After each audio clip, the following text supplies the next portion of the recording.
This hand is muted for. Yo! Smash that like button. Smash that like button, y'all. Smash that like button. Smash that like button. Shout out to all my mods and my wrenches, man. Grab your weed, coffee, tea, whatever you got going on. Snacks. We talking about everything, man. So you ain't got to ask what we talking about. We talking about everything and not in your order. We talking about in the order that it comes. Shout out Damian Phillips. Shout out Sparks Visuals. Shout out Sparks. I see Sparks on here. Make sure y'all go and follow Sparks. Tommy Shimmer. What's up, Tommy? What's up, Tommy S? Damian Phillips. Shout out Go James 3345. Shout out Day Game 7254. Jizzle from the Tray. Stewie Griffin 1327. Shout out Ja Mahana. Ja Mad. Oh, you know what I'm talking about, man. Shout out to you, brother.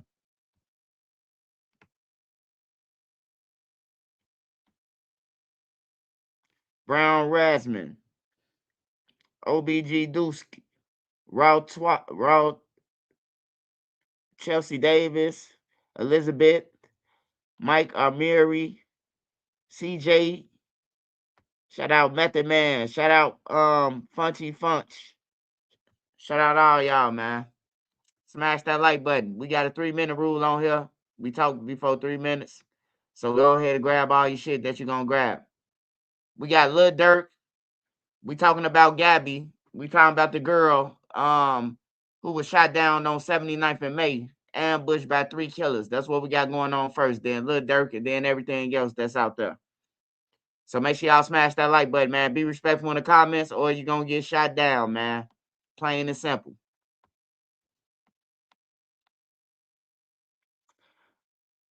Chauncey, what's up, Chauncey? Shout out Matthew Liggins.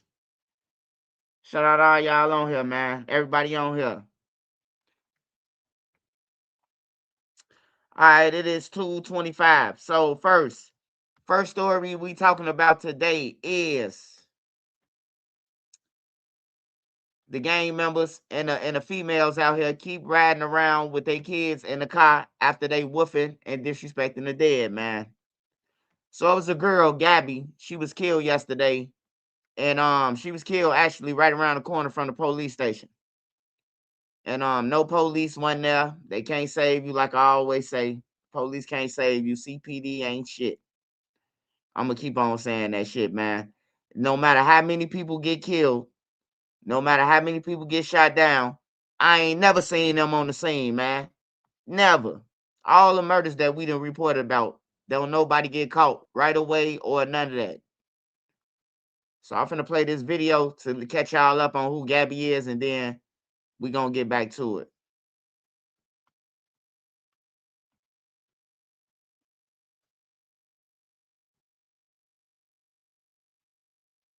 Tell Vlad drop the full interview. Man, that's Vlad. That's Vlad. He paid me already. That's his interview, man. Vlad, he got it on members only too. And Vlad gonna chop it up. Just in case you don't know Vlad, Vlad gonna chop that motherfucker up to the nearest 10th. So good luck on just grab the membership, I guess, man. If you want to watch it. From all indications, there were multiple shooters who fired dozens of shots, perhaps more than 50. Remarkably, all of those bullets missed a baby who was sitting in the car that was targeted. Investigators remained at the scene well after nightfall at this corner littered with shell casings, where somehow a baby in this bullet-riddled car emerged unscathed. What's the purpose of shooting at a car when you know there's a child in the car? That doesn't make any sense. Yeah, it could be a lot of other people who's lost their life here today. Kirk Bell is the godfather of 26-year-old Gabrielle Ayers, who relatives identify as the woman who was shot and killed in her white Chevy sedan around 1:30 p.m. at 79th and May Street, her car then crashing into a van. This here is unbelievable. This young lady was a beautiful young lady with a beautiful child, and life just cut short. Hey, see, that's what I'm saying, man. Hey, to a hard-working person, they don't know what be going on in the streets. They just, he working, look like he got a good job. But old girl, she ain't innocent, man. Now, I don't think nobody deserved to die, but I seen a lot of posts where this girl was marking dead people. She was taunting them. She was tearing your brother in the casket and all type of shit, you know. And the girl told her, Rico and them gonna get you. You hear me? It looked like Rico and them got her too, man, because Rico and them, they had some Dracos and some army guns, goddamn it. So, you know, far as she being innocent and all that, man, hey, she was playing with the dead, man. She just like the rest of them, man, playing with the dead. And we ain't gonna get on here and say that she was woman to woman and all that shit. Hell no. Fuck no. Hey, people gotta start learning from this shit, man. This shit is real. You females, y'all want to be in this shit so bad and be disrespecting people and shit. I understand. If your family get killed, I understand. Your family get killed and you hurt. But if you ain't with the shit, don't be commenting about the shit.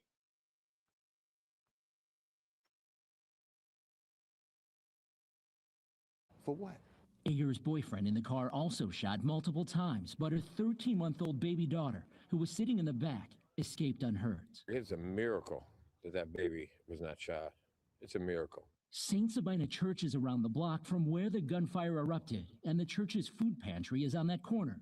People inside hiding in a back room, and after the gunfire, emerged to help the victims. So they saw, the young man and the woman shot up in the car as they were trying to get the baby out. But they gave the baby immediately to the police, and the policewoman took it in her car and was holding it. They need to clean this city up. They need to. This gangs and the shooting and the killing is just unbelievable. Gabrielle Ayers' mother tells me her daughter worked as a hairstylist and was training to be a letter carrier. Police have not offered a motive for the shooting.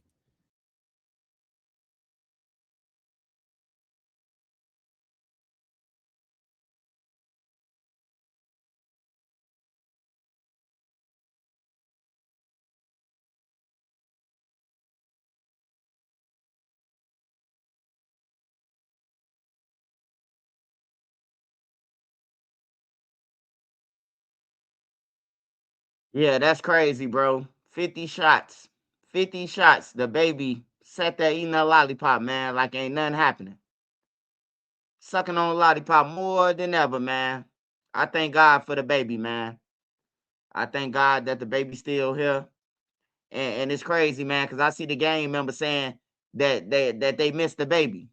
You know what I'm talking about? As if they wanted to kill the baby. It's some evil motherfuckers out here, man. It's some real evil motherfuckers. But I blame the parents. The daddy, he out here gang banging. The mom out here gang banging. And she a fucking how you gonna carry letters at the mail office and you talking about dead people? You gotta go in a neighborhood and deliver some shit. You probably gotta deliver in the ops neighborhood that you motherfucker ain't no telling where you gonna get placed at. If you in Chicago.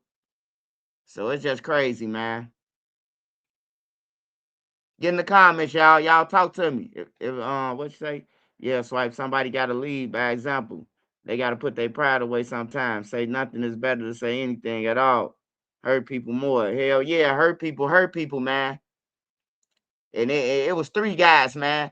And you know the crazy thing, the crazy thing about the shooting, right? I'm thinking the shooting was over with. The guys already unloaded on the car already. It's crashed and everything. These motherfuckers jumped in the car and then pulled along the car, pulled up to the car. After they finished shooting from long distance, they pulled up to the car and sprayed some more times in that motherfucker, man. And no police. The police station right around the corner. 79th always used to stay with police, bro. If you walk down 79th, you should see a police car, goddamn it, every 30 seconds. Every 30 seconds, you should see a police car. Like, where the fuck the police at? I know where they at, y'all. I found out. Where the police be. They with the fucking mayor, man. The mayor got 150 police officers on his detail. 150. The mayor. You know how many police that can help, that's in a police car that can help patrol? 150? That's damn near a police station that he got taken from the community. We got to start watching who we vote for, man. For real. Motherfuckers say they gonna do something, man, and then get up in there and then don't give a fuck about the black people or nobody, bro. He did more for the motherfucking migrants than he did for anybody. These motherfuckers came over here, 9,000 in this, 4,000 on the link card. Like they loaded them motherfuckers up. We can't go to the dealership and get a car. We can't get shit. You know? That's to bring in the Chicago news to. Oh, thanks for bringing the Chicago news, bro. Very appropriate. Love from the West Virginia. I appreciate you, man. Whoever did it, the streets need to spank them. But they say we hit our target. These boys clowns. Hey, man, somebody celebrating with them niggas. Hey, look, you know what I learned about all these killers? They ain't got no money or none of that. The main attraction that they got is them guns. They ain't got no money, man, and I still don't understand how they can afford bullets. I know a motherfucker ain't leaving a gun and a bag of bullets in the car when they stealing the cars. Like for real, cause bullets cost, man. Bullets ain't cheap. So somebody got to be loading these little motherfuckers up, man, cause they broke. Trust me, they broke. I seen a motherfucker who had $100,000 on Instagram. Goddamn it, I seen them selling squares. Goddamn, when I rolled past the red line, hey, they ain't got it.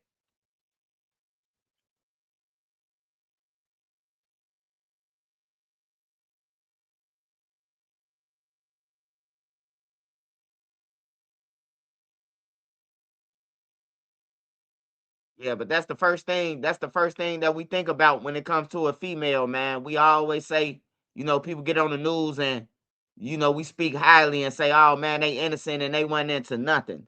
This girl disrespected multiple dead people. Multiple dead people. She disrespected. Like she was like a little niglet, man. A KI or something.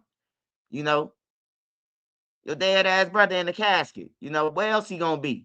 You either going in the casket or you getting cremated. But if you get cremated, you still gonna be in the casket when your family come and view you. So I just didn't understand it. Well, before you get cremated, they gonna see you in the casket.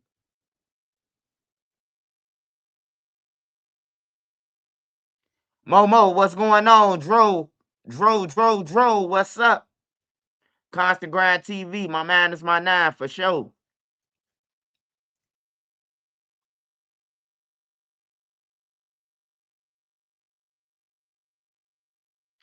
Yeah, man, I don't understand these females, bro. Hey, I just was asking my brother. I say, man, when the last time you seen some females jumping ropes or kids jumping ropes? Like, do they even make ropes anymore? The last time I seen a rope, man, no bullshit, y'all. No bullshit. The last time I seen a rope, man, I had to be at least about fifth grade. Fifth grade, fifth, sixth grade. That was the last time I seen somebody with a motherfucking rope, man. Like the girls used to always jump rope before school. When we waiting on the bus, somebody had a rope pulling it out. The girls, they don't play gigolo or none of that. I don't see nobody playing games no more. What happened to it? Like these motherfuckers just evil, man. We had all the games, man. The girls playing gigolo, we playing motherfucking it. All type of shit. They ain't got nothing to look forward to, bro. But kill, murder, murder, murder, man. It's all on their minds. Motherfucker wake up, don't brush their teeth, and be looking for the ops.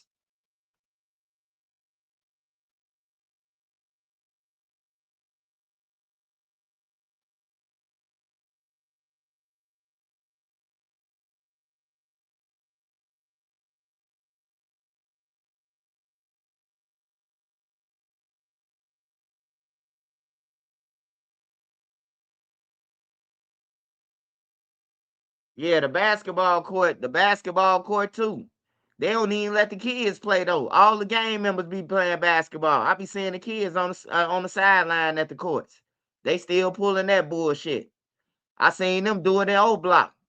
Motherfucking you got E-Dog who been over there since the goddamn it 1800s. They taking over from the kids, man. They build the court for the kids, brother. Be cool.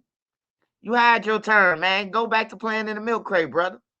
You know, like they don't they the kid, and then they can't go to the parks All the parks daily, like Washington Park. Man, I remember we used to go and chill at Washington Park, man. Like, you could be out there all night at Washington Park, all night at Ellis Park, all night at Mandrake, all night. I like all these parks busting at one time. Like, where everybody at? They on 55th at Washington Park. Where everybody at? On the low end. Like for real, bro. Like, ain't no more of that. It's sad, man. It's sad. You can't even party. You can't do shit. You can't even go to the funeral home, man, to say goodbyes, man. Motherfuckers is lurking outside.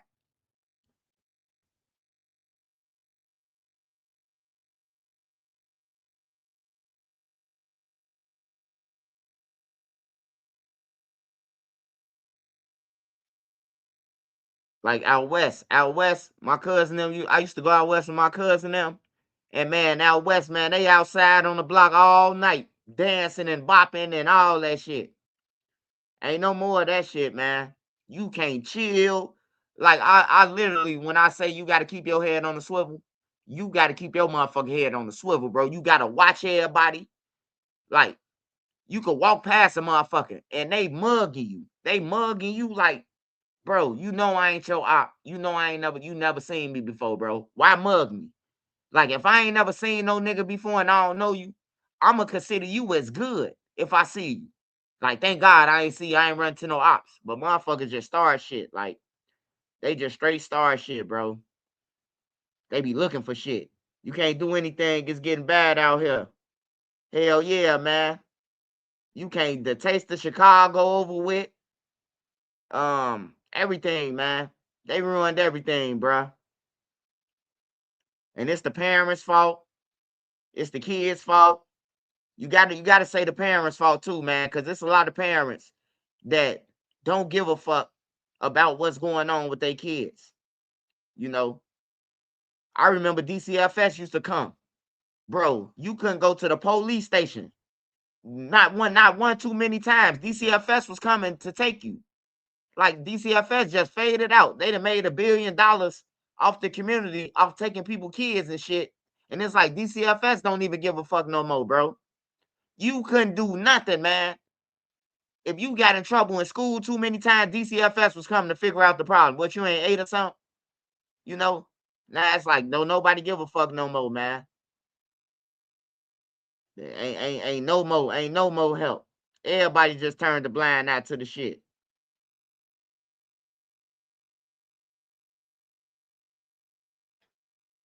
Sparks, what's up, Sparks?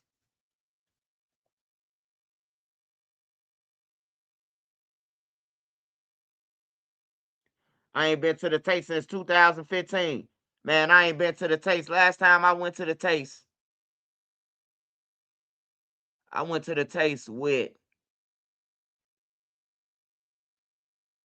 I went to the taste. Man, last time I went to the taste of Chicago was 2000 fucking 12, 11 or some shit. On everything, bro. You can't even go to the taste no more. They shooting that motherfucker up right outside of it. Motherfucker causing stampedes and everything. You can't go nowhere. Lollapalooza used to be able to go there and chill. Now you getting shot, might die behind that shit. You know, all type of weird shit, man. Yeah, DCFS, man, they gone. They done made all the money, bro, off the kids, bro. They gone now. I don't see DCFS coming for nothing. I see all these little 15 and 16-year-olds getting caught with guns and riding around all night, bro. Back then in 1995, 94, 96, your ass would have been the DCFS. Too many stolen cars, you would have been in the group home. I think they need to bring back DCFS, man, to start putting these kids, like, some kids need help, some kids won't help. Some kids might excel better with DCFS because they family ain't shit. DCFS only wants money. They don't give a shit about people. Yeah, man. I'm talking about it was like being in Cook County Jail, man, when I went to it was a place called Montrose. It was Maryville, but it was Montrose. It was like a little Maryville, like a center. And one day when they took us, we went to this 800 West Montrose. It's up north. And it's like it was Maryville. but it was before I went to Display campus. And man, I seen every motherfucker from the projects, from the low end, and from the whole low end. Like, where everybody from, Joe? I'm from 39th. I'm from 43rd. I'm from 47. Like, they came through and swept everybody. All the kids on the low end, man. You don't see them no more. I'm trying to talk on the phone instead of text. But anyway, I just want to see the same energy our people used to get to it. We need to use the same energy to come together with unity. Yeah, we could come together, bro. Like everybody could come together. But you know what the problem is, man? It's just the black community, bro. We hate each other.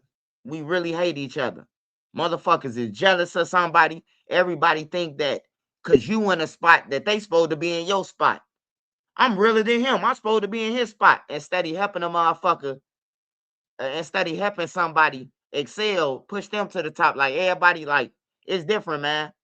Every other race, bro, I see helping each other. Look at the Mexicans. Mexicans can have, goddamn it, 3 tacos. Everybody gonna get a piece of that motherfucker and eat. A black person got 3 tacos. Hey, bro, I'll give you a piece, bro. Ed. You know, like it ain't the same, bro. In jail, the Mexicans, if they got extra shoes, TVs, clothes, they looking out for their people. The other Mexicans, they got shoes, clothes, commissary. A black person coming up, where you from, bro? Oh, I'm from 67. Oh, he ain't from our hood. And then, they don't even give you no noodle. They just say you broke. Your ass was broke as shit up in there. Like, why you ain't help him out? Why you ain't give him something? That's what I'm saying, bro. Hey, just like they could kick it with each other in jail, that's where it should start at. Helping out each other in jail. But these niggas just infiltrate in jail. They just be looking for information to kill their ops when they in jail. I don't understand why they talk to each other. They done been and told the motherfucker, we don't be on this block, we be on the next block over. No, we don't be at Deja crib, we be at Lala crib. And then wonder how they getting picked off from jail. Man, how the ops know where we at every day? Cause your homie in jail done told the motherfucker over a chili, over a motherfucker summer dog. He done told everything, and he don't even know it. He getting tricked out. They picking his brain. That's what be going on, man. All the fighting our ancestors did for this shit, I swear to God, man. I be thinking about that shit too. That's why I say I ain't Dr. King. People be coming through my page. Hey, Swank, why you be saying that? You supposed to be, hey, look, I ain't Dr. King. You throw a rock at me, I'm gonna throw that motherfucker at the direction it came from. So if it came from southeast, I'm gonna throw that motherfucker back southeast. You know? Cause you doing all that marching and all that shit, bro.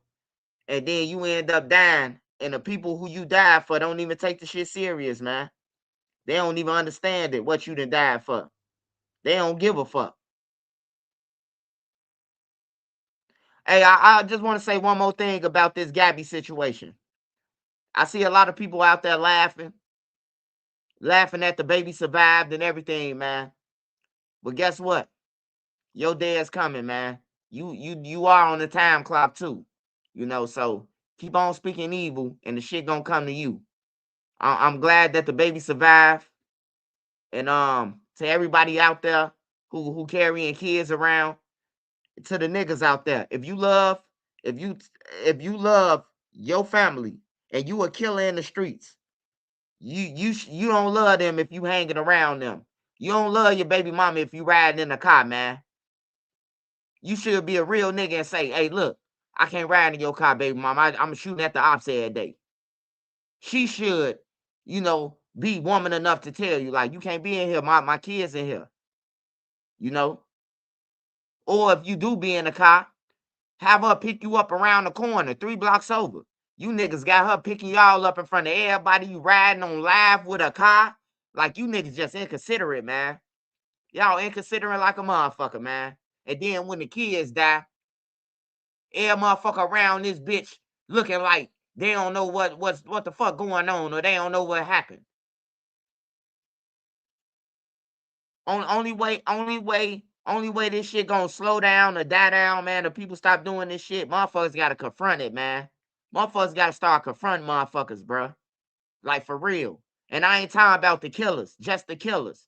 You gotta confront the motherfuckers before. Hey, girl, why you got the dude and them riding in your car? You know the ops looking for them. You know, be a real girlfriend to your friend. Be a real nigga. Hey, bro, don't ride with your baby mama. Call the Uber, bro. You know you just shot at the ops yesterday, or the ops looking for you. Man, I wouldn't even go over my baby mama in them house, man, if I know the war on, bro. Like, all that shit over with, because I understand that my baby mama and them become pawns now. My sister and them become pawns. Anybody who a nigga could hurt, bro, they gonna try to hurt. If they can't get to you, they gonna try to hurt anybody they could get to. They gonna, whether they shoot them, jump on them, they gonna try to, they hurt.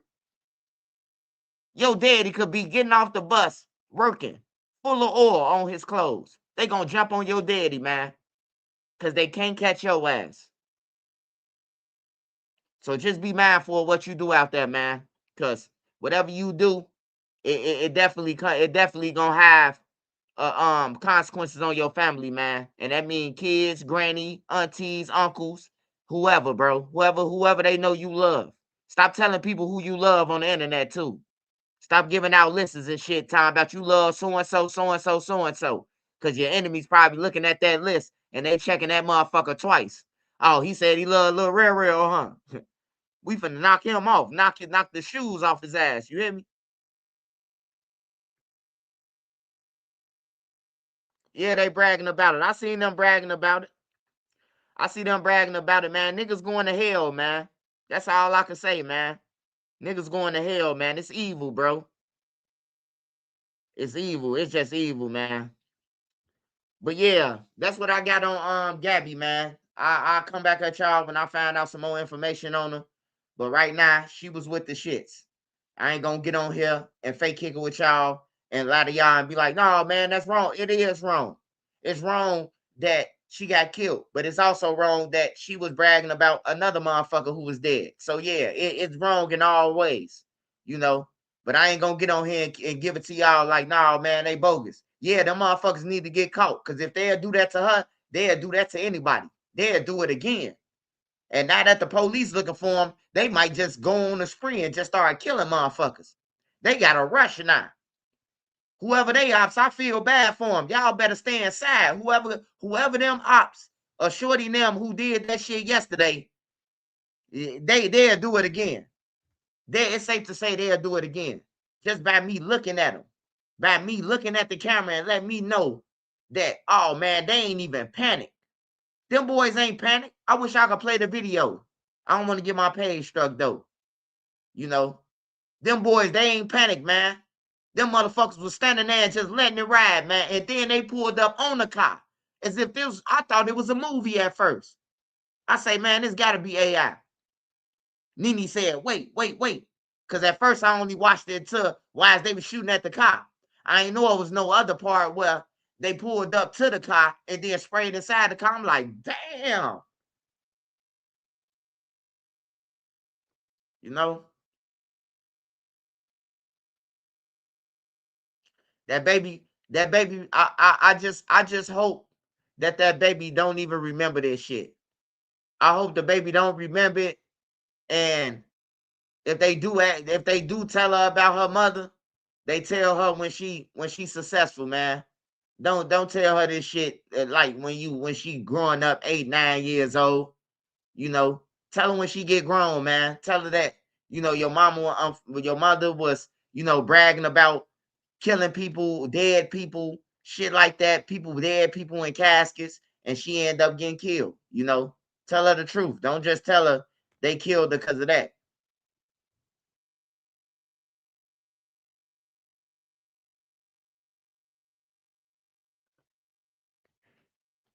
What do you think Glow not giving her family money? Hey, look, that's all I can say about Glow, because I was about to get to Glorilla next. Let me just say this, man. Glow don't owe her family shit. I'm just saying, man.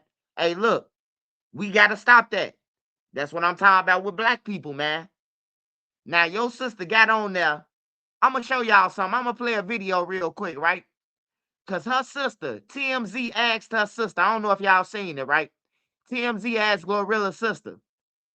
They said, okay, so if Glorilla had $2 million, how much do she owe you? How much would you be expecting her to give you? Man, that bitch said $2,500. So you on here exposing your sister, roaches and rats and ketchup sandwiches just for $2,500? She a crackhead, man. The sister a crackhead. Man, he asked her, how much money you want? How much money do Gorilla owe you? Man, I thought she was finna say 25,000. She said 2,500. What the fuck you gonna do with 2,500? That's my bills. That's some of my bills. 2,500? If you, I gotta play it, y'all. I gotta play it, man, because some of y'all might think I'm lying, man. I just had to talk about this, man, because, hey, look, if you be successful, if you look out for your siblings, that's cool. But if you don't get your siblings shit, it may be a reason. Your siblings might have picked on you. Your siblings might have treated you bad. Your parents might have treated you bad. We can't tell what happened. We can't tell what happened. So for me to say Glorilla bogus, nah, I don't know what happened. I don't know if her mama did something to her. I don't know what happened. But I know that you gotta work for yourself, man. And that's why people fail in life, because you depending on somebody else. Instead of your ass going to get a job and clock the job, she rather talk about what Gorilla ain't doing. It's crazy, man. Hey, let me go ahead and play this TMZ shit, man. This bitch say she want 2,500. Glorilla is a multi-millionaire, bruh. She a multi-millionaire. She said $2,500, man. When she said that, I knew it's a crackhead move, man. She wants some meth or something. She looking for some meth. She looking for something, bruh.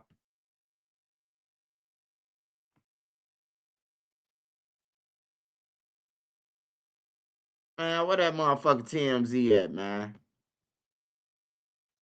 Hold on, y'all. This bitch say she want 2,500. I couldn't believe it, man. I thought she was finna be like, shit, 100,000 a piece. You on here trying to embarrass your sister over this little shit. Now when she give you 2,500 and never fuck with you again, then what? It's gonna be another problem. Yeah, bro. Like, man, we gotta stop that as black people hating on other people, man. Everybody get their time to shine, bro. Trust me. You ain't gotta even not believe Trench's news. Everybody get their time to shine, bro. On everything. Everybody get their time to shine. Hey, look, you might be down today and then come across a bag tomorrow. It's what you do when you come across your bag, though. You can't go back broke and then say it's everybody else's fault. Why I can't find this shit, man? And it was Tim. Did TMZ take it down? I hate looking off somebody else's page. All right, fuck it, man. I'm just gonna play this shit off another person's page. And Doug. There it is, Limu, the 50-yard line. Soon we'll be telling the whole stadium how Liberty Mutual customizes car insurance. To save people hundreds! Whoa! That you feel that your sister has an obligation to share the wealth. Hey, yeah, she got an obligation to share the wealth. We sat here, we struggled together. Took baths and bottles of water, rest roaches, all that. Yeah, she obligated. Is them friends obligated? She doing everything for them. So yeah, I feel like I'm obligated. What is it you think she's not doing for the family? What is the you make it sound like there's a real financial hardship. Describe what you're talking about. She's not doing nothing. They said her name Glorilla. You got Glorilla and Brorilla. That's her twin. That's our bro now. That's Brorilla right here. This Brorilla. B-R-O. Brorilla. And then her sister is Glorilla. That's twin now. Nothing. She's not doing nothing for family. At all. She do little oohs and ahs for our parents or whatever, but barely nothing because my mama still clocking at FedEx. Oh, she don't want to work. Gloria got y'all believing this fake ass, imaginary ass thing where she retired them. No, she did not. My dad retired because his time was up. She's supposed to have retired my mama, but she didn't. My mama still clocking the clock at FedEx. Why does she owe it to you to support you and to support the family beyond what she wants to do? It's her money, right? Because don't go on no interviews, talk about our struggle. You want to do that. That's not right. You don't sit here and talk about struggle, sit here and struggle with. It's not one sibling, you got 9 other siblings. She get her money just because she got plenty other in Memphis she getting money to. I got 2 siblings staying down there in Atlanta with her that she treat them like housemaids. Y'all keep on painting this picture like she's just a good person, an upright person. She's not. So here's something that Glow pretty publicly did last year when your dad, you said he retired. His time was up, so he retired. And she bought him a brand new Jaguar as a retirement gift, right? And we saw this back in November. I mean, that's pretty nice to give someone a Jaguar, no? Yeah, what picture of Jaguar do you have? It's a white Jaguar. What evidence do you have of the brand new Jaguar? Are you saying that the Jaguar was not, she didn't actually give It him a was Jaguar? nowhere near new. What evidence do you have of that brand new Jaguar? There's an Instagram video And of of it. course, she gonna try to make it look good for y'all. My dad over there broke as a mother right now. Let's say she has $2 million. How much of that does she owe to you and the rest of the family of that $2 million? She can get all of like $2,500 a piece. How much? $2,500. Like how for? That's it, just 2,500 flat, or is that a?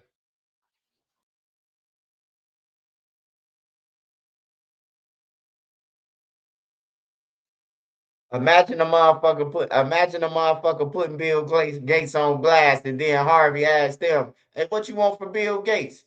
$2,500." Sound like a goddamn crackhead, man. This shit embarrassing, man. This shit is cluck activity, bro. Like for real, bro. This shit. When she said 2,500, it's only one blogger I can think of. It's only one blogger I can think of. Tyrone fucking Biggums. Y'all know who I'm talking about. We don't say no names over here. Hey, I just thought about Tyrone Biggums, man, on everything. I thought about him, man. I say he the only motherfucker I know that accept 2,500 from a motherfucking billionaire for his crack lies and alibis. 2,500 flip.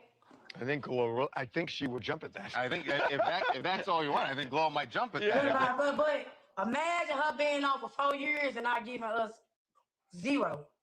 None at all. What does your mom think about you going public with this whole thing? At the end of the day got to end. I don't give a Let's start with just You're perfect.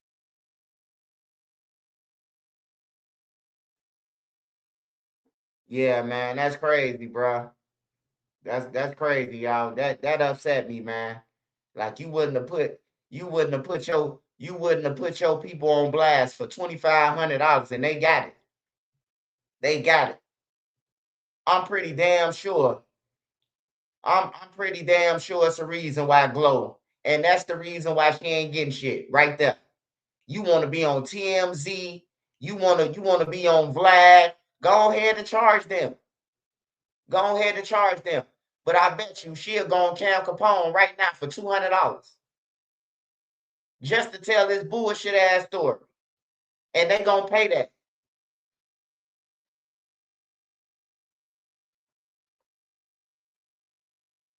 Yeah, hey, to all my black brothers and sisters, man.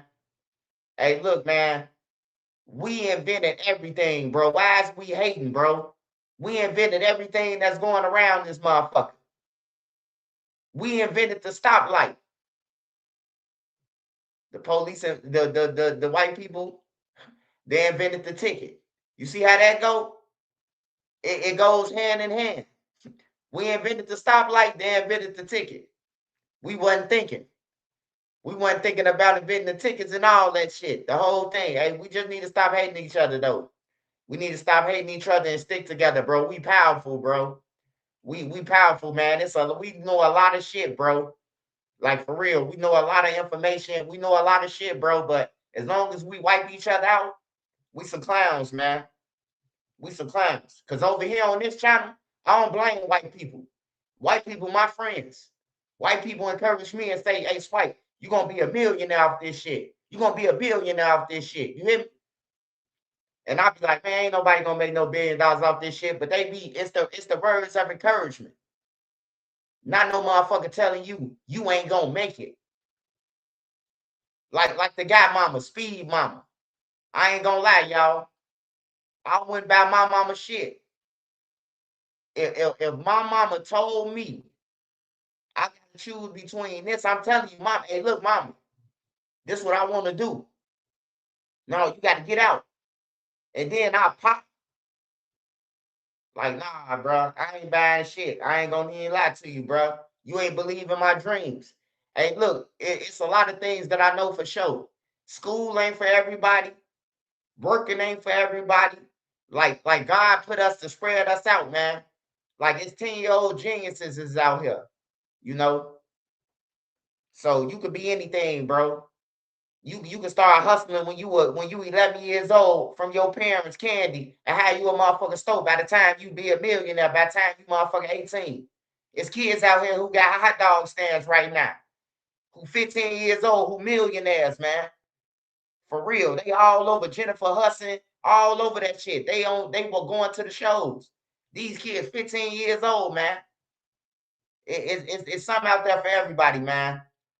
Just lose the entitlement because hey, don't nobody owe you shit, man. Don't nobody owe Trenches News. Don't nobody owe me nothing. You know, and whatever you give me, I appreciate it. But don't nobody owe us shit, man.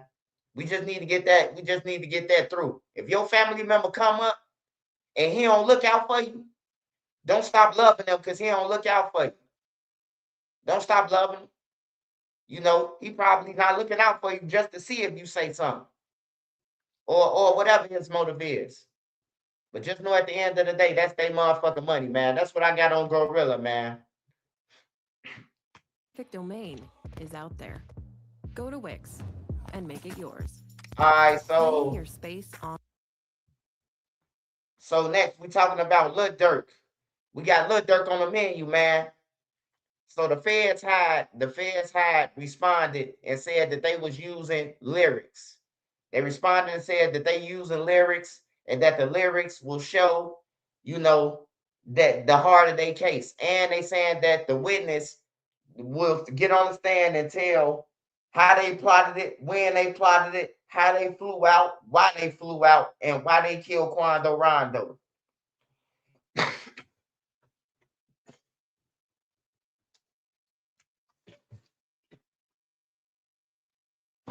My bad, y'all. So Lil Durk responded. And all Drew Fenlon can say on the paperwork is that they lying, that there's no witness. I'm like, man, hey, look, I ain't gonna lie, y'all. I think the elite sent Drew. They knew Lil Durk was gonna lose, but I don't know. It's just something funny about Drew, man. It's just something funny about him, man. I don't think. I think that Lil Durk, you know, should hold trial and order a whole new attorney, a whole new board of attorneys. Because if he keep Drew now, he going to jail for sure, for shit show. Only thing Drew steady time about is the lyrics. They lied on the lyrics. They lied. If you wouldn't have said nothing, then Lil Durk will be on house arrest right now because they lied about the lyrics. They lied about him. They really lied. The feds lied about him. Well, they ain't lied about it. Whoever told them that song, they lied. So they would have had to let Lil Durk go and then re-indict him. But by Drew Fenlon going in there, going on Vlad and telling the secrets, oh, the FBI lying about this. We finna get Durk home because they lied. He gave them a chance to supersede the indictment, man. And that was thanks to Drew Fetterman, man, that he did that shit as a lawyer. I'm going to say this again. How many people been in jail on my channel?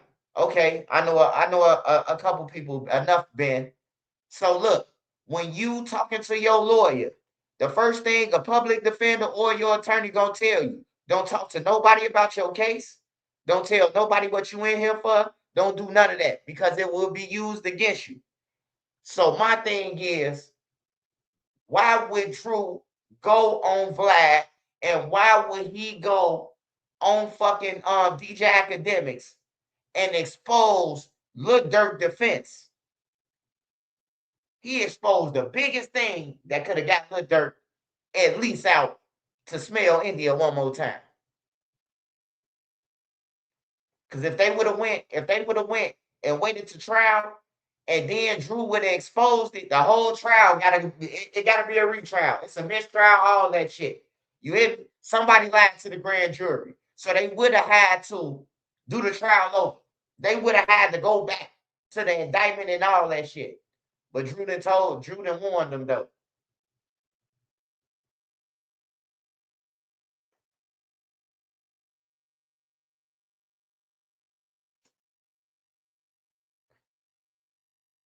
Hey, no, your mama got good head and she a good head investigator, nigga. Hey, y'all be wanting to troll, but y'all broke as hell, man. That's what's crazy to me, man. Find you a job that pays, brother. Trolling me, you don't get paid for this shit. I'm getting paid right now. I'm on the clock, brother.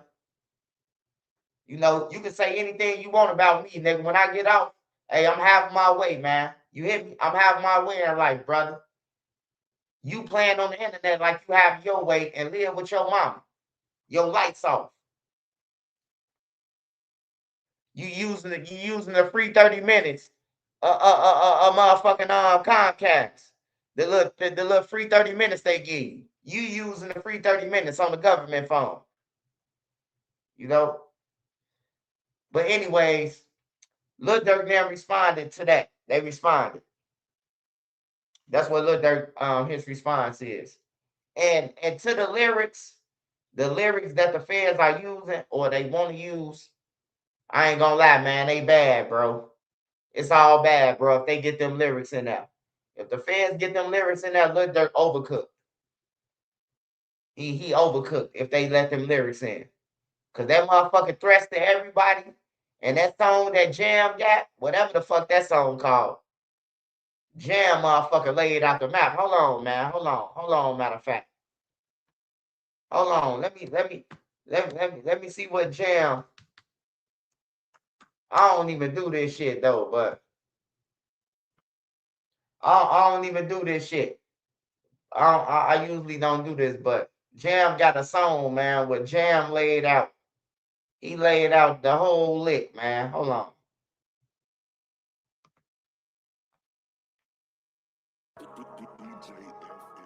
Hold on.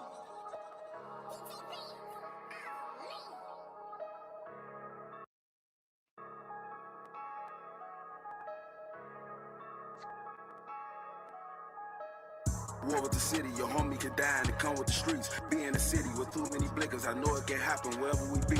We in the trenches, it's too many niggas. Whatever I'm missing, my brody a peep. Shorty and I'm that, get on my lawn, they come through the back and they don't have a key. Giving them smoke. War with the city, your homie could die and it come with the streets. Be in the city with too many blinkers, I know it can happen wherever we be. We in the trenches, it's too many niggas. Whatever I'm missing, my brody a peep. Shorty and I'm that, get on my lawn, they come through the back and they don't have a key. We be the who, don't really care who they clicking up with, it don't come as a surprise. We done kill all of the ops, this shit ain't got drive. We wanna put belt on the guys, smirk is the voice. You heard what he said, some bullets behind it, we ain't finna tussle. Lil Vernie sitting that chair with 100 shot on him, y'all know what we callin' the muscle. DD a threat, ain't got no patience, wherever he catch you, that's where he gon' shoot it. Booney Mo say he ain't killing no more, cause he rich and he paying, I shorty to do it. Duty be chillin', but really the biggest problem with money is on your medulla. He get the loan, a nigga that pay for a hit and he hop in the car with the shooter. Yeah, I'm a shooter, I stay with a glitz. Somebody dying whenever I use it. Only be rapping to kill me a rapper, so phone number house on the put in their music. Nigga, I lose it. Don't give a fuck if you used to be gang, this shit'll get litty.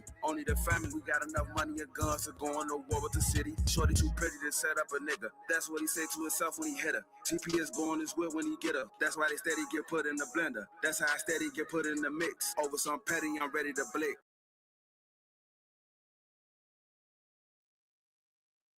Hey man, Lil Durk and them gone just off that, man.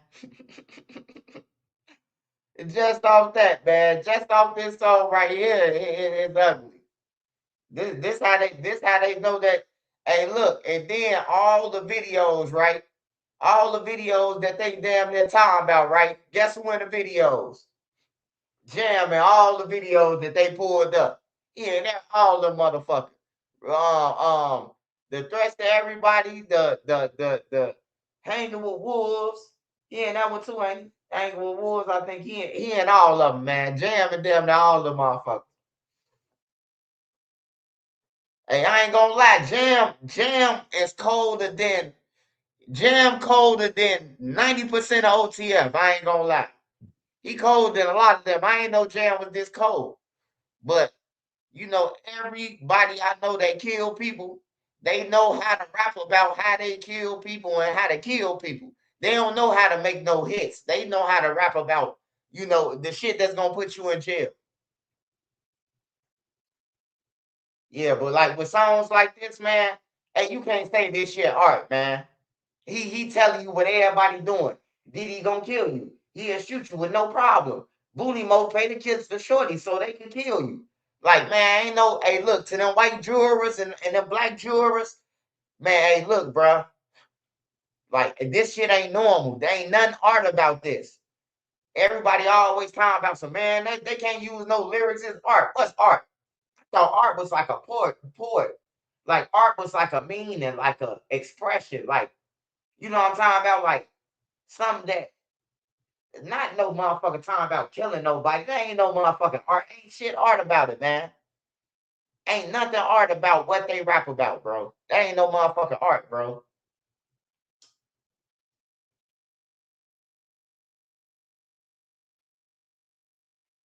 Yeah, I ain't gonna lie, man. Hey, Dirk should have pushed Jam, man. I ain't gonna lie. Jam probably wouldn't even got down on him. Now, though, I'm gonna tell y'all the truth, though. Lil Durk hit Jam. Lil Durk had to hit Jam girl, man. Lil Durk did some shit. Now I know I done been around Lil Durk them a couple times. So I know when he said, you know what I did to him? And Bona said, I already know what you did. I did him dirty. He slept with his girl, man. He slept with his girl, man. I'm telling you, you ain't pay a nigga and you slept with my girl, you gotta go and do the whole 100 ball. THF Beitu was underrated. Hey, I ain't gonna lie. You know who said that? Nene said that the other day. Nene said that Zoo was underrated, bro. We was just listening to the songs that's in the paperwork that the feds planning to young using, like the risk it and all that shit. And yeah, Nene was like, Zoo, if he had some more raps and study rapping about murders, he probably could have, you know, made it. Zoo could rap better than a lot of these niggas though. Zoo colder than the Bloodhounds. The Bloodhounds, they got on because they said they killed 20 people.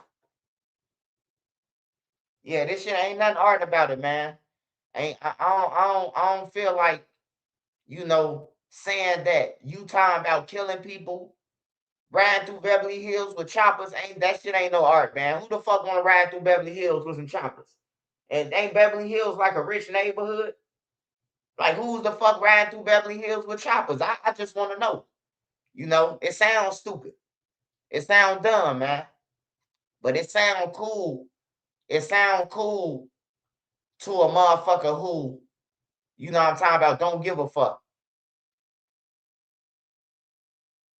He said, I only be rapping about, I only be rapping about killing off. He said, I only kill people so folks never have something to put in their music. What, hey, you can't lose. You can't lose when, you know what I'm talking about? Like, the feds ain't finna lose this case, man, against Dirk, man. The best thing Dirk could do right now, bro, is for itself, is to pull a motherfucking Nino Brown. Pull a Nino Brown. He got to pull a Nino Brown if he want to get out this shit. If Lil Durk want 20 years, he got to pull a Nino. This shit bigger than everybody. He got to be like Vonnie. You paid for the other murder for hire up in Chicago too. And then if AJ and Marley say Vonnie paid for that murder for hire, it's really not. The tables have turned. Vonnie, you paying for everything with these cars, ain't you? Oh, they at there. That's what Smirk need to do. Smirk got to get up there on that stand and be like, man, bro, hey, he paid for the other murder for hire the Stefan Mac too. I forgot to tell y'all about that. You know, you gotta shock the courtroom. You gotta have the people say, "Oh." Y'all know that little noise in the end when everybody when they can't believe.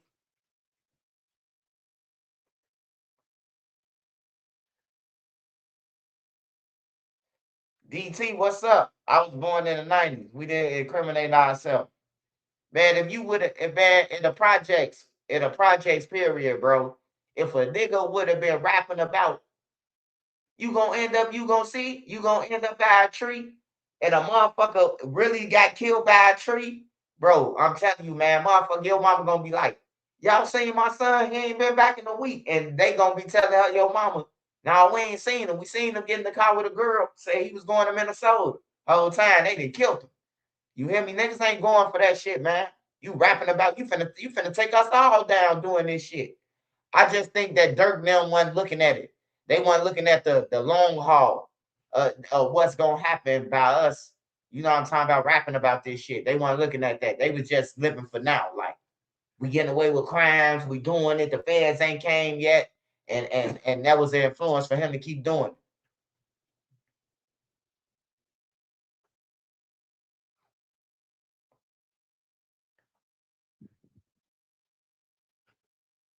Yeah, Dirk gotta pull a motherfucker.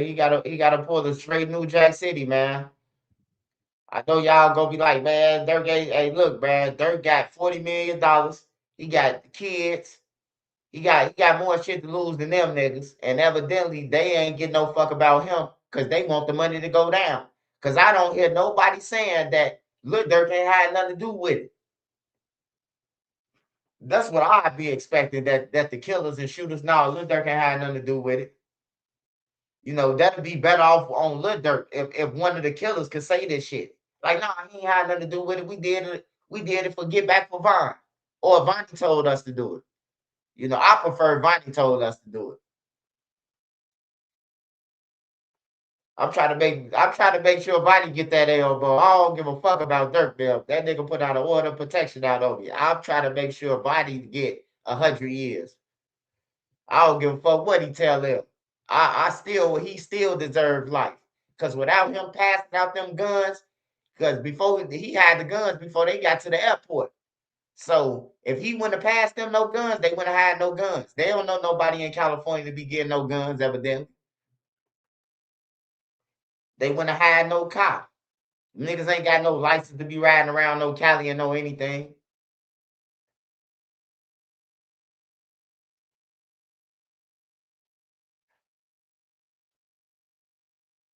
Nah, it's too late for that. It's too late for that. Lil Durk should have been took their millions and went overseas. When I told his ass to run, goddamn it, in 2022. Say, man, you better get up out of here, man. They coming.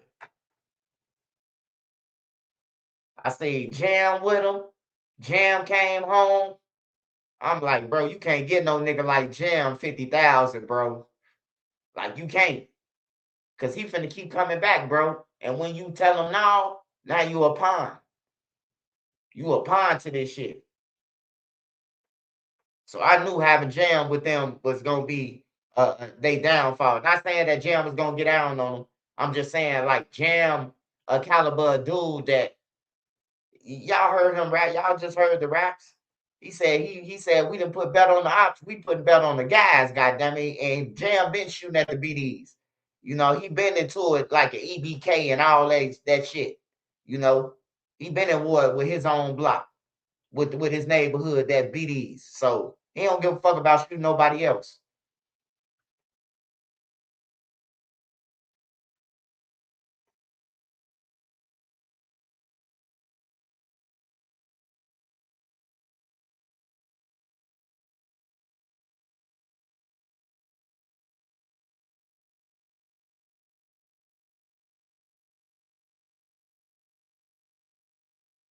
Hey, look, I know they gonna tell Lil Durk like, let Drew handle it for you.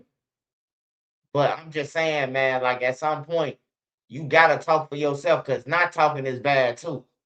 Not saying that like, man, my name Dirk Banks and I'm a rapper and I just happen to come from the streets and I happen to have friends that's killers. You know, whatever you gotta say. He gonna have to incriminate these motherfuckers, whatever he say.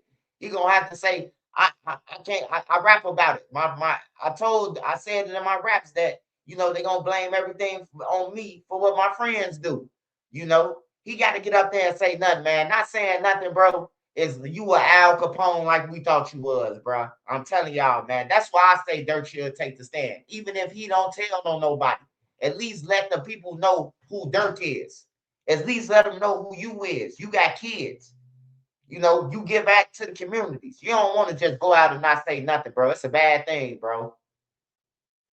It's a bad thing. You acting like you a motherfucking killer, like you a Al Capone up there, like you got money and you don't get no fuck, bro. You gotta say something, bro. You can't just be no gangster, bro. And niggas, everybody saying he did it, except Didi, Brown Eyes, and Boogie. Them the only three motherfuckers that ain't saying Dirk did it. Everybody else, 5, 4, fucking 3, PW1, 2, CW1, Co-Conspirator 5. Everybody saying Dirk did it, except them three motherfuckers. Flocka ain't going to court no more with Dirk. He motherfucker looking for a way out.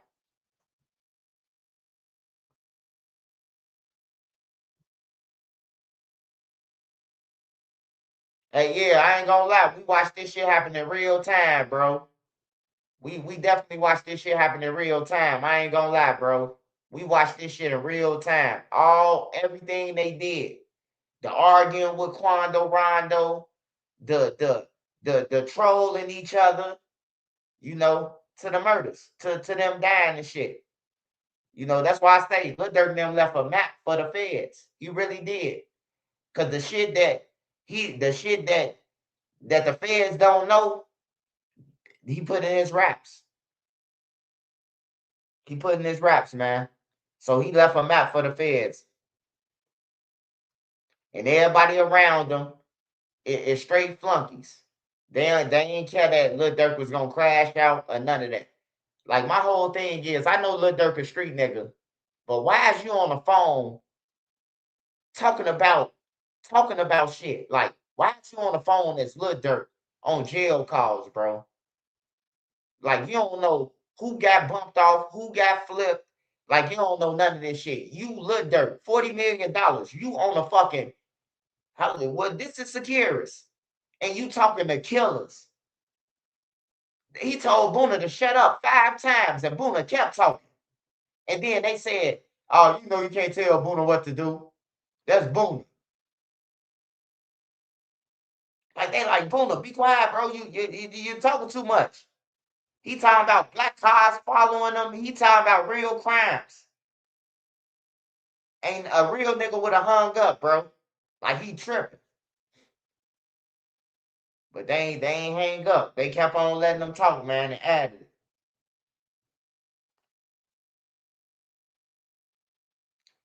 Dirk should have knew Vonnie was grinding. Hey man, I ain't gonna lie. Vonnie played his role like Ben Stiller, man. Vonnie played his role, bro. Vonnie did just enough to save himself on everything. He was around them. He know about all the crimes. He got all the money. All the money. When you talk about money, hey, look, I'm gonna show y'all something, bro. Like it's crazy, bro. With Vonnie, it's a Lil Durk Icebox. Watch this. Watch this. Like this what make me say like Lil Durk fuck, man.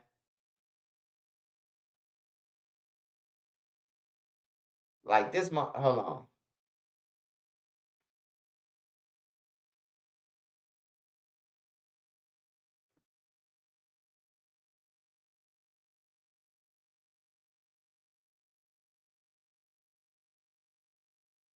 Fuck, man. Like a relentless weed, moderate to severe ulcerative colitis symptoms can keep coming back. What's up, Bob? What's up? Break away to what's possible. Y'all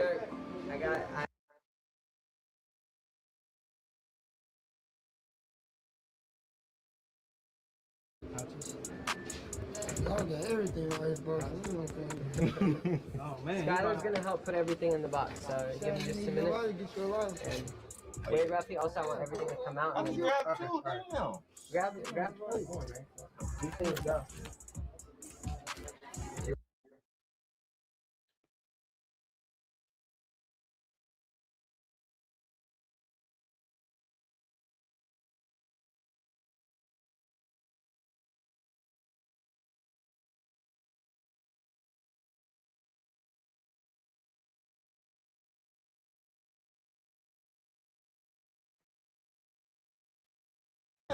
Grab one, right? These things go. Do you want to do it or you want me to do it?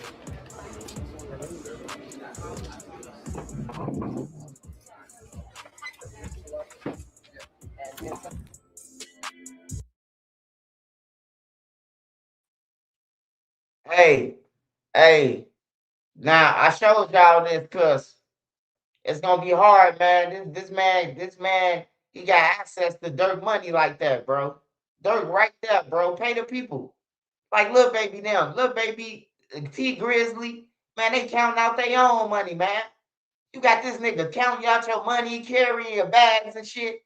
Like it just look bad, man. It look real bad. I ain't gonna lie to y'all, man. It just look real bad. And every time you see Bonnie, he paying for something for Lil Durk. So how's that bad, Swipe? Because it shows that Vonnie does things for Lil Durk. He does things. So when Vonnie's saying that, yeah, I did it because Lil Durk told me to do it. He tell me to do everything. Yeah, he a do boy. He do everything that fucking Durk tell him to do. And that's what the feds trying to prove.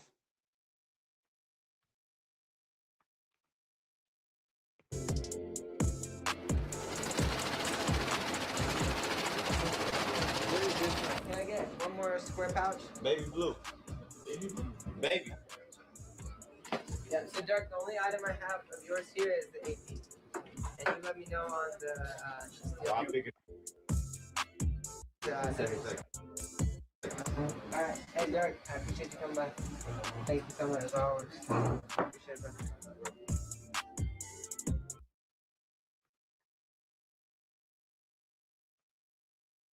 Smash that like button, y'all. Smash that like button. Let me go to Chicago News real quick, because they caught the little motherfucker who did the mass shooting downtown. Let me see. All right, we're gonna start here being first. offered for help finding the shooters who riddled a car with bullets, killing a young mother. Her baby strapped in a car seat survived. WGN's Angelica Sanchez has more. Nothing short of a miracle is how the baby's condition is being described in this case. Those that were at the scene say that there were bullet casings found in the baby's car seat. Crime Stoppers is now offering a reward. Skycab 9 flies over the 7900 block of South May Street, where a white vehicle riddled with bullet holes has collided with a nearby GMC van. Officers located two victims inside the car, a 26-year-old woman and a 27-year-old man. The female victim was struck multiple times and passed away from her injuries, while the male victim is expected to survive. It's like something out of a war zone. The female victim is identified as 26-year-old Gabrielle Ayers. Cook County Crime Stoppers is offering a $10,000 reward for information that leads to the person or persons responsible for her murder. Multiple people pulled over or ran over to try and help them. To everyone's shock, the victim's daughter, a baby girl, was located unharmed in her car seat. It's a miracle with all the gunshot wounds on that car on both sides and all the shooting that took place, that baby was spared and nothing. God must have a plan for that baby. The shooting unfolded not far from St. Sabina Church and their nearby food pantry. Leo High School is also in close proximity. Father Michael Flager says he was there too and has also seen videos circulating on social media showing more than one shooter targeting the car. He says the shooters have no soul. These guys just coming out with all with long guns, just shooting. I mean, there were bullets, casings all over the street. It was just absolutely ridiculous. I mean, it was obviously, I don't know what the origin of this was, but they were obviously after this car and the people in it. But, you know, whether they knew or not knew a baby was in the back seat, they didn't care. They were just going to shoot wildly at this car and end up killing a young mother. No arrests have been made. And again, Crime Stoppers is offering a $10,000 reward. You can reach out to CPD for any information that could lead to an arrest, or Crime Stoppers, where you can remain anonymous. Reporting in Albert Gresham, Angelica Sanchez, WGN News. All right.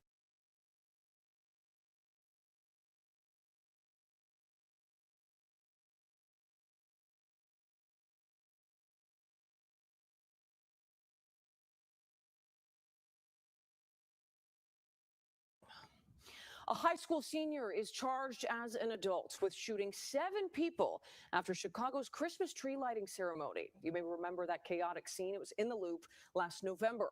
Our Sabrina Franzo was in court as he faced a judge, and she joins us live. Sabrina?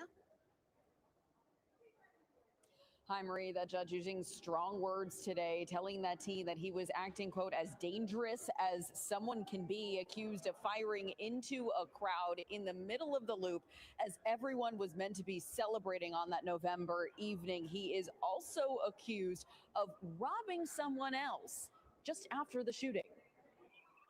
Demarion Cherry is 17 years old, though he's being charged as an adult, facing 7 felony counts of aggravated first-degree murder, among other charges, one for each of the 7 people to suffer gunshot wounds after the Christmas tree lighting ceremony downtown. This was the scene near the Chicago Theater Marquee on State Street. The victims were between the ages of 13 and 17 years old.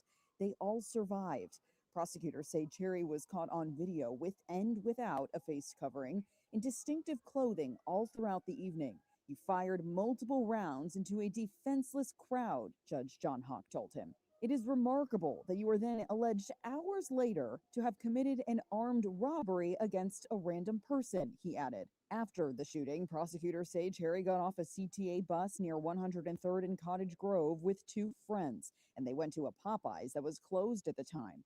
They say they stood outside and saw a man who was on his way home from work, and that Cherry used his handgun to rob him and take his phone. All this while Cherry was on a juvenile probation for a separate robbery. Quote, the callousness involved is truly remarkable, Judge Hawk added, ordering him detained until his next court date later this month.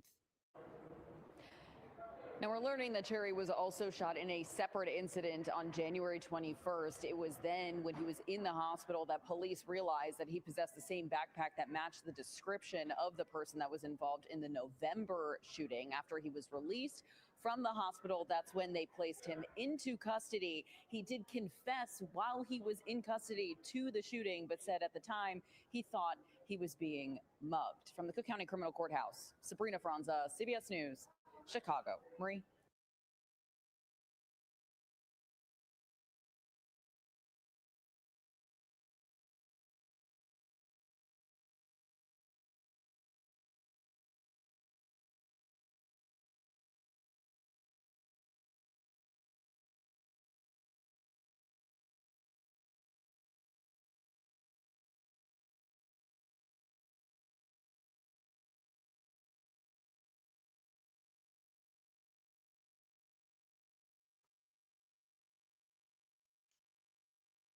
Hey, the nigga had on the motherfucking Barney uniform. He had on the whole motherfucking Barney outfit. His whole outfit was purple, man. I knew he was gonna get caught. It took them too long, if you ask me, but I knew he was gonna get caught, man. That nigga had on the motherfucking purple ass Barney coat or something. I don't know what the fuck he was thinking. I hope his ass go to jail for 90 years too. Shooting downtown in the crowd, bro. Like you could have killed, and you could have killed a lot of people. Like for real. Motherfuckers don't be thinking talking about some, oh man, he was young and he ain't, man, look, fuck that. Once you shoot somebody, shoot at somebody, your ass is grown. Ain't no more kid. Cause ain't nobody gonna spare you and say, oh man, he a kid, bro. He ain't know no better. After you just aired everybody out and made them dive on their new shoes and clothes and shit. Like motherfuckers looking for you now, man. Shout out Keith from Bay over there, man. Shout out Bay over there. Shout out Freeport. Shout out Rockford. Shout out all that shit back that way, man.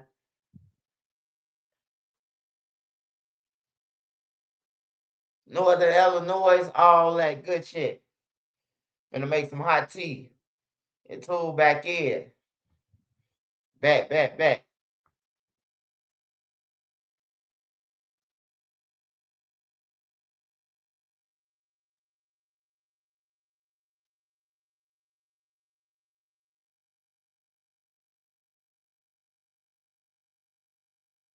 I appreciate y'all, Keith, man. Appreciate you, man.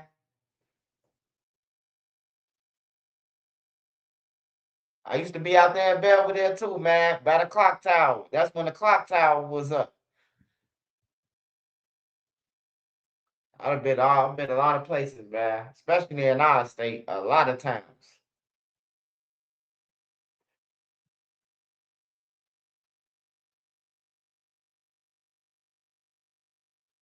What else we got over here, y'all? What else we got? What else I missed?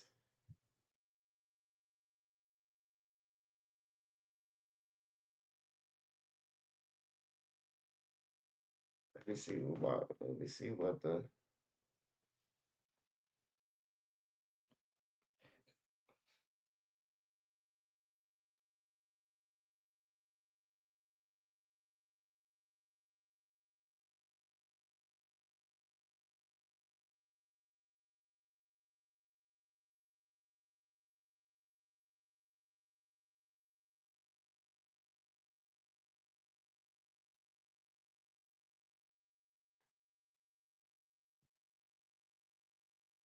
was that the shoe daughter? No, that ain't Bloodhound Hood. Bloodhound them, they across Cottage Grove. That's 79th. That's Gresham.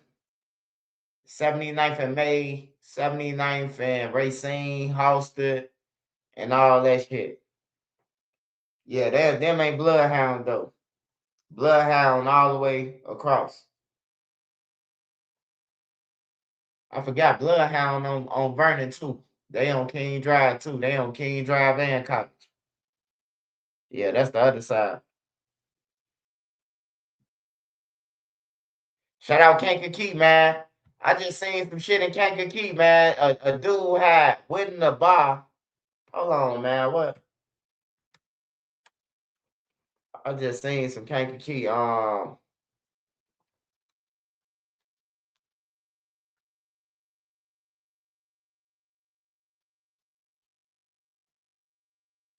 You can't control the weather.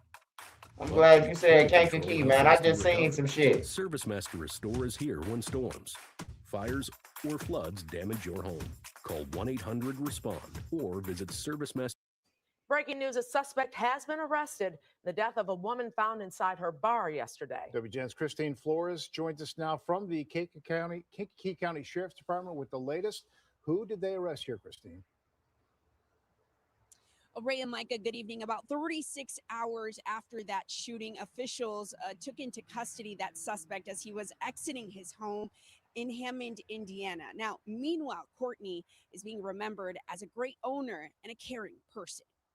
She was just a really caring person and genuine. And Man accused of murdering a woman in the bar she owned in Illinois will remain in jail in Indiana for now. And WGN's Courtney Spinelli has the latest on the allegations he's facing in both states. Also, a look at his criminal history spanning decades. The 47-year-old suspect waived extradition, but officials say he's not going anywhere until a case involving charges out of Crown Point is resolved. He was out on bond in that case when he allegedly killed a woman earlier this week. Courtney was deeply loved, not only by her family and her young daughter, but also by the many patrons and friends whose lives she touched. But on Monday, 30-year-old Courtney Drysdale's life was cut short. An act of unprovoked violence inside the Line, a bar in rural Moments near the Illinois-Indiana border. She was so proud to call her own. And she made coming into that little tiny hole in the wall bar out in the middle of nowhere, like I said, one of my favorite places. Police allege this man, 47-year-old Julius Burks Jr., walked in, showed a gun, and demanded cash. Drysdale did what he asked, but police say the suspect shot her 2 times, execution style. A devastating and horrific event. The suspect taken into custody Tuesday, just hours.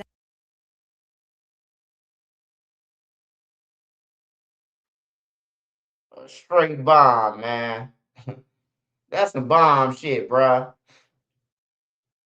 That's some straight bomb shit, man. This is what I'm talking about, bro. Instead of going to get you a job, you done passed so many jobs.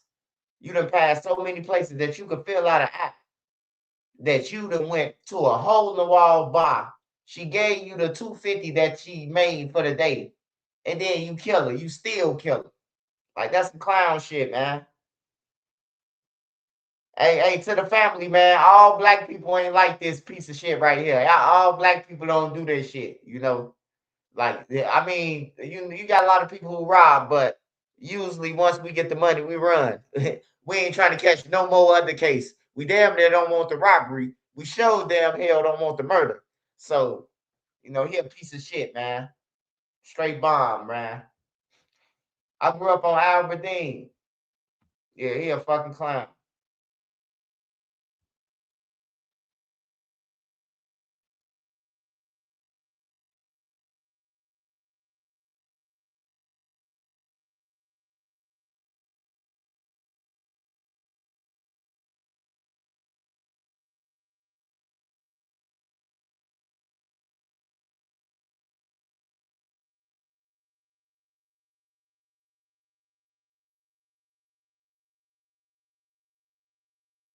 And now, only on 13 News, a teen already charged with killing his barber is suspected of killing another man months earlier. Rich Nye is breaking this story today and talking to the mother of the first man who was shot and killed. So sort this out for us, Rich. All right. So 19-year-old Isaiah Booker was shot and killed. This happened on March 30th of last year.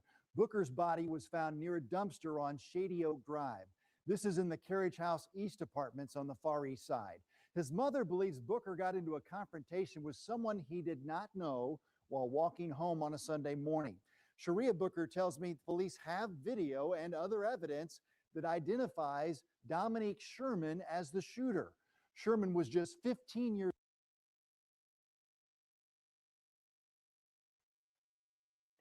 Hey, you see what I'm saying, y'all? With these kids, man. He done killed this barber already, man. He killed this barber, bro. A dude who look out for him. He thought he was trading his gun off with this shorty, and shorty killed him. Then he killed another motherfucker. Like, they grown, bro. Ain't no sorry for these motherfuckers, bro. They need to go to jail and then hell, bro. Like, for real. Like, they thirsty. They think people owe them.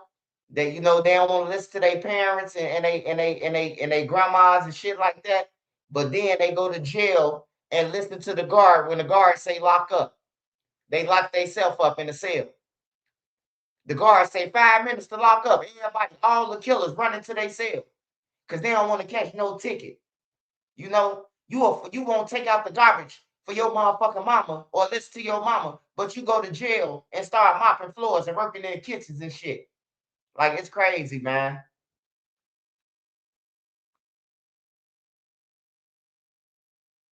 Years old at that time. Sharia contacted me when she heard about Sherman's arrest last week for another murder. Sherman is charged with shooting and killing his barber, 35-year-old Stephen Coach. That was on November 8th of last year at 39th in Pennsylvania. Court records say that Coach had gone to the City View Apartments to trade a watch for a gun from Sherman. In November, that happened back in November, and back then he was 16 years old. So this murder case was automatically waived to adult court.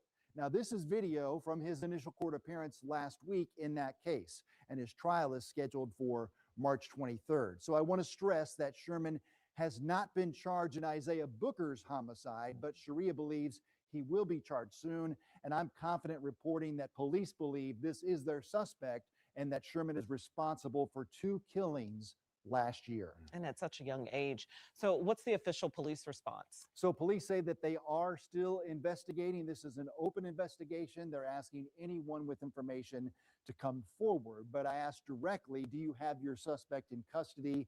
And they did not directly answer that question.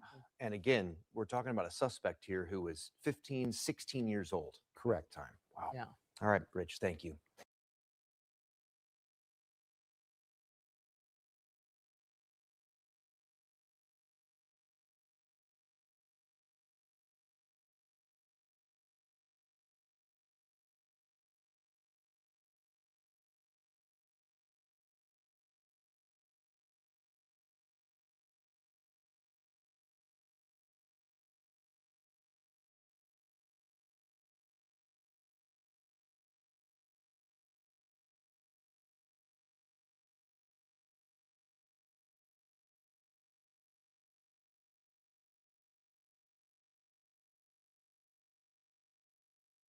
Good morning. I'm Chris Tyen for Marie. This Wednesday, we begin with Chicago police investigating 2 deadly shootings less than a mile apart on the west side.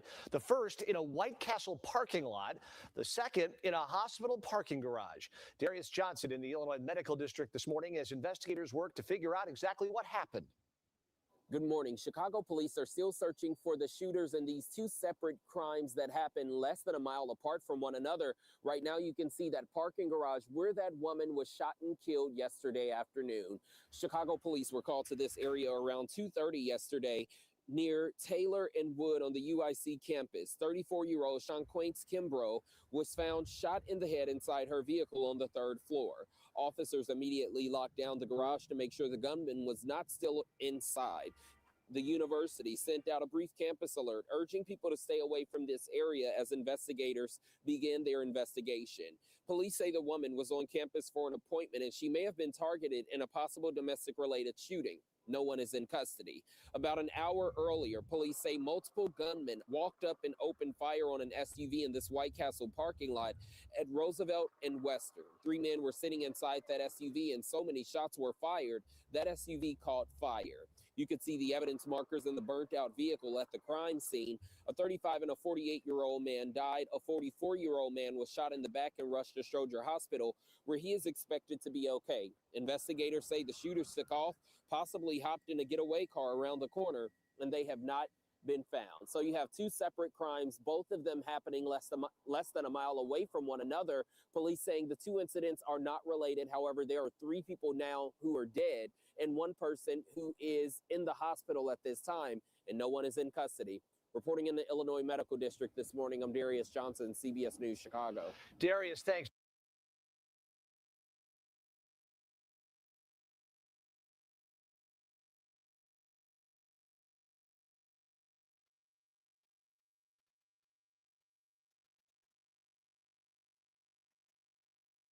You say that's my white friend, man. Condolences to your white friend, man. Yeah, that seemed like a domestic. Seemed like they was meeting up to break it off with him and some what you call that TV show? Fatal Attraction.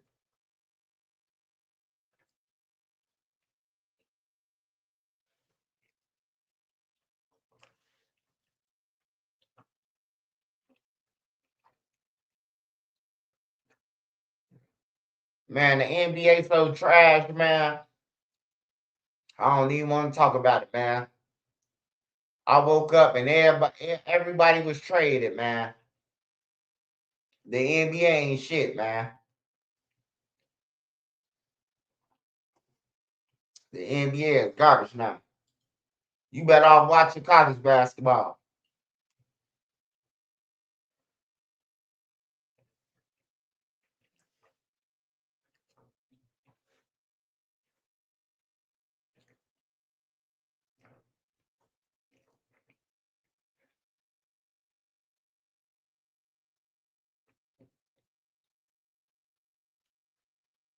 What else I seen out here?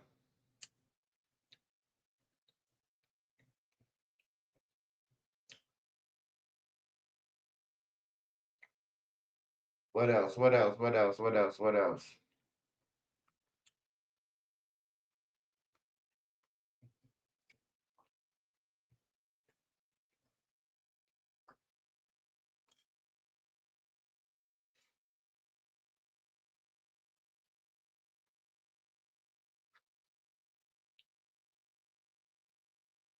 I didn't watch. I didn't watch. Man, yeah, I watched the WNBA, the Sky injuries.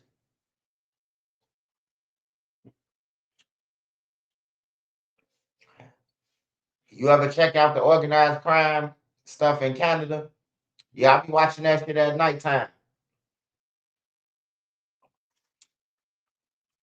I be watching that type shit at nighttime. Yeah, Canada be going up. I didn't know it was like that in Canada. And then the little Somalians and whatever the fuck you call it, whatever they is, Somalis or they be gang banging too. I be watching that shit. What's going on with T Grizzly? I don't know, man. We ain't heard nothing about the case no more. I think they threw out the case, or I don't know. I don't even know. They don't even speak about it no more.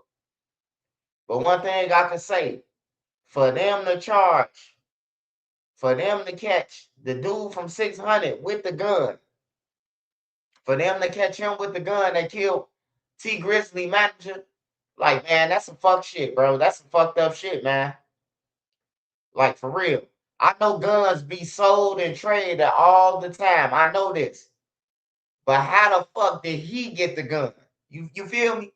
Like, I know guns be traded in the streets. I've been in the streets. I done had guns. I done swapped guns and all that shit.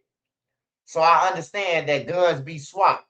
But I don't understand how did somebody who connected with Lil Book and them get the gun that killed his manager? Like, I just don't like backdoor shit, man. And T Grizzly manager, it seemed like it was a backdoor, bro. I don't know if they had a relationship. I don't know what they had, but it just seemed like a backdoor to me. It just seemed like a backdoor, man. The Bulls traded their whole roster. Hell yeah, man. The Bulls ain't shit, man. I went to go and bet on the Bulls. Kobe White gone. Man, everybody gone, bro. All the players that were just killing, they gone.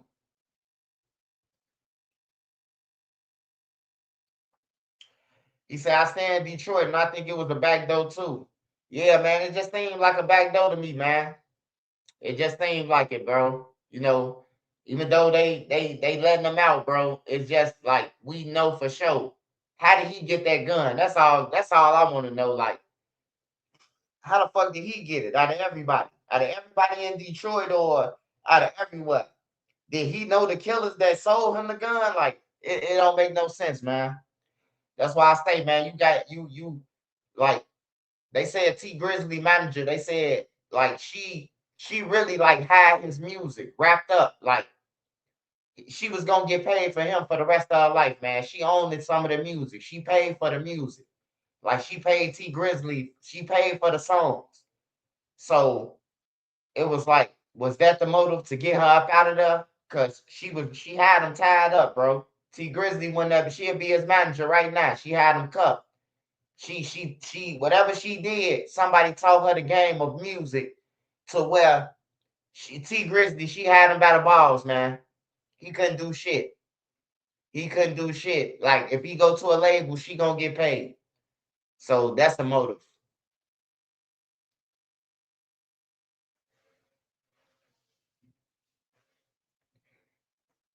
Yeah, yeah, yeah. The Bulls, they fucking suck, man.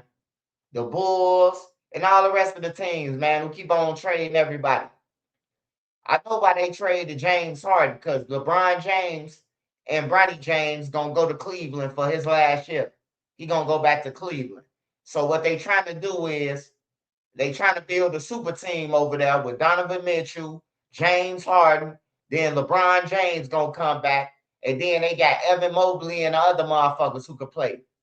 They ain't slick, man. The NBA some sucker shit, bro. Like people spend all their money to buy flow seats and all that shit, bro. No, don't even know the game is being rigged. The game is rigged, man. it's set for a certain team. Like this team got to win tonight. They got to beat y'all. But we gambling our money thinking that it's straight up. Like, nah, that shit rigged, man. What about Epstein? Hey, man. Hey, look, I'm going to keep it real with you, bro. I don't know nothing about Epstein, man. I don't know nothing about him. All I know is that, he had an island and he was doing some freaky shit, man. That's all I know about him, man. I don't know about it. I know some people whose names involved, Jay-Z and all them, but they ain't gonna go to jail. They would have been went to jail. They been known in New York. Jay-Z was fucking with 16-year-olds. He just like R. Kelly. He was fucking with Aaliyah when she was 15. He was fucking with fucking Foxy Brown when she was 16.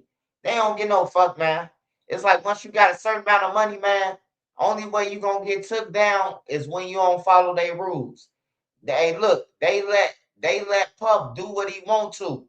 And to Puff try to sue them people, man. To Puff try to sue the liquor people. That's when he fucked up. They would have kept letting Puff fly across the country, have all white parties, baby oil parties, and all that shit, man.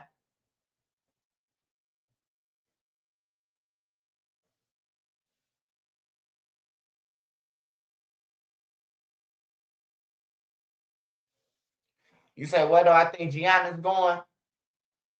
If he leave Milwaukee, he gonna go to like Memphis Grizzlies or some shit. He gotta go somewhere where they got some money at. I don't think he gonna come to the Bulls. The Bulls ain't shit, man. The Bulls don't want to pay nobody. They get the wrong people the money. We supposed to have Michael Jordan there for a couple more years. We supposed to have 8 rings, 9 rings. Just the Bulls cheap than a motherfucker, man. They ain't want to pay Pippen. They ain't want to pay Jordan. And they wasn't paying them. The person on the Bulls who made the most money on the Bulls is Tony Kukoc. You can Google this shit, bro. Tony Kukoc made the most money, man, when he was on the team with Jordan now, bro. I can't believe this shit. I'm like, what the fuck? Bro, they paid Tony Kukoc and didn't pay Michael Jordan or fucking Pippen them, man. That's crazy. That's crazy to the motherfucker. Not saying that Tony Kukoc was garbage, because he was hitting threes, he was cold. But come on, man. He got paid more than Mike now, man. The NBA, NFL, both entertainment companies, not sports leagues. Yeah, that's facts, Sparks. That is facts, Sparks. That's real facts, man. They going after entertainment most definitely. Cause ain't no way in the hell that Bears quarterback, all he had to do was keep running it to kick a field goal and then we win. This motherfucker tried to throw a 20-yard pass down the field to nobody. I say this shit rigged, man. And when I seen him do that, the Bears running motherfuckers over on the running game. Why would you throw the ball, bro?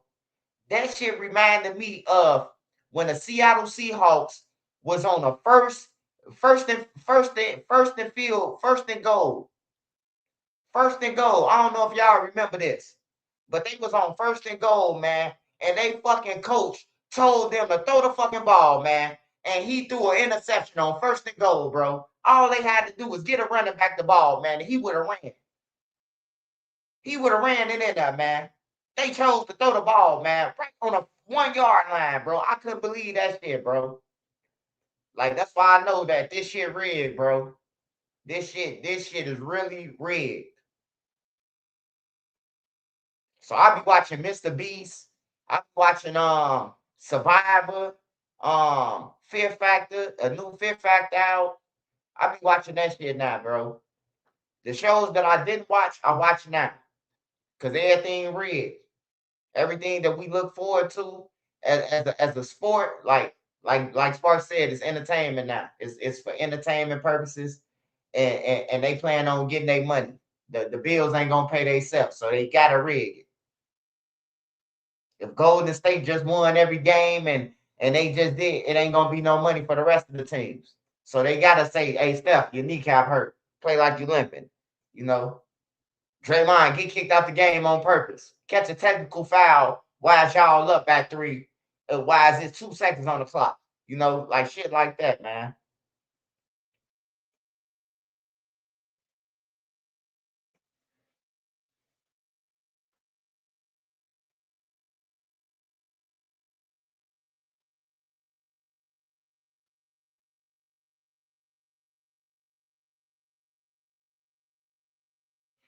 Yeah, the Epstein shit, man. Like, I just say take it for what it's worth to you, man. You know, like them people, they been doing that shit, man. They ain't gonna get charged, bro. You know why they ain't gonna get charged for it? Cause people rather take money over. If you saying some shit happen, right? And that's why I don't be getting into this shit, like the puffy and all that shit. Because people take money over, you know, getting somebody locked up. You know what I'm talking about? Like if somebody did something to you, hold you hostage, and took your cookies and all that, I expect for you to go to the police, not no motherfucking lawyer trying to file a lawsuit. You know, that's what shit get fun fishy to me, man. You know, like with a lot of these women too. You know, you done skip past the police station to go and get a lawyer. Not no lawyer for a criminal lawyer, a lawyer for a civil suit, because you trying to get some money. I told y'all, man, some people wake up every day to destroy people's lives. Some people wake up and say, I'm going to accuse them of this. That's why I stay away from people, man. You can find me under cameras in my house all day.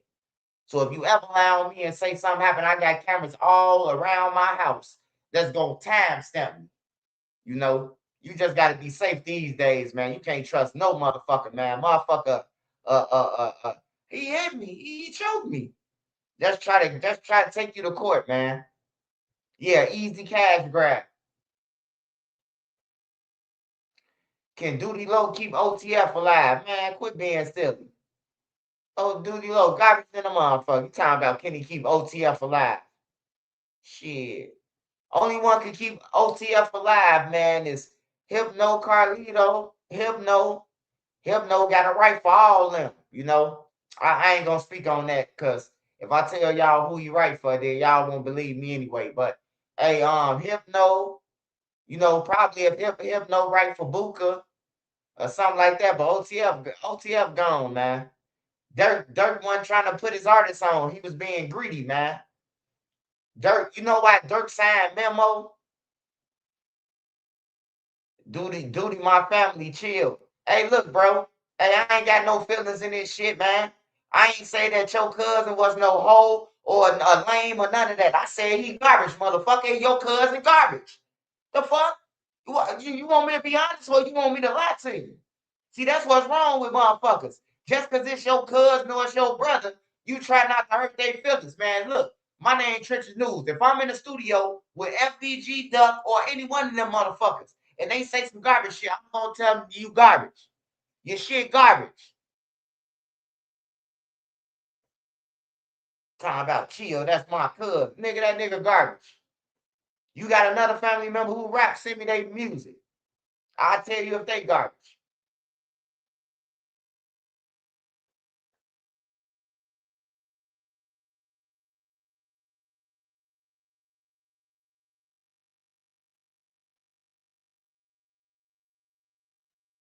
What happened with Warren Sapp?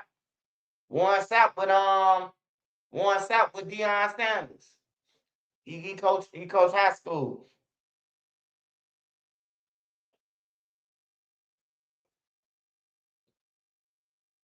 Hey, but one thing I can say about your cousin, Duty Low, he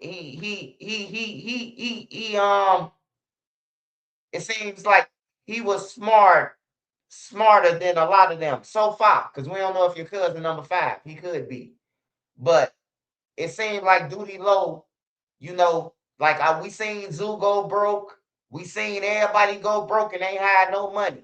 We ain't seen Duty Low broke. He always got a shiny bald head like Mr. Clean, and he always fresh, and he always got money. We ain't seen him go broke. So he's smarter than a lot of them, man. And he's still out of town somewhere living. You know, so yeah. That's one thing I could say about Duty Low. I call him the babysitter on this channel. We call Duty Low the babysitter.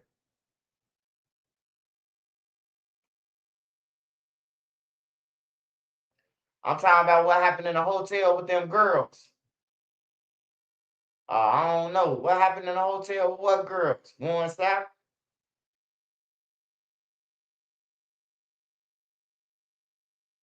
You think Bump could get some you think Bump could get some artists going? Yeah. Bump could do it. Bump could do it if he wanted to. But I don't think Bump wanna fuck with nobody, man. I don't think he wanna fuck with these shorties, bro. Bump ain't trying to go to jail. But you know, it's one thing, his name already Bump J, and he hot. And now he got some motherfuckers talking about murders and robberies. You hear me?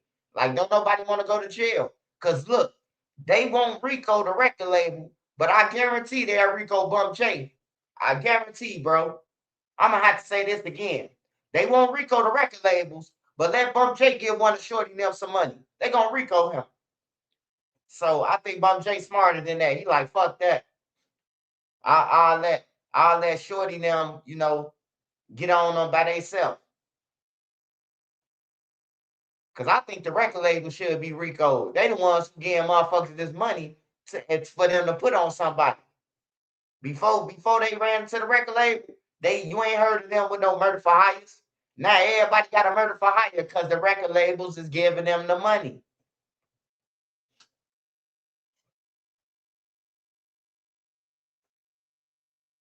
Yeah, Bump out the way. And nigga ain't trying to go to jail for these kids, man. These kids don't get no fuck. They'll kill some motherfuckers and be time out when he gave us the guns. Like, ain't nobody trusting these shorties. Ain't nobody trying to go fed, man.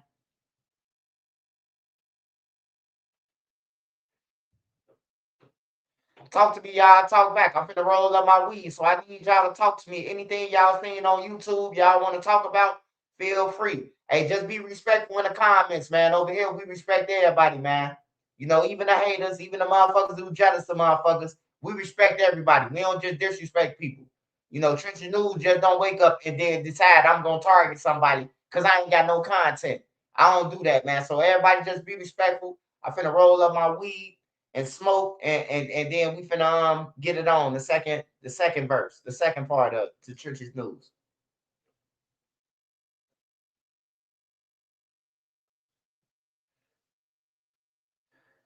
Hey, I do want to talk about the guy Lefty, man. I gotta talk about the guy Lefty, man.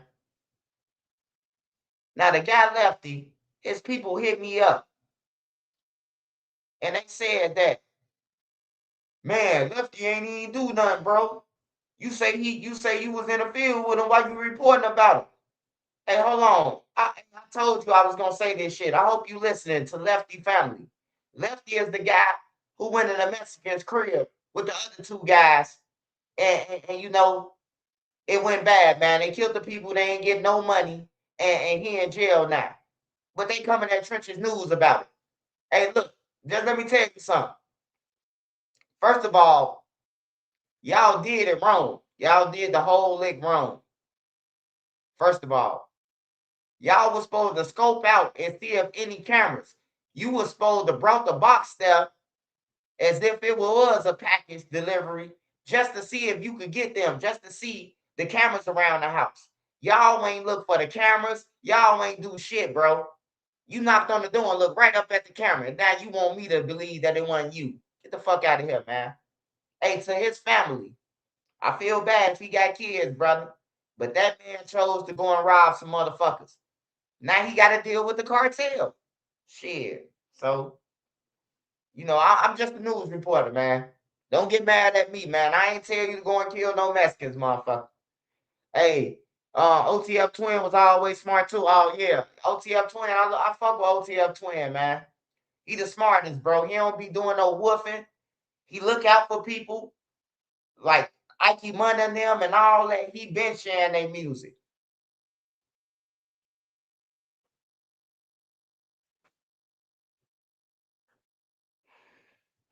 You try to react to the Zach TV Tuckerville interview? Fuck no.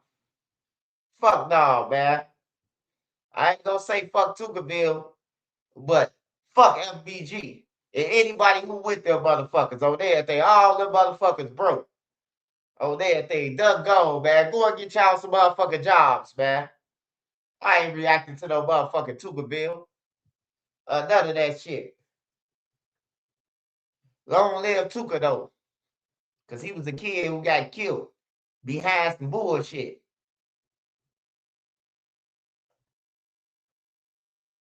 Yeah, I don't react to FBG, man. Duck ain't had no real friends, man. Them motherfuckers want Duck friends, bro. Them niggas was using Duck just like Duck was using them, man. I just been keeping it real with you, man.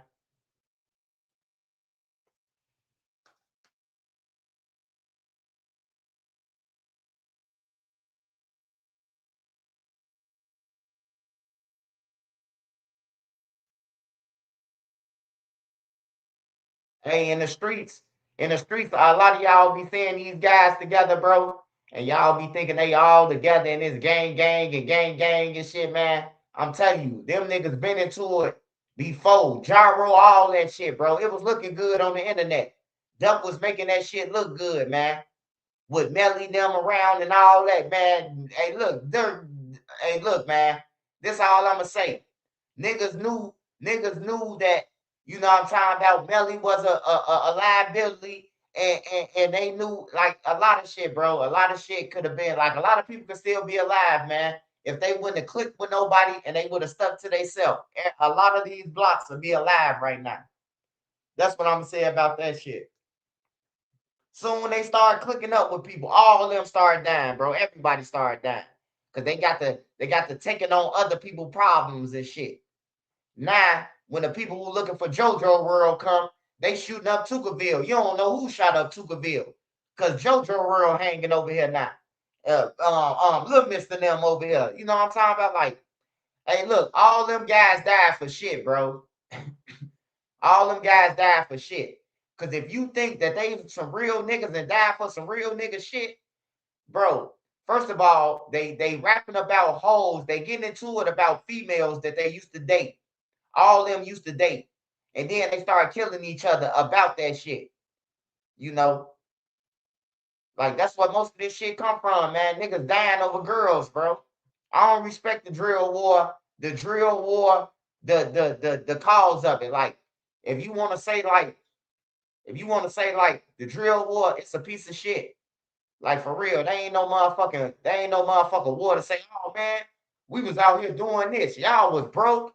Y'all wasn't doing shit. Y'all ain't got no money or none of that shit. Like y'all just was killing for nothing. And killing y'all friends and shit, killing y'all homies.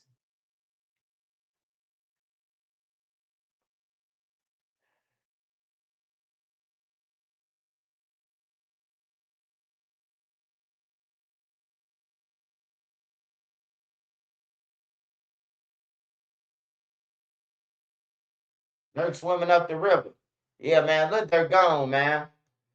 I don't know how to tell you in Spanish, French, Italian. I don't know how to tell you, man, but one thing I can tell you, man, look, they're gone, bro. I'm gonna keep it real, bro. Like it's too many witnesses. It's too much. Lil Durk them did too much to get their victim, bro. Like they did too much. And then Lil Durk biggest mistake. I'm gonna say this one more time.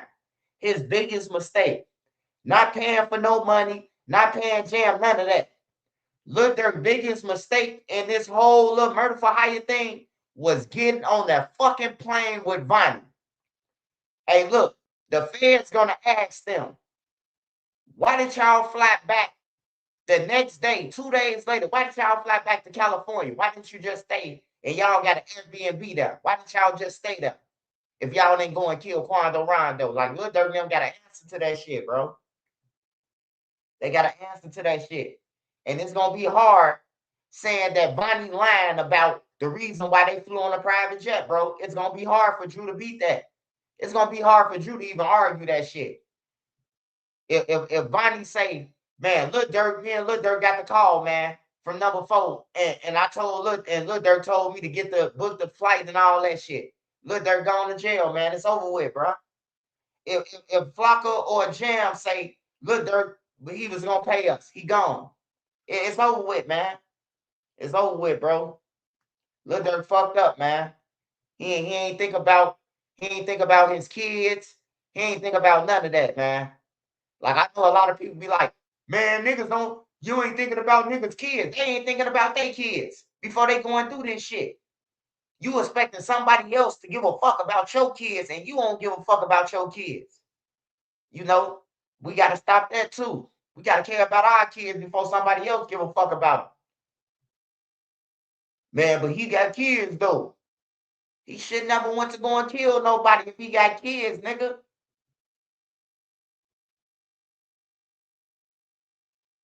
Vonnie lied, bro. He on the phone call telling his dad he trying to get home by any means. Hey, brother. That's what I'm saying. You gonna have to tell the feds that he lying. You gonna have to tell the jury that he lying, man. Hey, look, hey, King level 5. I'm keeping 1,000 with you. The jury ain't trying to hear shit that Drew talking about. When I tell you Lil Durk gonna waste his money, he wasting his money with Drew, bro. He wasting his money, man.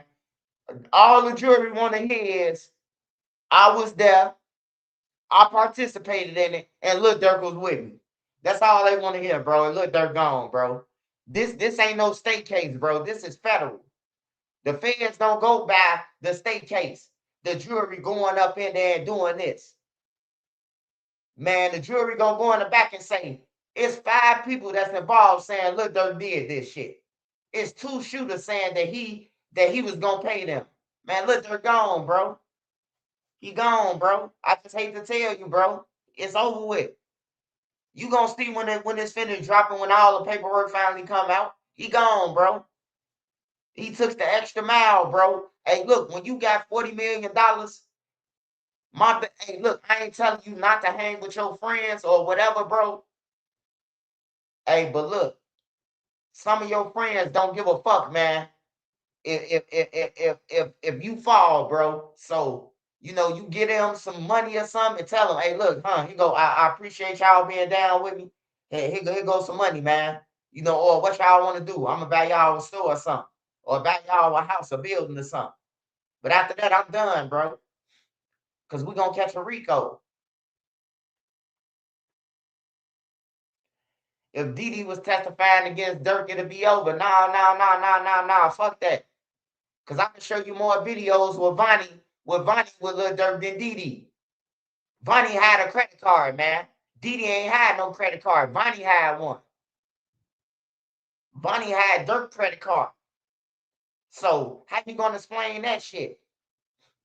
How you gonna explain that Vonnie used Durk credit card to purchase some ski masks with? Like, it was just all stupid, bro. It's just stupid, bro. Like, why even use credit cards? Why even use your credit cards? Well, you could have put some money on a debit card and paid for the ticket. Like, I don't understand, bro. I just don't understand, bro. Like, the shit that they did is like stupid. It's stupid than a motherfucker. He talking about some theft, duh. Hey, look, bro. Hey, go ahead on, man. Yeah, evidently you found out, man. Hey, it's multiple credit cards in this man's name being used pertaining to this murder, and you talking about somebody stole his cards. He should have said that shit when it first happened then. He should have been said that shit. My cards got stolen. He should have said that shit soon when they grabbed him. Soon he found out that they paid for the credit card. Soon the paperwork came out. He was supposed to, hey, look, they stole my shit. I know you want Lil Durk to get out, man. I know you want him to get out bad, man. So you keep your mouth open, man. He gonna be up in there soon, man. Or go to jail, commit a crime, so you can go up in there with him.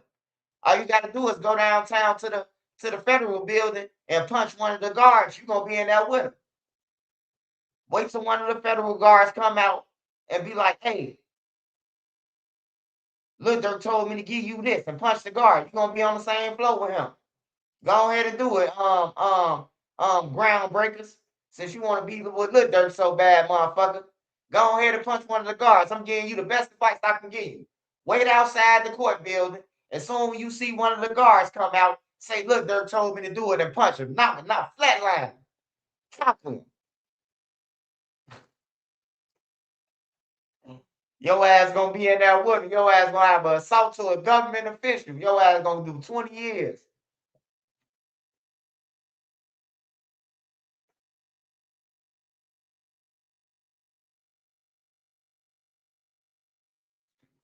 Say he got reward points. Hey, I saw a chick get caught for putting her phone number and to get in on the rewards.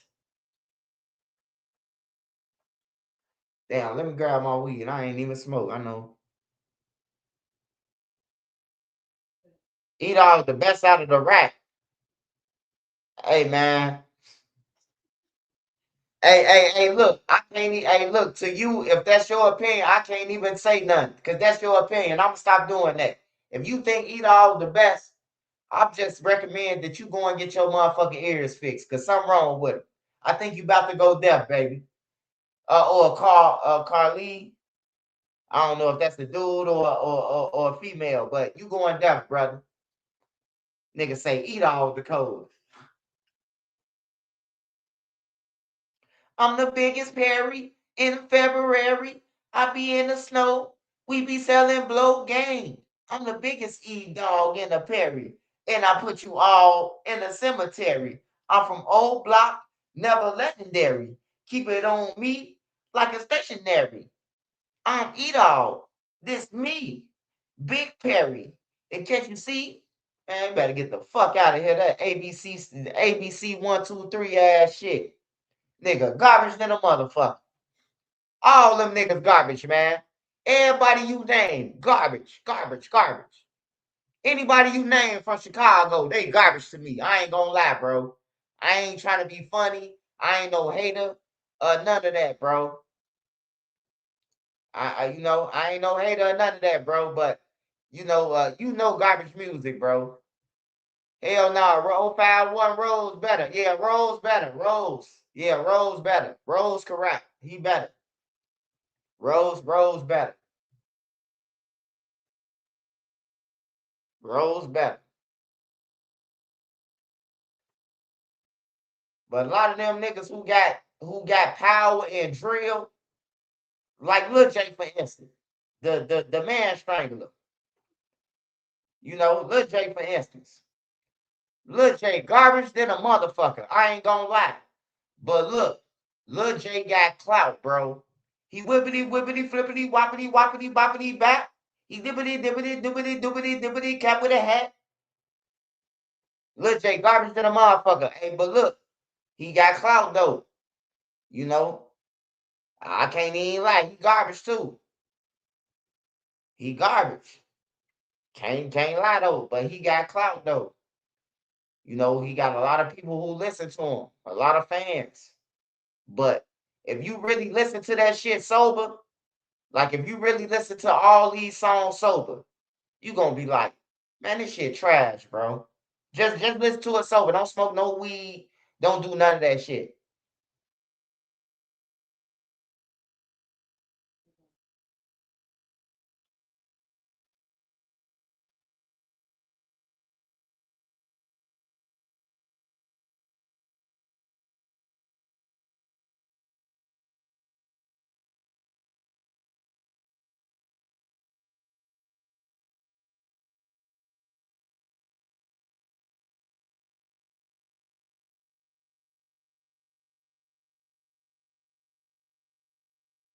And if you ask me, Mellow Bucks colder than 80%. I'm gonna say 85% of the drill rappers from Chicago, Mellow Bucks is. If you ask me, if you want to be real, I'm talking about talent wise, lyrical wise, like shit that makes sense. You know, I think she better than a lot of them. But don't nobody want to hear no female talking about they spinning and doing drills and shit. Don't nobody want to hear that. How can you even have sex with a woman who talking about trench gang and shit? Like that'll turn me off, man. Like I can't sleep with no, I can't even get on hard, man. I'm thinking you gonna kill. You talking about murders and shit. You online telling niggas that you finna slide on them and kill them. Like I don't want no female like that, man. That's a nigga, man.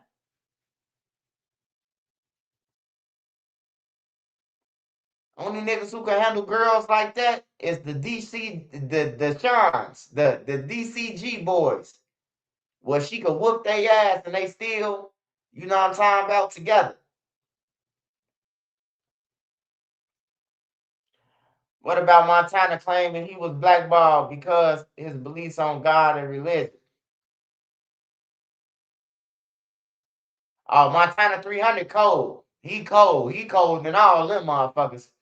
Shit, that guy cold. Montana 300 cold. He cold than all them, man. Every motherfucker we talking about from Chicago, he colder than. Lyrical wise.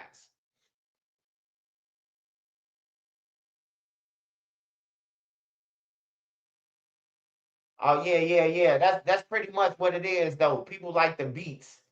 And like yeah, the beats.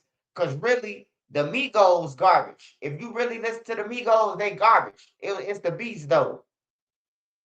Like I like the song. Nigga, I'd rather be rich than famous. I don't know what the fuck they saying. Never Fisher. I would whistle. Whistle. You pussy us to your whiskers. Like I don't know what the fuck he's saying, but nigga, I'd rather be rich than famous. You know that the beat was cold, but the Migos garbage than a motherfucker, man. On some real shit, the Migos garbage, man. It was the beats though. It was the beats.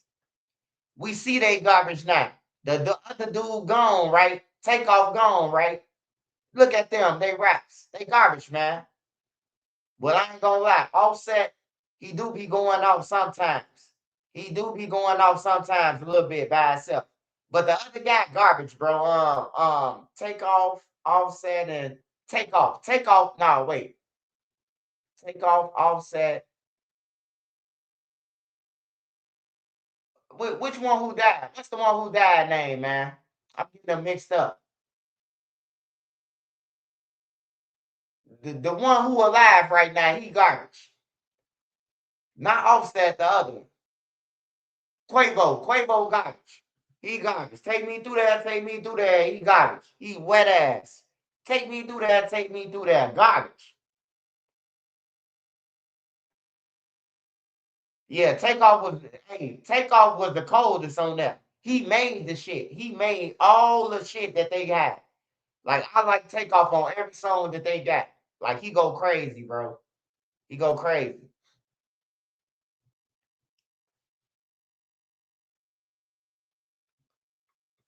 Yeah, Offset be trying sometimes. I just heard him with a freestyle. He went crazy.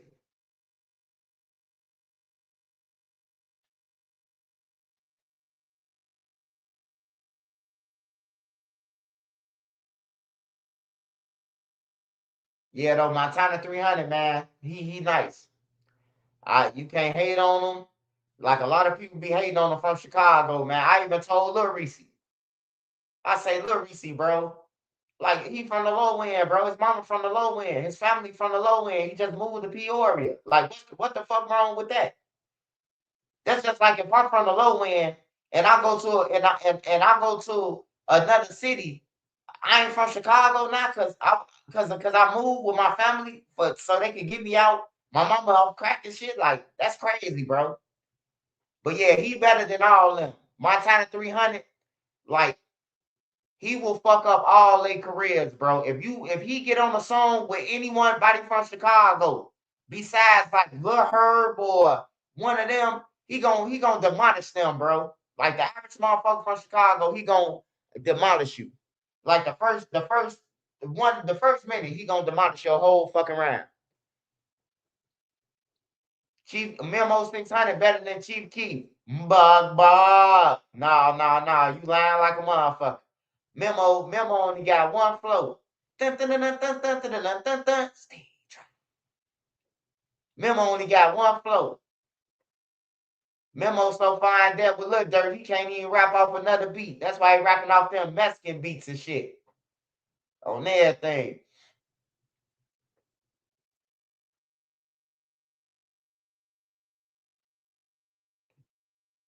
Memo ain't colder than Chief Keef. Chief Keef garbage too, though. I ain't gonna lie, though. I ain't gonna lie to you, bro. Chief Keef garbage to me, too. It's a lot of that shit, bro, that we was listening to. Ha, ha, ha, ha, ha. Like this nigga got an asthma attack. He throwing up, got something stuck in his throat or something. You know, but when you was listening to it back then, you probably was like, oh man, he just went crazy. You know, he just went crazy. But the shit garbage, man. But I'm glad those guys like Keith, they was able to make it out, bro, and do something. You know, they was able to take care of their family and thrive, man. Like but it's garbage though, bro. Like if you ask me like top 10 rappers from Chicago, not off like Keith, like you kicking through the door or getting a record deal. You gotta put Pappy before a lot of them. You gotta put Pappy before all of them. Like be for real. You gotta put young Pappy before all of them. I ain't gonna lie to you. Like if you talking about talent wise, not all he kicked through the door, he the reason why the music from Chicago, we wouldn't know about him if it wasn't for Chief Keef. Like if you ain't saying that, bro, if you going off top, Pappy is cold than all of them. On my mama, bro. Hey, Pappy got music. Pappy got music that his old music, like Night After Night and all that shit. Man, hey, look, these niggas can't fuck with Pappy old music, and he been dead since Pappy been dead for motherfucking 10, 11 years now. How long Pappy been dead for? 10 or 11 years, right? Man, they can't fuck with Pappy old music, bro. Like I love music, man. I'm a music connoisseur, bro. Like I love smoking weed and I love listening to music, all type of music. I listen to rock, I listen to country, I listen to all the music. And I tell you when some shit garbage, bro. Man, Pappy better than Herbo. I ain't gonna lie to you, Pappy better than Herb, man. Herb he just alive right now, so you know Herb just he could continue to make music, you know. But other than that, man, yeah, Pap was better than Herb. I ain't gonna lie, bro. I ain't gonna lie to you, man. Herb talented, but Pap was on another level, bro. He was like a Tupac. That's how I look at Pappy, bro. When you go back and look at Pappy old music and his old videos when he was just freestyling, he remind you of Tupac, bro. Like Shorty was like Tupac, bro, on some real shit. He was coming. It's just that all that gang banging, all that shit up north, like up north serious, bro. Like up north, you would get killed up north, just like out south or out west. It's just that people don't report about it because they be trying to hide the murders from up north because that's where all the money at. Like it's money out west, it's money out south, it's money everywhere. But it's money up north. All the money is up north. Anybody from the city know what I'm talking about, bro.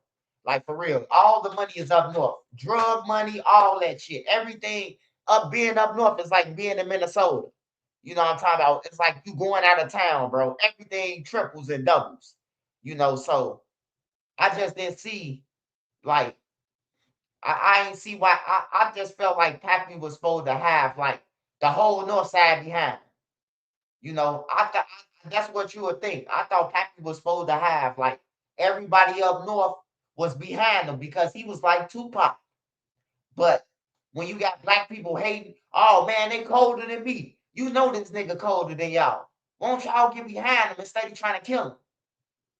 Won't y'all be glad that he from up north and he repping up north? Like niggas don't think the smart way. Niggas be thinking stupid, bro. Oh yeah, I love Jelly Roll, man. Me and my wife, we watching Star Search. Jelly Roll on Star Search. Yeah. Oh, I love Jelly Roll, man. Jelly Roll, like similar to me, like far as like when you go to jail and then you see that ain't no motherfucker there for you, bro. Like I've been to jail so many times, no letters, no phone calls. It have been times where I ain't talked to a motherfucker for a whole year, but my mama, 2 years. Only way we talking to people because people coming in there and they calling somebody's phone and they around them. Like for real, I don't want to go through that shit no more, man. I don't want to go to jail, man, and knowing that, you know, like I'm just sitting here.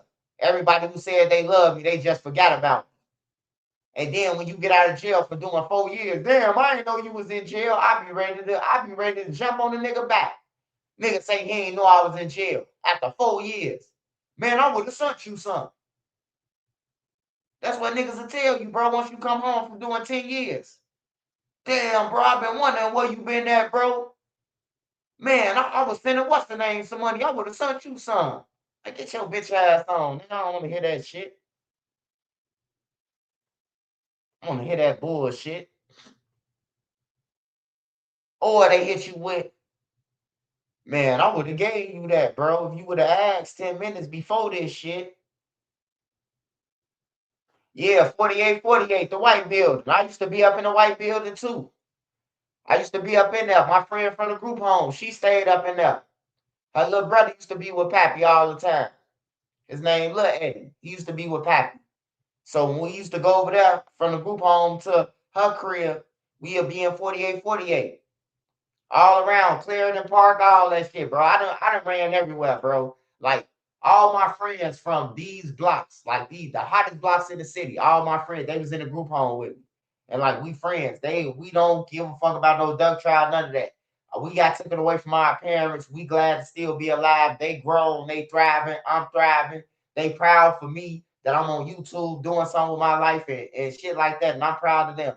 You know, we know that everybody on the time clock. So we ain't that tripping no more. Once a motherfucker start seeing that everybody gonna die one day, and it's best that you try to work hard to lead some motherfuckers some so they'll be in a better position. If you ain't on that, man, just stay away from me. I don't even want to be around people who ain't on that, who don't want to thrive. Like for real, I don't hang around people. Oh, I got 5, 6 hoes. Ain't no need to me to hang around. I got a wife. What the fuck I'm hanging around you for? To get in trouble? So I could be getting in trouble by my wife? For your ass, hell no. I just gave my friend $100 yesterday. He asked for $100. I just gave him $100, man. When I gave him that $100, man, I gave him a quick speech. Hey, bro, I'm finna get up out of here and go to New York, you know, and you know, hey, look, man, best for you to go and get a job, man. Try to go to a temp service or something like that and get you a job, bro. Sitting around, you ain't sitting around and begging and waiting on something, bro. You ain't gonna hide shit, man. You know. And I told him my number. I told him when you call my number, it ain't gonna be my number. It's gonna be Mike Jones. Cause I don't talk to people after I give them money no more. I don't talk to them no more. That way, if you plan on bagging and calling me back tomorrow for another 100 saying that you ain't got shit, you know, you could tell that to Mike Jones on everything. So when you call my number tomorrow, I ain't gonna answer. It's gonna go and say you have reached 210-214, whatever Mike Jones number is. That's who you're gonna be talking to, Mike Jones, goddamn. Because if I keep on giving him, he ain't gonna want to work. He ain't gonna want to do shit if I keep on giving him shit. So if I keep it real with him, like, hey, here go the money you asked for, go and get a job, brother. Like, try to get a job, man, because next time you call my phone, it's gonna be Mike Jones. And I ain't playing, bro. You call my phone right now, you're gonna be talking to Mike Jones. I don't play that shit, man. I want everybody to be successful. And I don't want nobody to think that it's okay to lean on somebody else or your bill ain't due and you counting on another motherfucker. Oh, what's the name gonna pay my bill? I ain't gotta pay it this month. You're wrong. Talk to Mike Jones.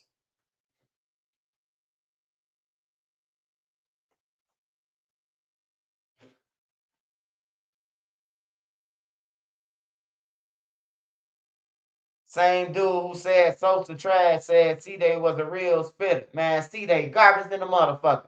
Whoever said that Sosa was trash and that C-Day was a real spitter, they garbage in a motherfucker. Cause C-Day is the worst drill rapper ever. Him and Rondo number 9. 600 got the worst drill rappers ever. 600. Lil Mikey colder than Lil Mikey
Hey y'all, I forgot, man. Promotion, man. Promotion. This promotion, man. If anybody in Chicago, if anybody in Chicago, in the Chicagoland area, man, and you visiting Chicago and you need weed and shit like that, you smoke weed and you don't want to go nowhere or you don't trust nobody. Hey, it's a legit company that you know what I'm talking about. He sell his weed, he gonna get it to you and make sure that don't nobody fuck with you and all that shit, man. So, you know, we need people like him. Well, you ain't got to leave out your hotel or risk being robbed because he already rich. So it's a good establishment. It's good for the people like the civilians out there that don't want to be robbed. Because if you up some money in Chicago downtown and you up more money than what you asked about, they finna rob your ass. So make sure you watch out downtown. On some real nigga asked me for some change downtown. I'll be ready to fight. I'm thinking you sizing up my pockets. Nigga talking about you got change for a 20 and you just left out the cursive change. Nigga, what you trying to rob me or something?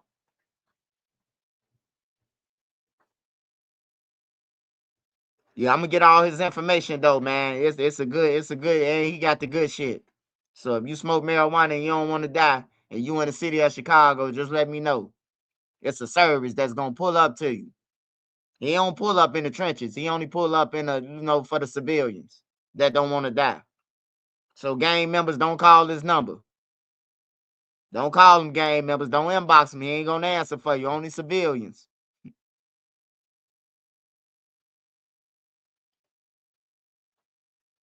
Smash that like button, y'all. What else? I still bump his sucker verse. That's the best he got.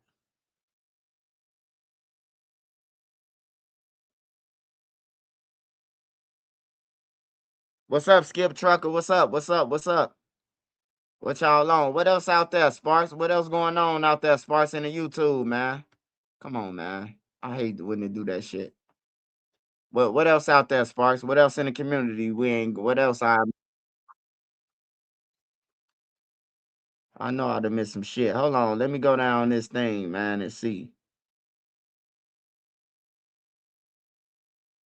Hey y'all who on them food stamps, man.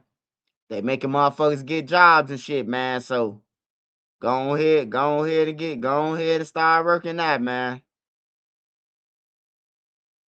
You gotta stop depending on the government and all that shit, cause they coming.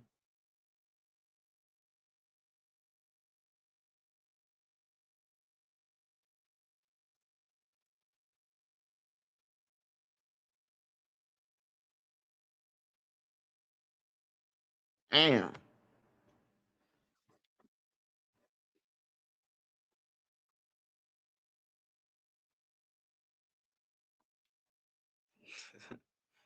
Hell no, this crazy. Hold on, y'all.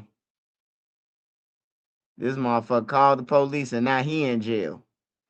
It's crazy.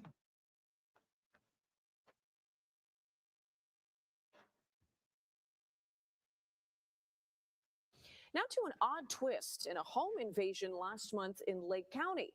The victim is now behind bars. Alan Salganik was arrested yesterday at his home on Sheridan Road. Salganik told deputies he was robbed during a home invasion last month. He went to the hospital and was treated for injuries. Police arrested Brian Wish the next day when he was found with a gunshot wound to the stomach. Well, that led to police searching Salganik's house. That is where they found 2 pounds of cocaine and $500,000 in cash. Now, both men are in custody.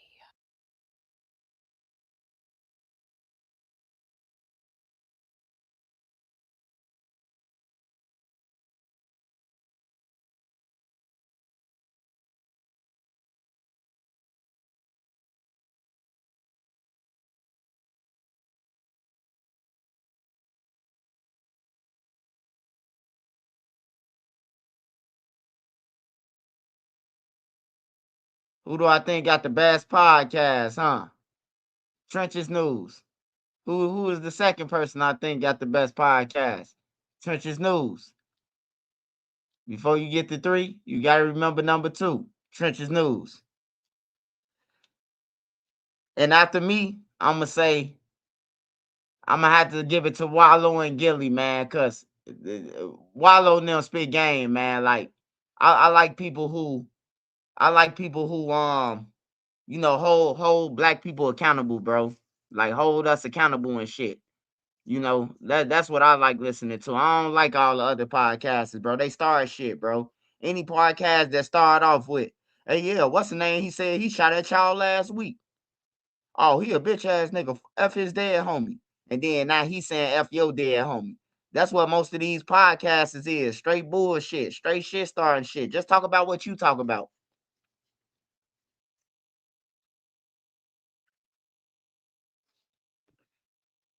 All right, man. Let me dig in this Epstein shit real quick.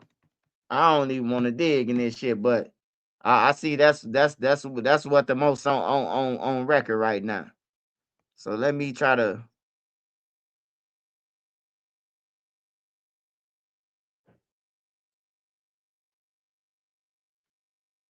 This week has been an absolutely wild week for not just the country, but for the entire world. After the DOJ released millions of new documents last week, people are still finding things in this release that are raising questions about what exactly was happening in Epstein's inner circle. And I mean, just for an example, this FBI document that talks about an alleged complaint regarding two foreign girls allegedly buried on Zorro Ranch that died from alleged strangulation from rough fetish and the supposed videos that came along with it. I'll get into that later.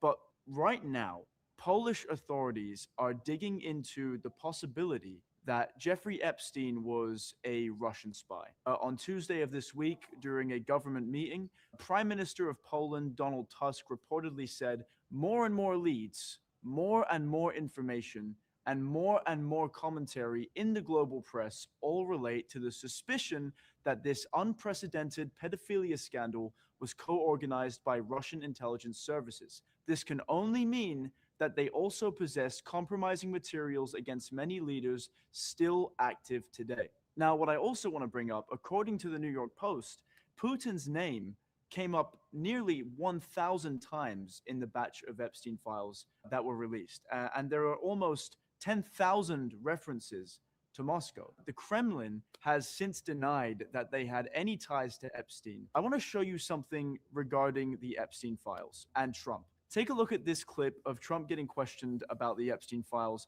and I want you to notice how he reacts. Yeah, what do you want? On the Epstein files, you talked about Democrats who were in there. Elon Musk was also in there, and so was your Commerce Secretary Howard Lutnick and correspondence that he had with him.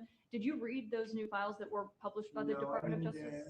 I have a lot of things I'm doing, a lot of things I'm doing. I don't know. You mentioned two names.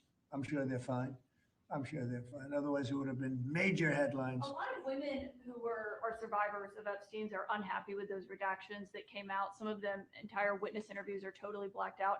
Do you think that they should be more transparent? The fact that they thought they released too much. I heard that, and you tell me something else. No, I think it's really time for the country to get onto something else. Really. Now that nothing came out about me, other than it was a conspiracy against me, literally by Epstein and other people.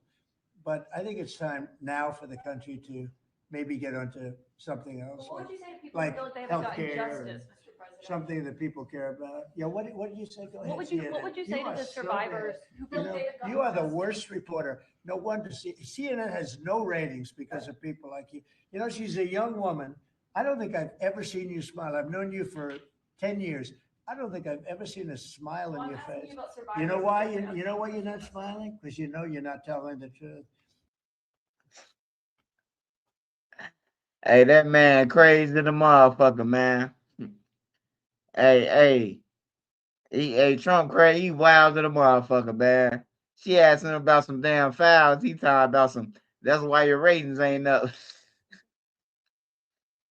He crazy the motherfucker.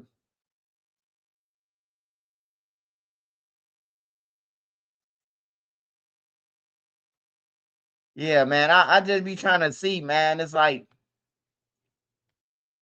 the Epstein shit, man. He just like Puffy. He just like Puffy, man.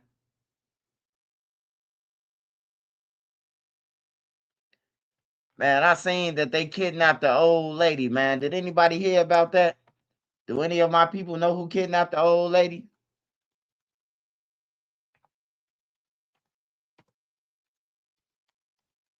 Let me put some light on this old lady, man. Big Sanders just told me to put some light on her, man.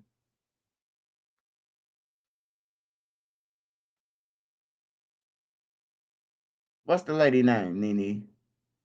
Is she somebody's mother? A B C O's mother kidnapped.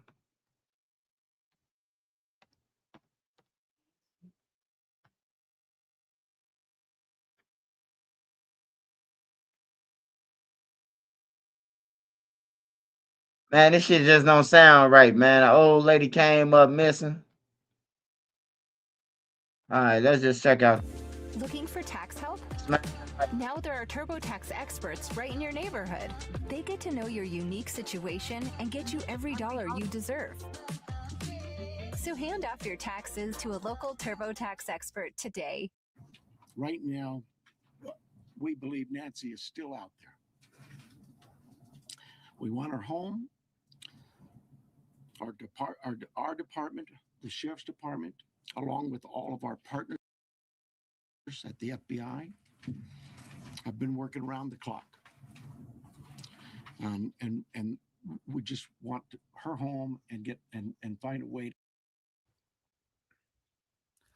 A Hawthorne man is facing federal charges in a fraudulent ransom scheme tied to the high-profile disappearance of NBC Savannah Guthrie's mother.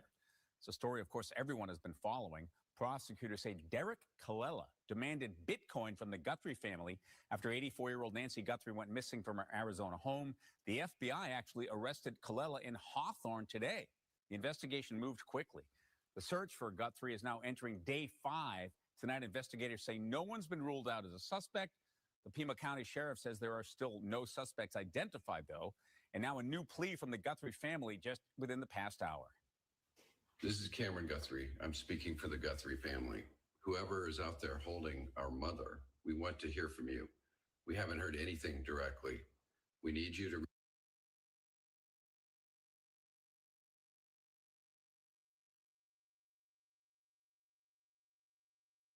Man, this just don't feel right, man. Why I feel like one of the sons now got the mama, man? It just don't feel right, man. Ain't no nigga taking nobody mama, man. Like, stop playing, man. Which one of y'all trying to get the insurance money, man? Like, for real, this seemed like some straight backdoor shit, man. This lady ain't came up missing in 90 years and not somebody know she y'all mama. Get the fuck out of here. Which one of y'all losers that took y'all mama, man? It always a nigga get on the news, too. Please help us find him. Whole time, he didn't scheme with some motherfucking Africans to kidnap him. Shit crazy, man. I hope they find the lady, man. I thought that was Nancy and Grace. Is that Nancy and Grace, Nene? Mother?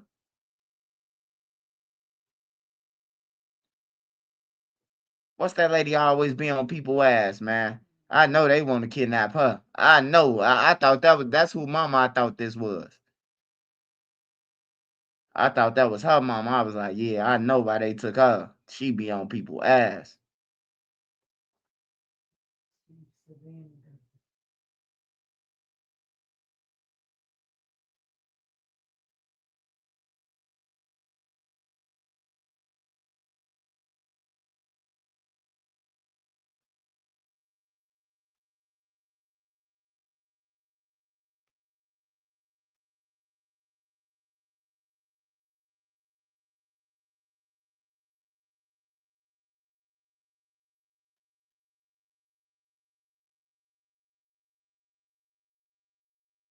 Oh, they say C Murder lost his appeal, man. Say C Murder lost his last appeal, man. He won't be coming on, man.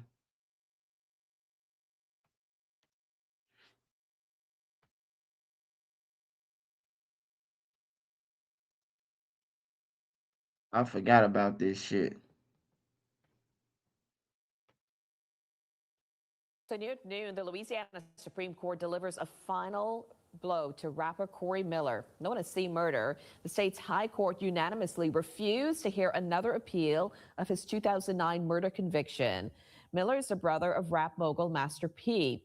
He has repeatedly challenged his life sentence for the 2002 fatal shooting of 16-year-old Stephen Thomas. He argued that recanted witness testimony and DNA evidence claims should lead to a new trial for him. But the Supreme Court stated Miller had exhausted his right to state review, closing the door on any more appeals.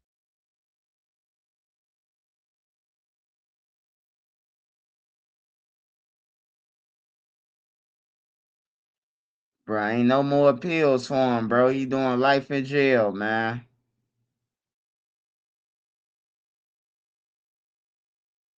He ain't never coming back home, bro. He lost both his appeals. It's over with. My brother got one more appeal left. He got 93 years. He lose this appeal, he gone for 93 years, man.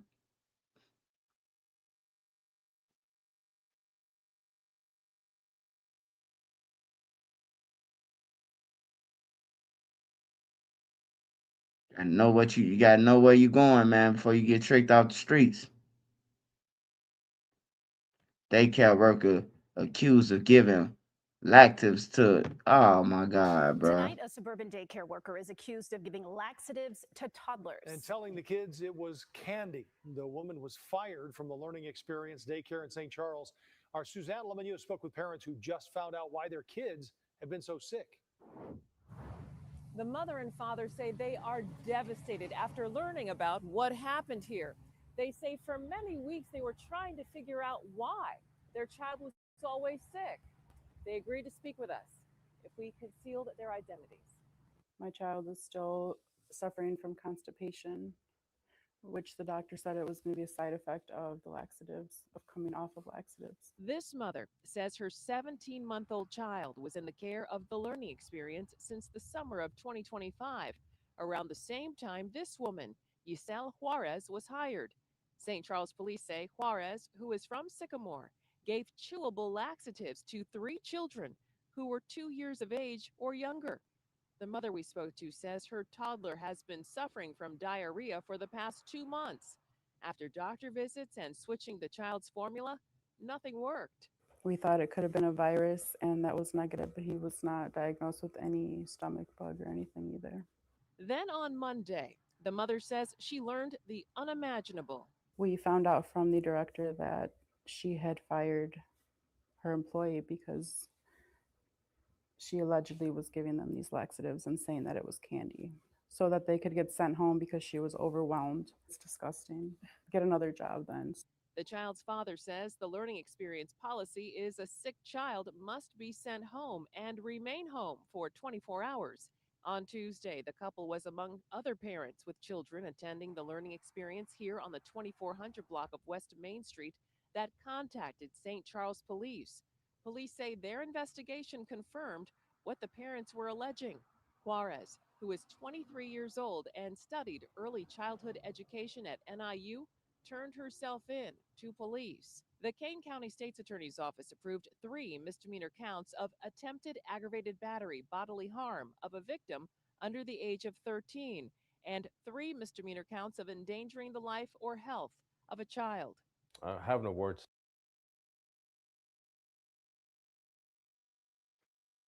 Man, you can't even try. I remember, man, parents used to be proud to drop their kids off to school and shit like that, bro. We ain't had none of them problems, man. Motherfuckers putting shit in the baby bottles and all type of shit, man. It's just crazy, man.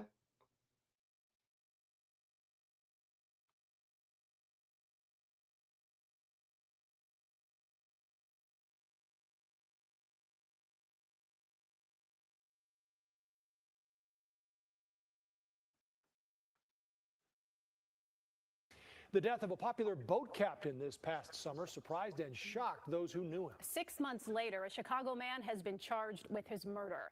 Our Sarah Maki was in court today as a judge ruled the man charged in the death of Nabil Abzal will stay behind bars until trial. A judge agreed that the defendant in this case, Alexis Trader, poses a threat to the community and will remain in custody as he faces first-degree murder charges. The prosecution in this case focusing on Trader's long criminal history, which does include 4 separate ongoing cases, all of which happened before the captain's death. I figured that he didn't just like fall in the water and drown because he's very experienced boater. I know he told me he had been like a captain for over 20 or 30 years or something like that. And so it's very unlikely that someone with that type of boating experience would just drown. Former passengers of Nabil Abzal say they always wondered what happened to the popular charter captain, known as Captain Bill. Prosecutors now filling in the gaps, telling a judge he was sleeping on a charter yacht during the busy Labor Day weekend when the defendant, Alexis Trader, jumped the dock gate around 3 a.m., letting some friends into DeSable Harbor. 2 women in the group would climb aboard Bill's boat, hanging out until he woke up and escorted them off. As the captain took the women back to the gate and off the property, prosecutors say the defendant approached, hitting Bill in the face, knocking him back. His head hit a metal grate before Bill disappeared under the water. We also learned that the defendant called 911 from his phone after other witnesses heard the splash, but he gave police a fake name, Young James.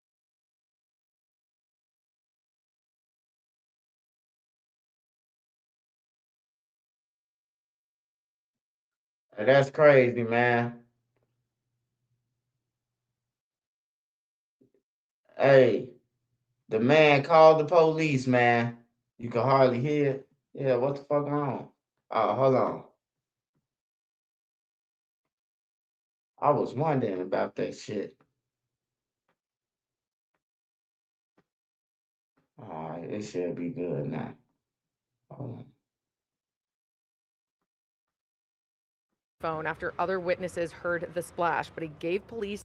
We also learned that the defendant called 911 from his phone after other witnesses heard the splash, but he gave police a fake name, Young James, scaled the locked gate again to grab what looked like a wallet, and left. Police only started investigating this as murder after other boat staff found blunt wraps and vapes on the boat hours later.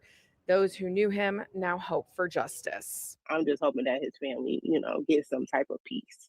Prosecutors say Alexis Trader has a long criminal history that goes back to 2008 and also includes 4 separate ongoing criminal cases. That includes an attack on a gas station attendant in January of last year, 2 separate burglaries from April, and a DUI arrest just about a week before. In custody in this case, Alexis degree jumped the lock dock.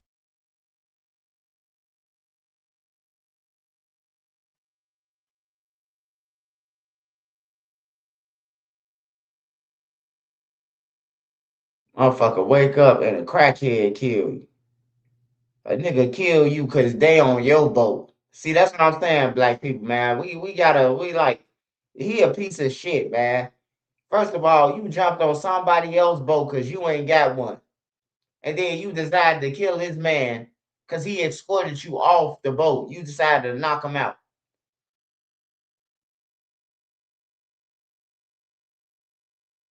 Like, that's crazy, man. Urban Girl Resin, what's up?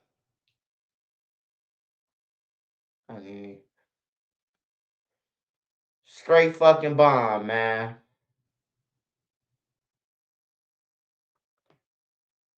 Straight bomb.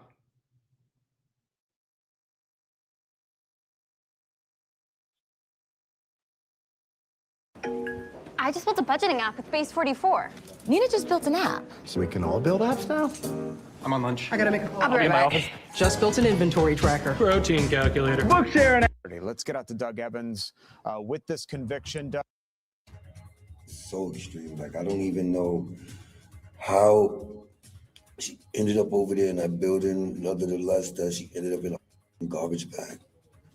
We hear tonight from the life partner of a woman whose dismembered body was found in a plastic bag in Brooklyn. He reveals tonight new information about the final hours before the woman's death.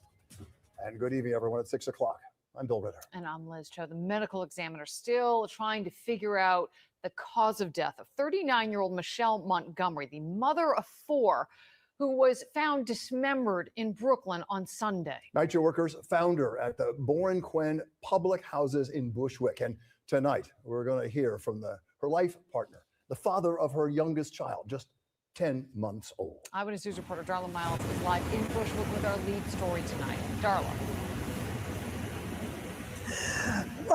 Good evening, Bill and Liz. We are told that 39-year-old Michelle Montgomery did things like make gift baskets and go all out for decorations for her children during the holidays. So her family really is perplexed as to find out who might have wanted to bring her harm. They know that she was having dinner and hanging out with friends here near the intersection of Flushing Avenue and Bushwick Avenue on Saturday night. And then just hours later, her body was found 5 blocks up the road on Bushwick Avenue in a building that she had no connection to, dismembered and deceased. TK left this house vibrant, happy, and alive. This is what Michelle Montgomery posted just after midnight Sunday. By 9:30 a.m., the 39-year-old mother of 4 was dead. Her body discovered in the basement of a Brooklyn apartment building, dismembered in a garbage bag. That was hard. I broke down because I still can't believe it. Still. Montgomery's gruesome murder, a total and utter shock to her family. She and her life partner, Anthony Echevarria, have a 10-month-old son. It has been one of the hardest things to really look at. It's watching him look for her and knowing that she's not coming back. He says I ain't gonna lie. If you did a crime in New York, you getting caught. So we gonna know who did it. We definitely gonna know who did it. Oh, New York busting today. Details in a case that we've been following closely here on News 12. An arrest has been made in nearly a 3-year-long investigation. This all in connection to a deadly shooting in Soundview. News 12's Brittany Cadet joining us now from where it all happened. Good morning, Brittany. What are you learning out there? Hey, Marcy, good morning. That's right. This is a crack in a years-long investigation. Police say Trevor Roberts was shot and killed here on East 174th Street nearly 3 years ago. And new today, police say they have Thomas Padilla in custody. He's about 19 years old, and he's from the Bronx. But they also say they're looking for 2 other people in connection to that entire incident. Now, again, Padilla is from the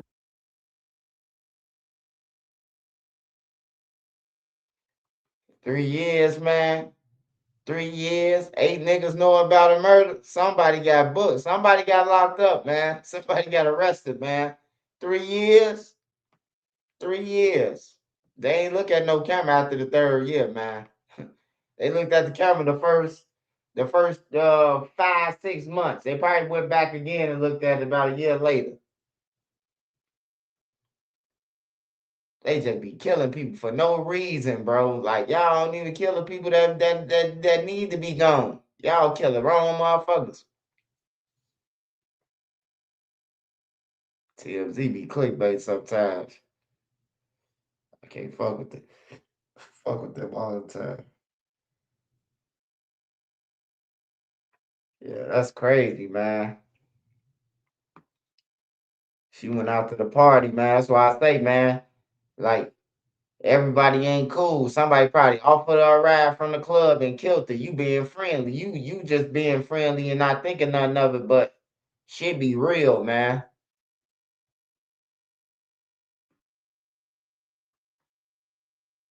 Is this new on the White Castle shit? Waiting for the break of day.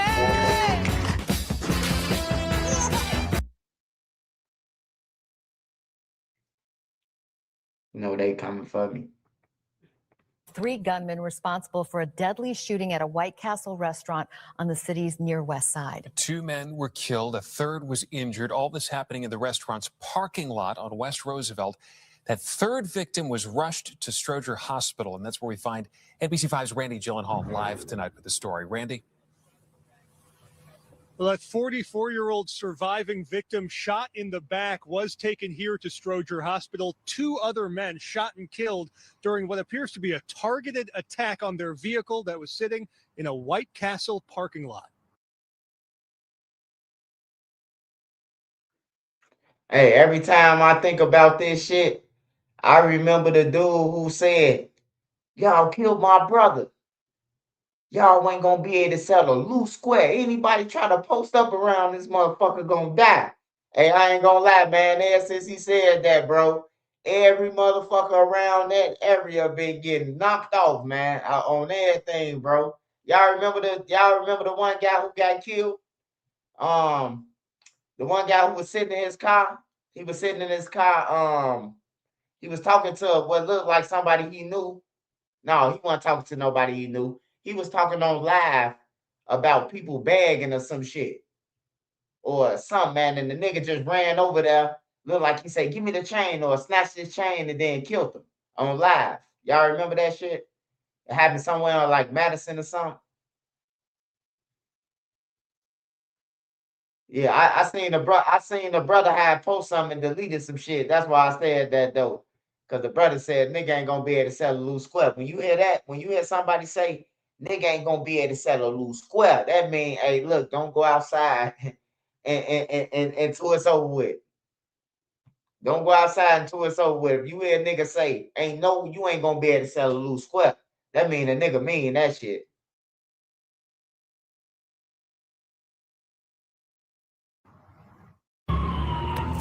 In the middle of the afternoon, gunfire, then a car fire inside this fast food parking lot filled with smoke and sirens. But the car is on fire, you guys. Chicago police responded here and found 3 men shot inside their SUV. 2 of them pronounced dead, ages 35 and 48. Police say 3 gunmen approached their vehicle and fired into it. The parking lot littered with shell casings and evidence markers, and the SUV catching fire, burning during the shooting. I need justice for my brother. And so we really don't know if that's him yet, but if that's him, I want justice for my brother.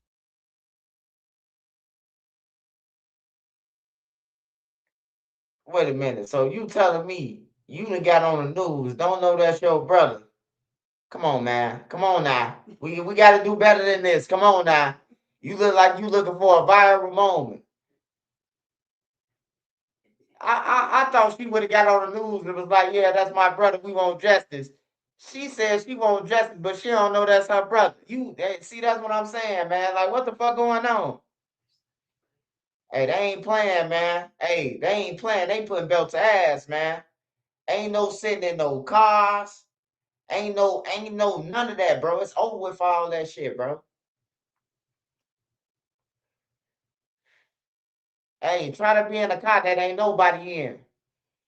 Nigga, you shoot at this pink car. I know you on some bullshit. Your ops ain't got no pink car. Your ops ain't got no purple car. Hey, that's what niggas gonna have to start getting though. You gotta get some shit where a nigga know damn well this ain't their car that they shooting at. Yeah. You got to get the Lion King or Pocahontas on your shit just so you won't die. I'm telling you. Motherfucker got to ride around with a whole cartoon character, like a straight with goddamn it Bugs Bunny on it. They ain't gonna kill you. If they do, then they just some thirsty motherfuckers, man. Hold on, let me listen to her say this one more time. How she came on. Hold on. Cause she came on wild as hell, man.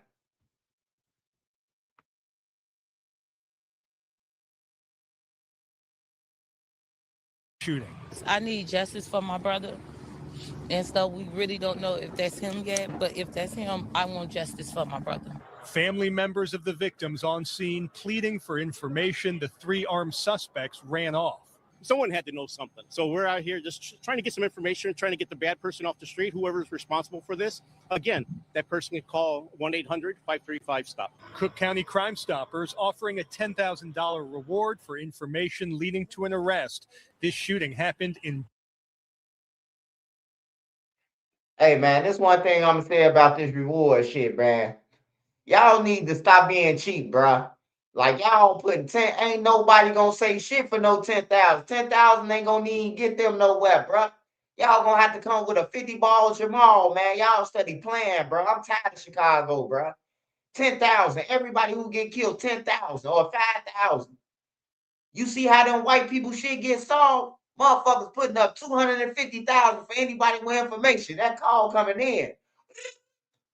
Hey, yeah, I seen John Henry lurking by the garage earlier. I came back there and he told me that he was fixing something on your garage.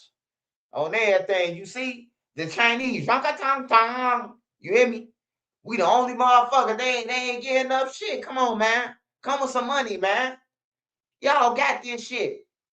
Y'all want 3 motherfuckers just got shot down. Y'all talking about 10. If 10 a piece, 10 a head.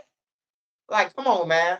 At least give a motherfucker something to giving the motherfucker up, man. Like they just petty as hell, bro.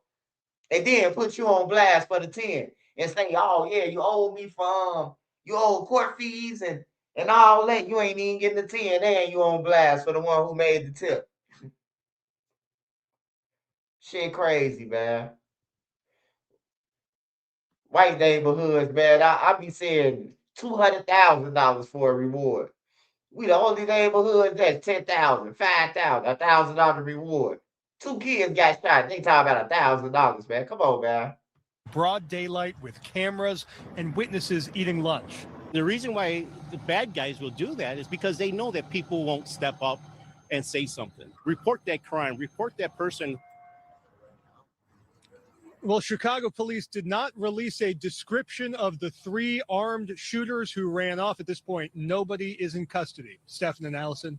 And Randy, just to clarify, if people do want to call, they can do that anonymously, correct?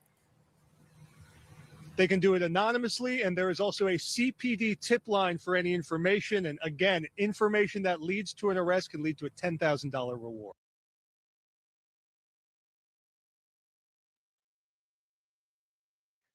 I think y'all lying, man. I think y'all lying. It's crazy.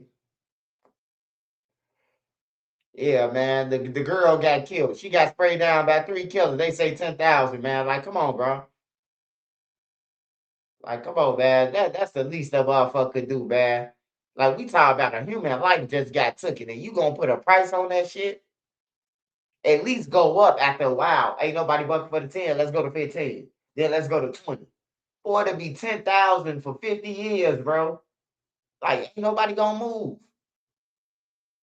Like, for real, ain't nobody moving for that shit, bro. We gotta stop killing each other, bro. If a nigga ain't touch your mama, your daddy, your grandma, your cousin, I ain't got no beef with you. I ain't never did that to nobody. Touch none of your people. So you ain't have no reason to kill me. Please don't. On everything, I'm a cool individual, bro. Like, I'll help you out. I can show you how to make money. Don't kill me over no stupid shit, bro. Like, for real. Yeah, at least make it at least 30,000, bro. A motherfucker could see some leeway. I can move out. I can move out of Chicago. I could take my family. I could have some money left over still, you know? Like, ain't no motherfucker bucking for no 10,000. Then when you gotta pay taxes and the lawyer who getting the money. Like, man, this $1,000 when you done. Niggas ain't doing that shit for that. But I bet you they come with that 30 ball. Some murder's gonna be solved around Chicago. We got 30K of murder. Motherfuckers, mama's gonna be turning them in. Yeah, my son, his friend was talking about it last night. Motherfucker, mama's gonna be turning shit in. I'm telling you. That 30,000, man. I know 30,000, man. Motherfuckers, mama's gonna be turning them in. Motherfucker, mama's gonna be recorded. Imagine you talking to your mama, and your mama ask you, when you say that murder happened, you talking to her like, Mom, just be cool. It happened Tuesday. Where happened at?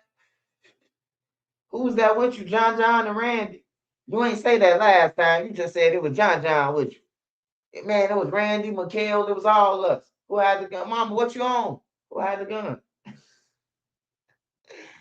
Mama trying to pay them motherfucking bills. Pops then left. And broke her heart. Shit, mama trying to pay them bills. Mama around that bitch with a white on. Shit. 3 people killed while shopping at a bakery. What? And we begin tonight at 7 with continuous coverage of that breaking news out of Westwood. That's where a driver lost control of her car, killing 3 people inside a grocery store and injuring 6 others. NBC4's Darsha Phillips joins us live from the 99 Ranch Market store with the very latest. Darsha.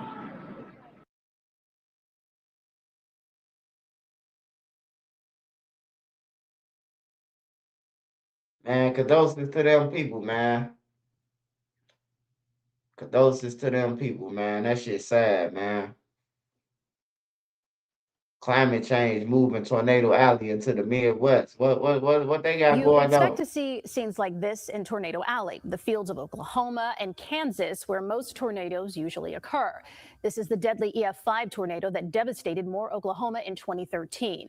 But recently, it's actually Illinois seeing the most tornadoes of anywhere in the country as the climate warms. In tonight's Climate Watch, meteorologist David Yeomans is back, digging into a concerning trend over the past few years and what you need to prepare for. It was just 10 months ago that a strong EF1 tornado ripped down 21st Ave in Gary with winds of up to 110 miles an hour. As residents continue to work to clean up the damage, new roofs are a common sight.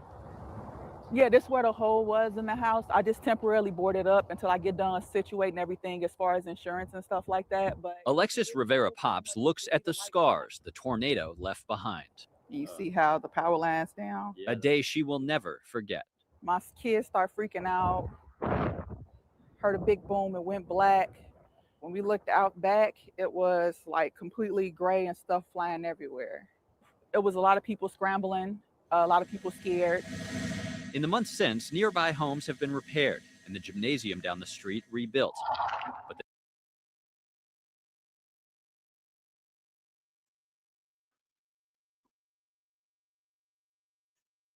I got something to say about this shit.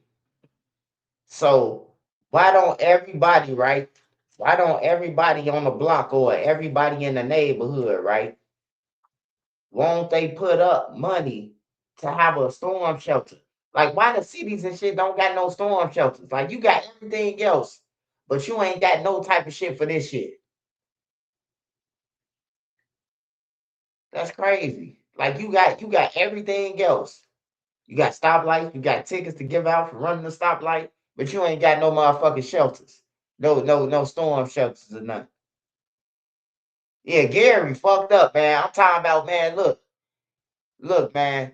When I say Gary vacant, bro, you could go on 39th Street. I never seen a library vacant ever. I never seen a gas station just vacant. Like vacant.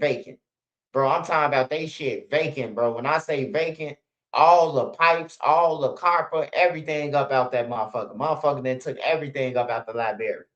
You hear me? Like they got shit that's real vacant. Like you might have 2 cribs on the block. All the rest of the 5 cribs is vacant. Probably dead bodies in them motherfuckers, bro. Gary's spooky though. I ain't gonna lie. I stayed down there for like 2 summers. 2 summers. My little sister and them went to school down there. They went to Lew Wallace and Roosevelt. So I was down there and shit.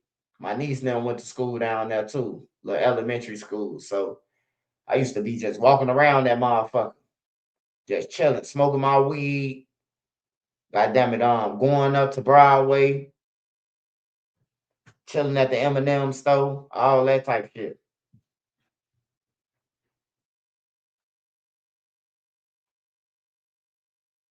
But Gary is a nice place, man. If you can find somewhere just like right outside Gary to buy some land, you would be good. You would definitely be good, bro. Because the shit should be cheap. I ain't gonna lie.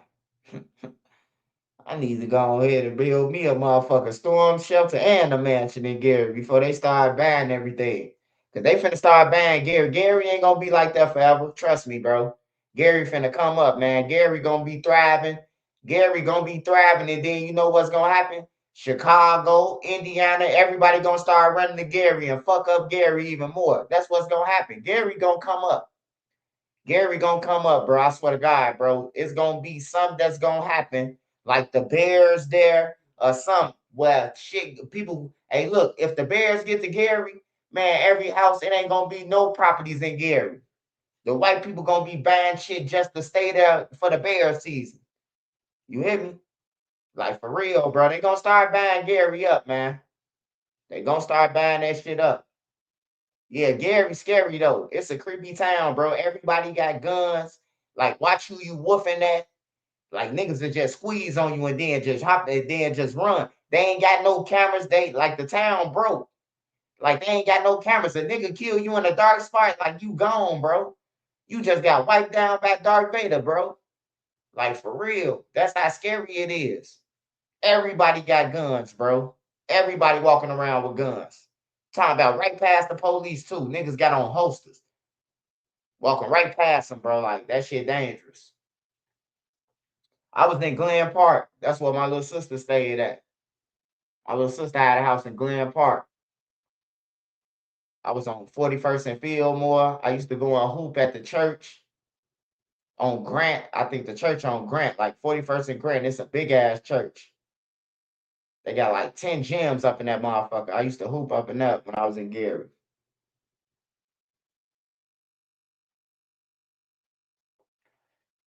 Yeah, but it was decent though. But it was like they mall, you turn around, that's their mall. It's over with. Like they ain't got no real mall. Like they got an outdoor mall. They go inside and like it's gonna come up though. I can see Gary coming up within the next like 10, 12, 10 to 15 years. It's gonna be hard to live in Gary. Everything gonna go up. Everything gonna go up. Don't let the Bears leave Chicago and go to Gary. It's over with. Yeah, Gary remind me of East St. Louis too. It remind me of East St. Louis all the way. Cause the person that think East St. Louis sweet, you will come back in a body bag, man. You will come back in a body bag. I know a couple of people who went to St. Louis and thought East St. Louis and thought it was sweet. Cause they from Chicago. They get on there. I'm from Chicago. I'm a real member. Nigga put it right in the body bag. You from Chicago? Zoop, zoop, zoop, zoop, zoop.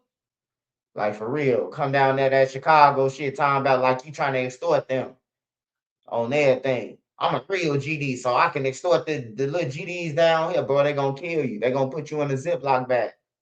Your body gonna be coming back on I-59, I-57, whatever the fuck that road is to get back to Chicago. Yeah, East St. Louis ain't no joke, bro.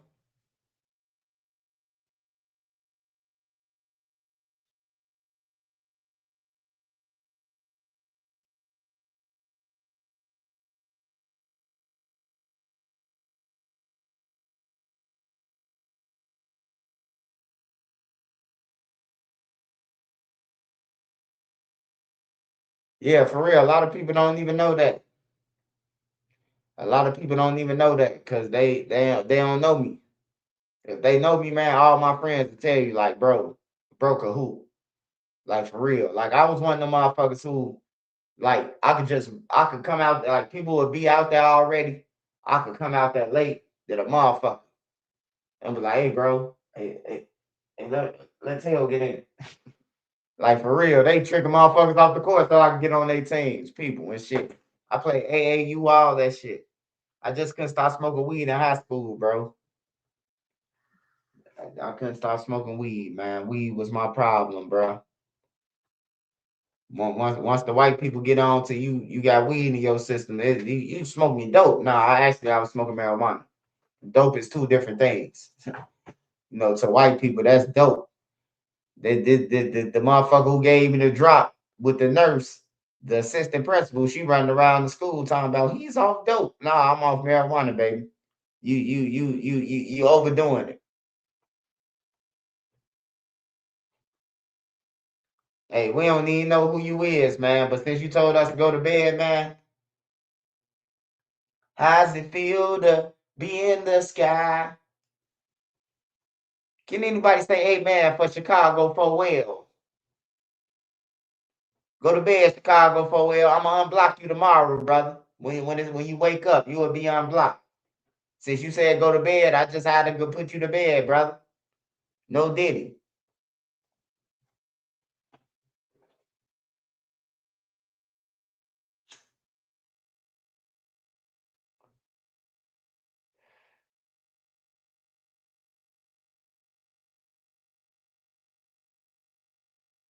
Hey, what else we missing, man? Hey, Sparks, Dustin Turner, Trap God.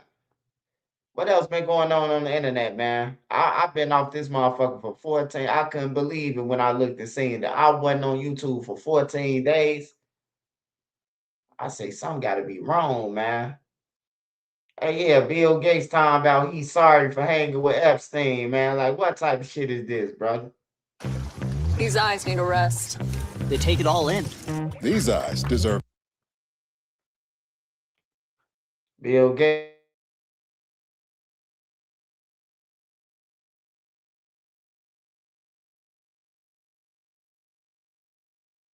Regret for his association with Jeffrey Epstein. You know, in retrospect, that was a dead end, and I was foolish to spend time with him. I was one of many people who regret ever knowing him. In that exclusive interview with 9 News Australia, Gates apologizes for every minute he spent with Epstein, also denies any wrongdoing or knowledge of Epstein's crimes. ABC News investigative reporter.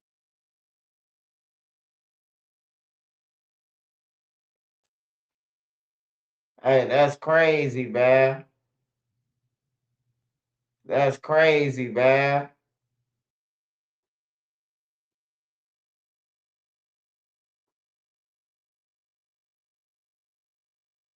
They be more motherfuckers they can poop on and shit. Bill Gates is there weird than a motherfucker, man. Bill Gates, damn. Bill Gates was kicking it with Epstein. Shit.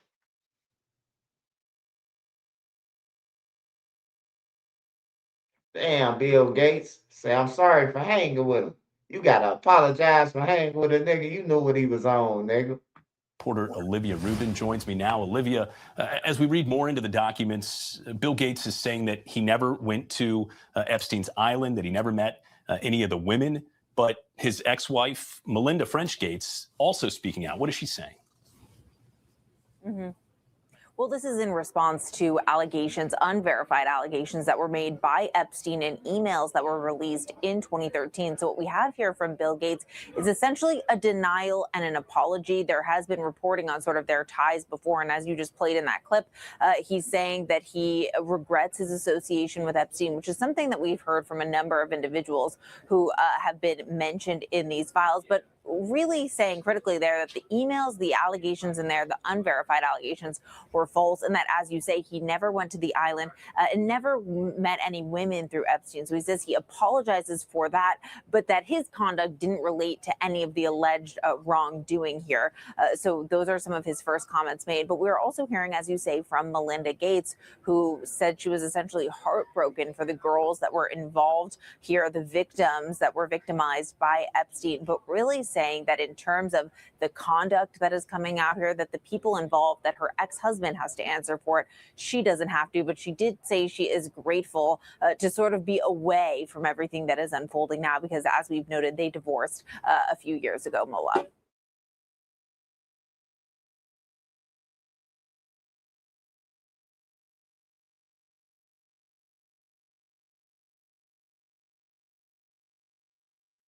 Damn, Bill Gates in this shit. This shit get crazy. This shit get crazy, man.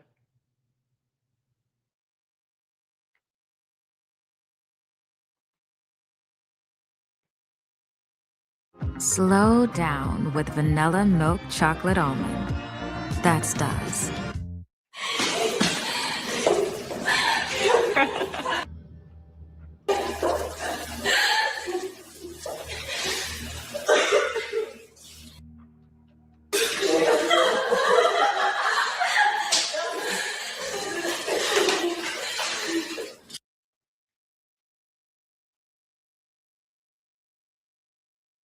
Yeah, man. I can't watch this guy, man.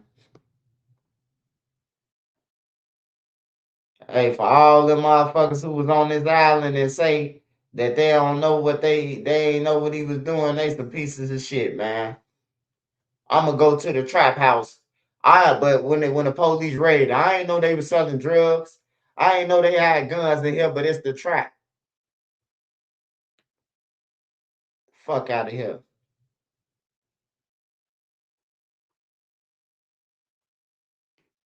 And a woman shot and killed mid-morning at a storage facility, and police say it appears to have been an act of vengeance. Investigators say the victim was followed to the lot off the East Tex Freeway near the North Loop in November. ABC 13's Luke Jones is on this story tonight. And Luke, police recently identified a suspect, and they say this all involves a botched six-figure drug deal the victim's husband also admitted to being part of. Yeah, of course, we know that now, but back up to 2 months ago when she was first gunned down, it all seemed so random at the time. A lot of folks wondering who would do this and why. Well, now we're learning police knew almost right from the get-go. A story of friendship, business dealings, and double dealing outlined in court documents that all culminated in a North Houston woman's death. 33-year-old Sherry Dawson gunned down at this storage unit along the East X Freeway November 5th. Now, months later, police have charged a Detroit man, Kip Stitz, with murder. Stitz, police say, a friend and business associate of Dawson's common-law husband. The same day as Dawson's murder, police say her husband came forward and told them about Stitz. According to court documents, he said he introduced Stitz to a cocaine supplier, and when Stitz told him he was planning to rob the supplier, the husband of the supplier hatched a plan to steal from Stitz. Police say the husband told them about a month before the murder, Stitz paid him $125,000 for a shipment of coke, which he and the supplier never delivered. According to charging documents, the husband told investigators about 2 weeks before the murder he got word that Stitz was looking for him, and that he believes his wife was killed because he stole money from Stitz. Police say surveillance video shows the victim pulling into this storage lot the morning of November 5th.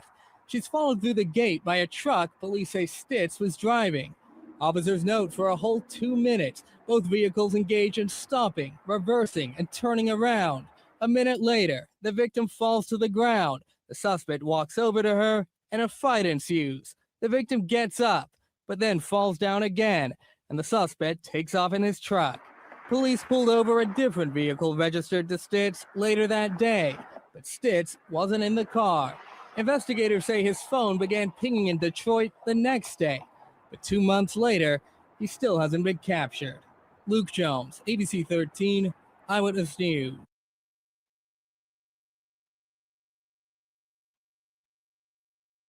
Now, that's crazy. So basically, dude ripped off the connect and then told his wife to go and take him to get the drugs. And then the dude killed his wife because there was no drugs because they done ripped the motherfucker off. That's crazy, man. That's crazy to the motherfucker. He ain't gonna kill you. You just go ahead and have him follow you, play like it in. Like, that's crazy, bro. Y'all shouldn't even got up with the man no more if y'all just took 125,000. Like, ain't nothing to talk about at that point. You should have just brought you a lot of guns. You take 125,000 from a motherfucker. Like, you might as well go ahead and run. He know your girl, he know your kids. Like, it's crazy, man.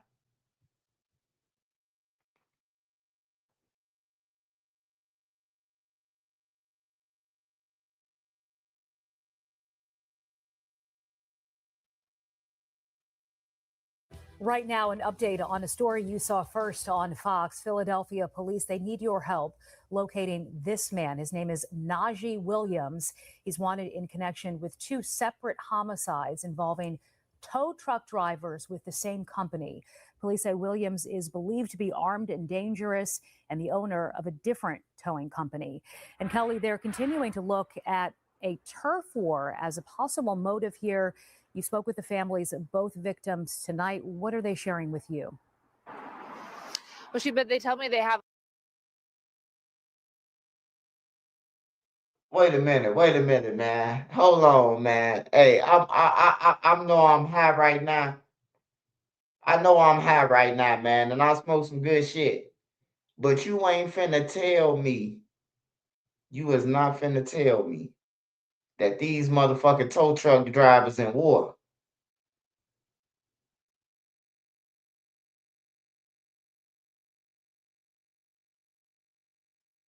That's crazy, man. The tow truck, we done seen it all now.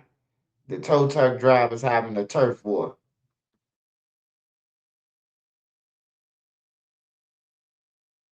with two separate homicides involving tow truck drivers with the same company. Police say Williams is believed to be armed and dangerous and the owner of a different towing company. And Kelly, they're continuing to look at a turf war as a possible motive here. You spoke with the families of both victims tonight. What are they sharing with you? Well, but they tell me they have a little bit of relief tonight knowing that there is an individual that police are looking for, but they say it still doesn't bring either of their sons back. They also tell me they never heard of this man before today. Police say they are working with the U.S. Marshals to locate him. I hope you rot. I hope you rot in jail for the rest of your life. Just turn yourself in. Turn yourself in. You can't run and hide forever. Two grieving families with a message now that they have a face and a name. Philadelphia police announcing today Najee Williams is wanted in connection with the murders of 20-year-old David Garcia Morales and 25-year-old Aaron Whitfield Jr., both tow truck operators with 448 Towing and Recovery. Williams, according to police, owns NKW Towing and Recovery, LLC, seen here on their TikTok page. We stopped by their listed address in North Philadelphia but found no signs or vehicles associated with the company. Police say a territory dispute is still a possible motive. We do have some predatory tow truck operators operating in the city of Philadelphia. I'm here to tell you now, there is no area they own in the city of Philadelphia. This tow truck war has got to stop. Whitfield, according to police, was shot and killed the night of January 11th on North Street in Northeast Philadelphia. Surveillance video shows a gray Honda slow down alongside his tow truck. Several flashes of gunfire, then it pulls away. Whitfield's girlfriend was also injured in the shooting. Police say they recovered the Honda across the city in West Philadelphia. Aaron never complained about anybody. Never complained. He was always happy. He was always happy and he just worked. About 3 weeks earlier, in the middle of the day on December 22nd, police say Garcia Morales was shot multiple times in his tow truck on Torresdale Avenue and died days later. The Jeep associated with that drive-by shooting was never recovered. His mom, who asked that we do not show her face, says her son loved everyone and had a heart of gold. She says Whitfield stayed with her son after he was shot until police arrived. He was just at the hospital with us. He was hurt. He was very hurt by it. They were friends. They really were friends. And my son was just a baby. They were both babies, actually. And I feel like now that they're both laid to rest and with God, that now we can fight for justice. That's my goal now. Now, police initially said these two killings were linked to a 26-year-old man who was shot back on November 23rd and died in January. Today, they would only say that connection is still under investigation. There is a $20,000 reward that leads to an arrest and conviction. If you have any information on Williams' whereabouts, they ask that you call 215-686-TIPS or 911.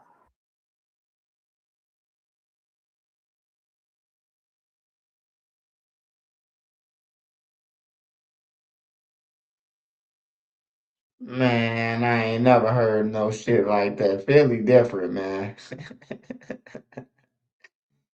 Hell no, these boys having tow truck wars. These niggas having wars about who towing somebody's shit. They should be together. Cause if you come out and the wrong person come out their crib and you towing their shit, they gonna air you out. But instead of joining together, these niggas fighting over. He wanna tow the whole city. He want his company to have the whole fucking city. That's just greedy, man. That's just greed. You want your tow truck company to have the whole city of Philly, so you knocking motherfuckers off. Yeah, Philly different, bro. I ain't gonna lie. That's some different shit, man. I ain't never heard of no tow truck wars in Chicago. I heard of tow truck drivers getting killed for towing somebody's shit off or trying to take somebody's car.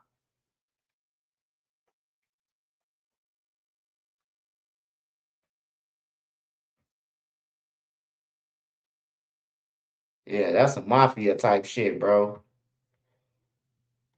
That's definitely some mafia type shit. Hey, I have a fever. I don't feel so good either.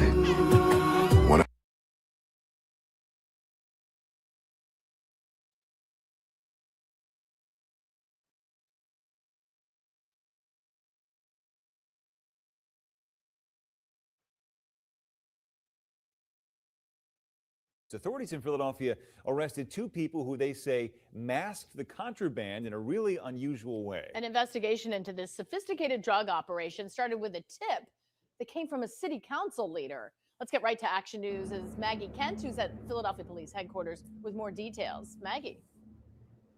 Yeah, we heard from that city council leader who said she had been hearing from constituents there was a problem going on 54th Street, and they wanted to get down to the bottom of it. And when they did, they found 2 alleged drug dealers operating out of 2 corner stores and disguising their product in a really creative way. They were dealt in an interesting way here. They were inserted into composition books, you know, the kinds you do your homework on. On the 1900 block of 54th Street, just down the street from a school, the district attorney alleges that 2 men, 32-year-old Shafiq Coleman and 26-year-old Noah Simmons, were selling drugs, marijuana, and crack cocaine inside small notebooks, using 2 convenience stores as their headquarters, and even sold to undercover cops multiple times. You can call them at home and they will come over to the store. Then the transaction will happen in the store. After search warrants were executed, police say they found drugs, including 1.5 kilos of marijuana and crack cocaine, and 7 high-powered guns, including one reported stolen. The tip to investigators came in from City Hall. Majority Leader Gilmore Richardson spoke to us, approached us about what she saw as a growing problem in the city. We spoke with Council Majority Leader Catherine Gilmore Richardson. I'm hopeful that this is an opportunity for the business owners who may not be in compliance to come into compliance, but also be good neighbors and partners for the good businesses on the corridor. DA Krasner and the investigators say the shopkeepers and employees of these stores were not involved in drug sales. The business usually kind of slowly becomes a captive of the illegal activity. The 2 men arrested face a number of gun and drug charges. Council Majority Leader Catherine Gilmore Richardson says she's going to continue to.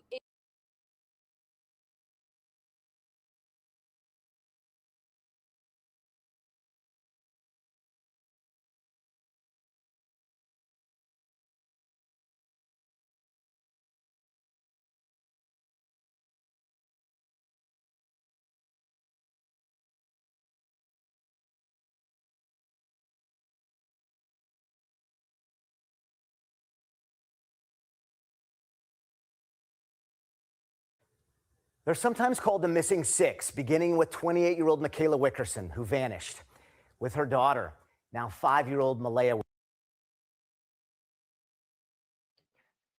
Hey, I don't know if y'all remember this story, but it was a guy who do YouTube. I forgot his name, but he be on the coat.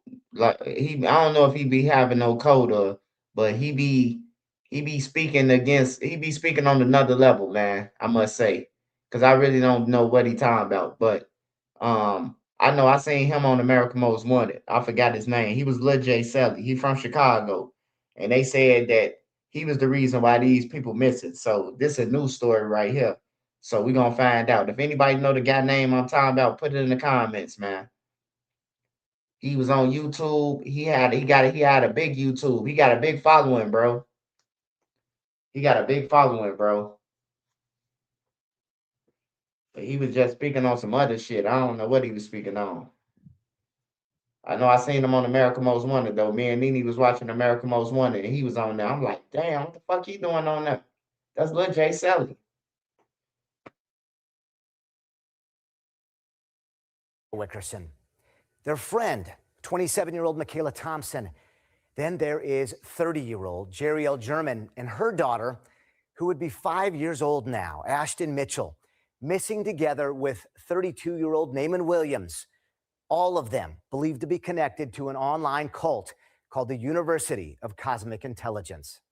There's no footprint whatsoever. No current digital footprint. There's no financial footprint whatsoever. Berkeley Police Major Steve Runge says he has obtained a personal record number of search warrants for this case. So we're trying to find any lead, common places they went, rental cars, phone records out of state, out of the country, try to find any ties to give us a lead as to where they are. The missing six were last known to be living in a rental home here on Graham Lane, where neighbors reported some of them hung out on their roof naked. Really off the grid kind of stuff, how to prepare for doomsday. A lot of the end of the world is coming. And they had a very solid belief that we're not from here. We're not from this planet. They were last seen nearby at a Florissant motel on Dunn near Graham Road before they vanished. We recovered a diary from one of the people that went missing, and the writings in that diary are something you would see with brainwashing, just repetitive.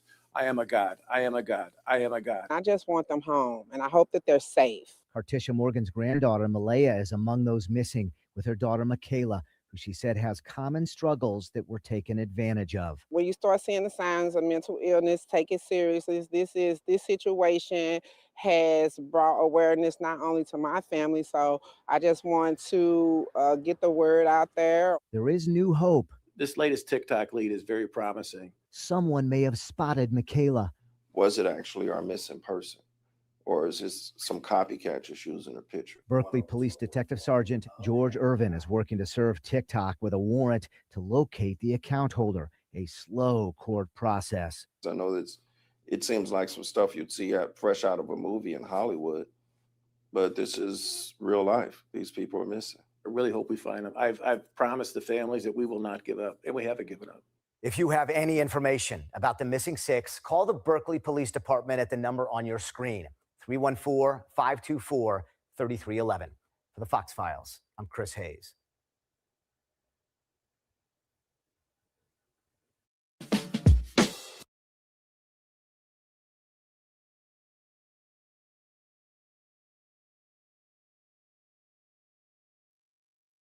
Six people gone, bro. 5 years.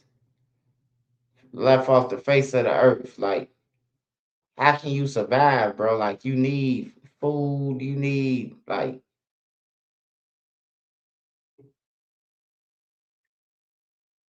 I don't understand that, man.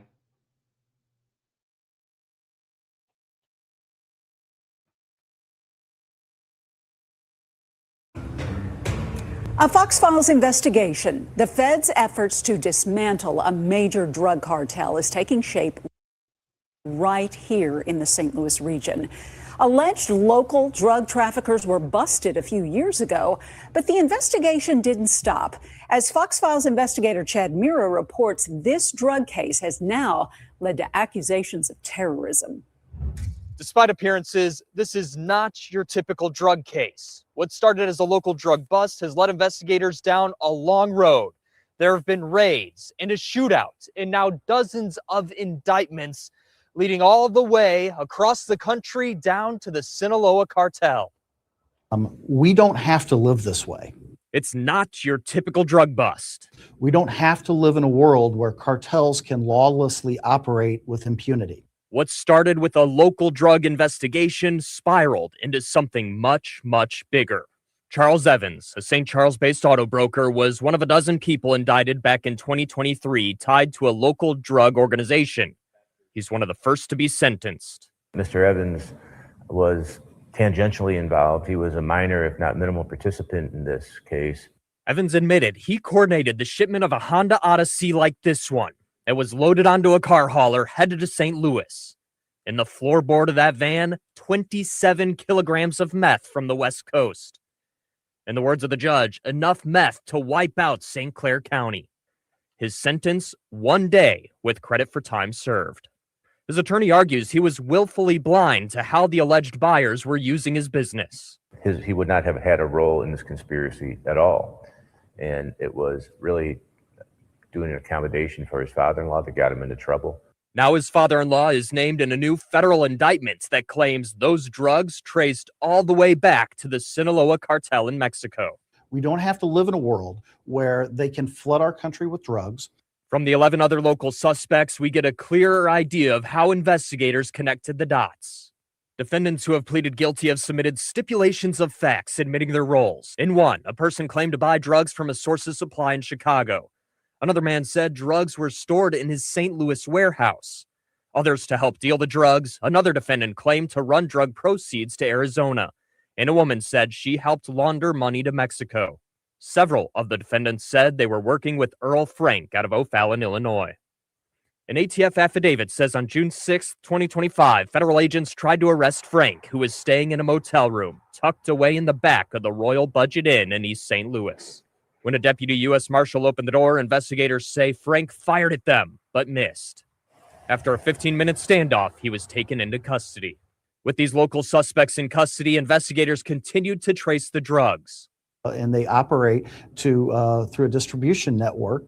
They say they've uncovered a drug pipeline with connections to Chicago, California, Arizona, where a detention order claimed a man working at a drug treatment facility is allegedly a critical connection between the Metro East and the Sinaloa cartel in Mexico. The two lead defendants in the case, Luis Angulo Soto and Prospero Cornel Sanchez, both remain wanted. They're both in Mexico. Now that original list of local defendants has grown to 26, with arrests on the West Coast and in Mexico. Federal prosecutor Steve Weinhoft is prosecuting the case, which includes narco-terrorism charges against those Mexican nationals, something they can now do since President Trump designated the Sinaloa cartel a narco-terrorist organization last year. We have the strength, we have the power, we have the legal tools to deal with it. We simply must have the resolve to do so. Of all the defendants, just 2 are charged with narco-terrorism. We're told that's because partly of the alleged role that they played in the pipeline, as well as if they even knew which organization they were allegedly working for. Reporting in East St. Louis.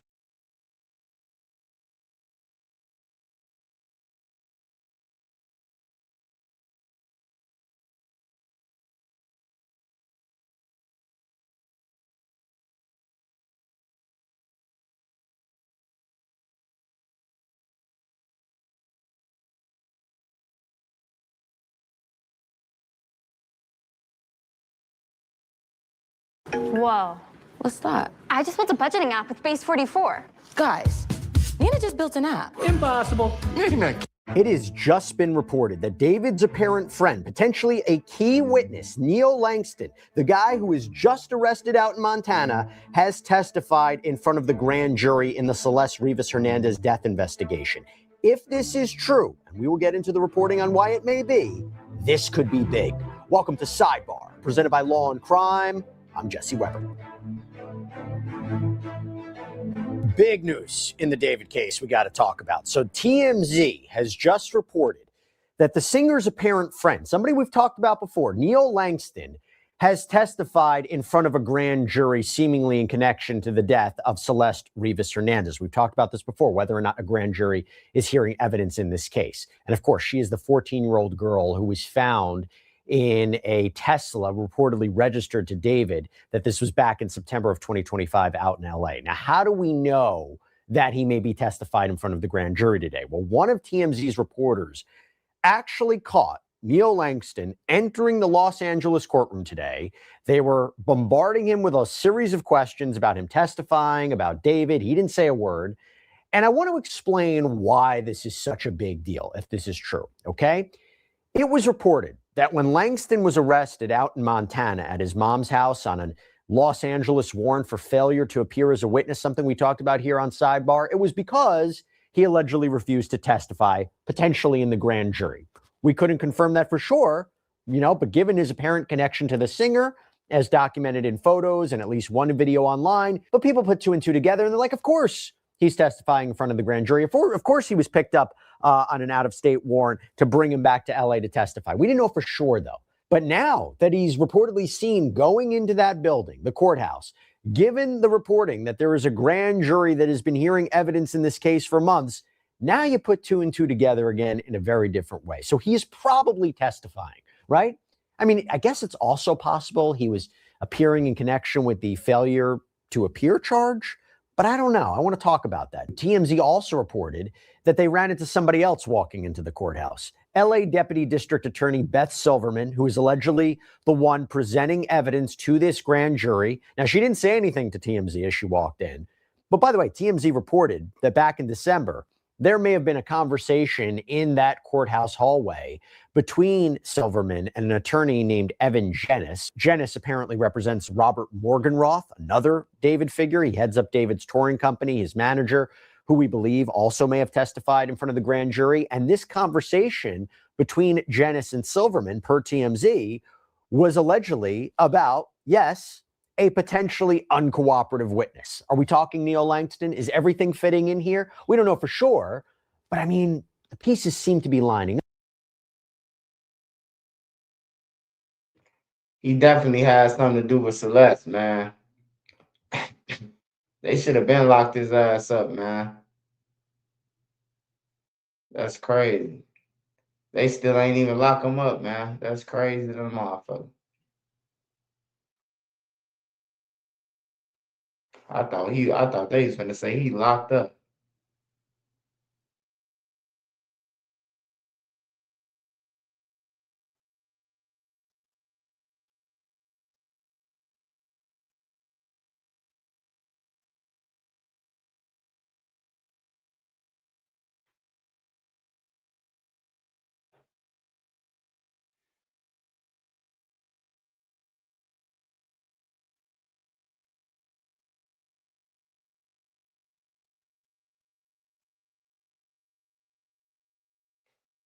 Whoever got that old lady, man, let her go, man. Hey, they ain't getting you no money. You going to jail for kidnapping. Just let her go, bro. Just let the woman go.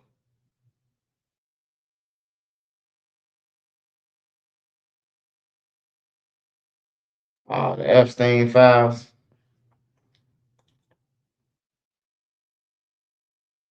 Yeah, they supposed to been locked them up, man. I don't understand.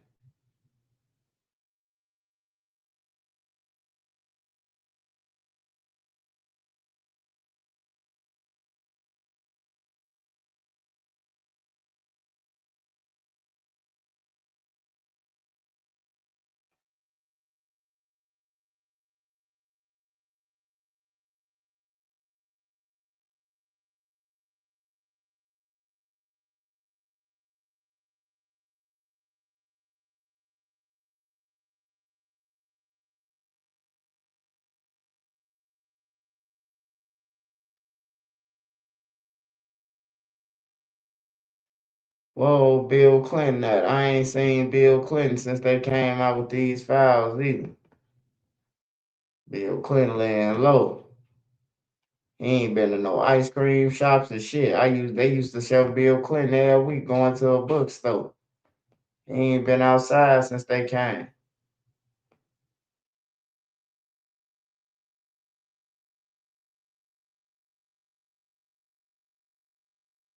They only come for you though when you violate their rules though, man. Them the elites. I told you, R. Kelly, they told R. Kelly to sign over his they told R. Kelly to sign over his catalog. That's why R. Kelly in jail, man. He went sign over that catalog. So you don't want to sign over that catalog, oh, you finna go to jail then. And then we're gonna take the catalog once you're in jail.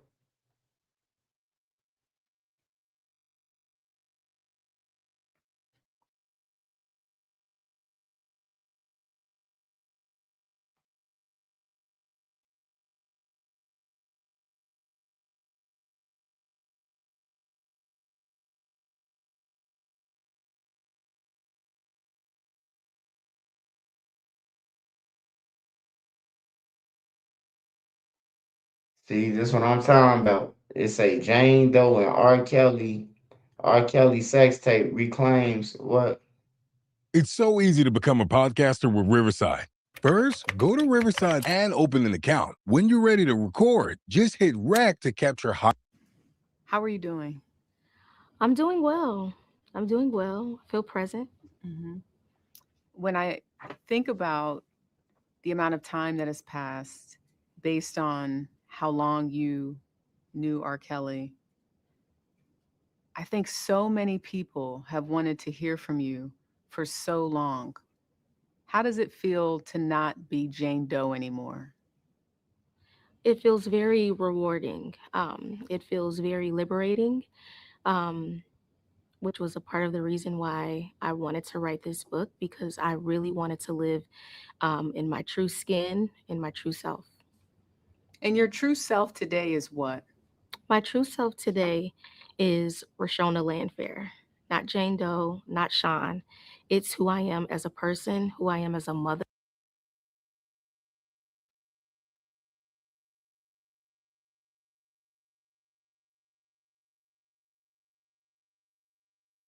Man, all them hoes on R. Kelly case should be in jail, man. They was having threesomes and foursomes with the 14-year-old, man. We can't look over that either, man. I don't know if this the one, but it's a couple of they ass, man. That slept with Sparkle niece, man. I don't understand that, man. Like all of them gotta be in jail. You can't help commit the crime and then not be in jail too.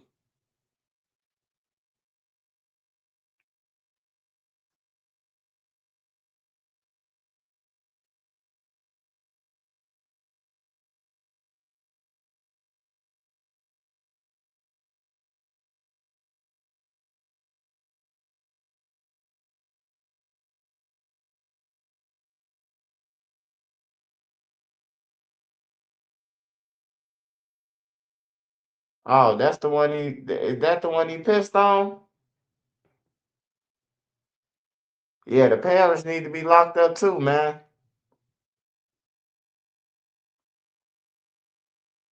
And then Sparkle, she introduced her niece to R. Kelly, knowing that R. Kelly was a Epstein. Like she should be in jail too, man. I ain't got no sympathy for none of they ass. All they ass need to be in jail. They orchestrated that shit to further their careers so R. Kelly could do a song with them or something. They gave up their niece. Plain and simple, man.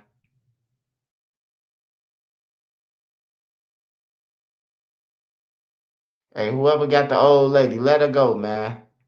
You gonna be in jail for a murder.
Yeah, I thought it was that Nancy, but it ain't even that Nancy. Nene was right. That's a different Nancy. Because if it was that other lady, I know why they kidnapped her mom. It has just been reported that David's Niggas.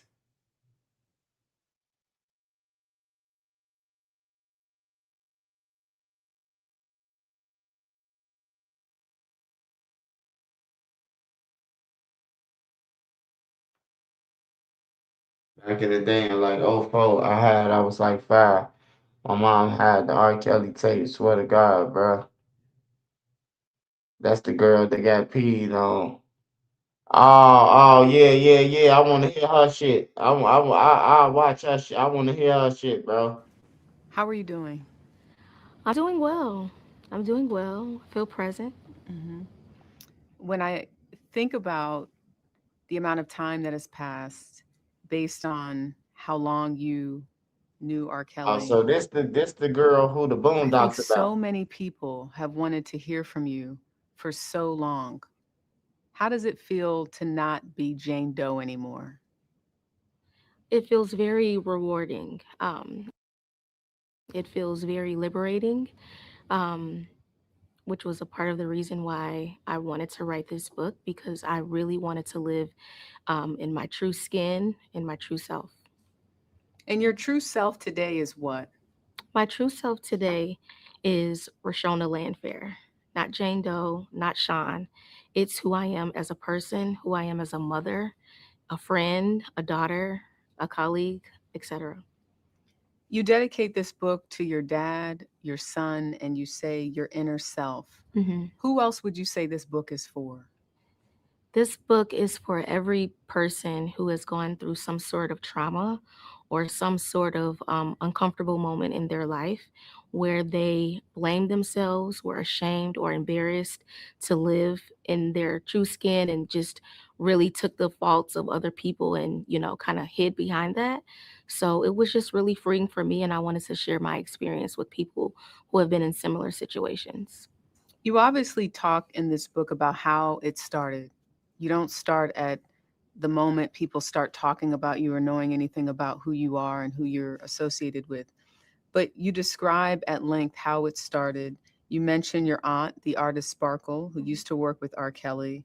I want to read some of it from, I think it was page 18. You say in the book, the next time we're at the studio, this is what you say, Sparkle said. You say your aunt told you the next time we're at the studio, you should ask Robert to be your godfather. Aunt Sparkle explained that I should sit on his lap and rub his head while I asked him to be my godfather. This instruction seemed sort of weird since I hadn't sat on his lap before, but I didn't question it. When you think back, is that where it all... I told y'all, hey, hold on. I told y'all, bro. I'm glad this girl spoke out, bro. I'm glad this girl spoke out. I told y'all they got coach, bro. Sparkle did that shit, man, to further her career. She ain't had a song since then. She just said her auntie Sparkle, man, that's the singer, bro, from Chicago, told her to sit on his lap and call him God Daddy, man. That's some bullshit. This the 13-year-old, y'all. We never heard from her. We seen the video when we was kids. Her getting golden shower. Now she get a chance to talk. So I'm watching it. If y'all don't want to watch it, adios, migos. I'm watching this though. begins? Is that the start? That is the start. That is the start of him entering into my life in a different way than just being an artist or hanging out at the studio. It became more personable at that moment. Because you yourself were an artist. You were a part of a rap group. You had toured Europe. You'd been to Europe. Mhm. And it was your aunt, you said, that introduced the family to R. Kelly because he's this successful artist from Chicago. At this time, he's really starting to blow up. He left the group that he was in. Mhm.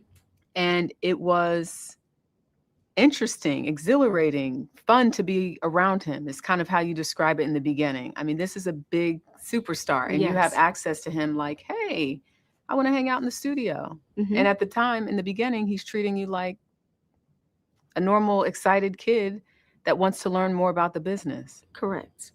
So when do things turn?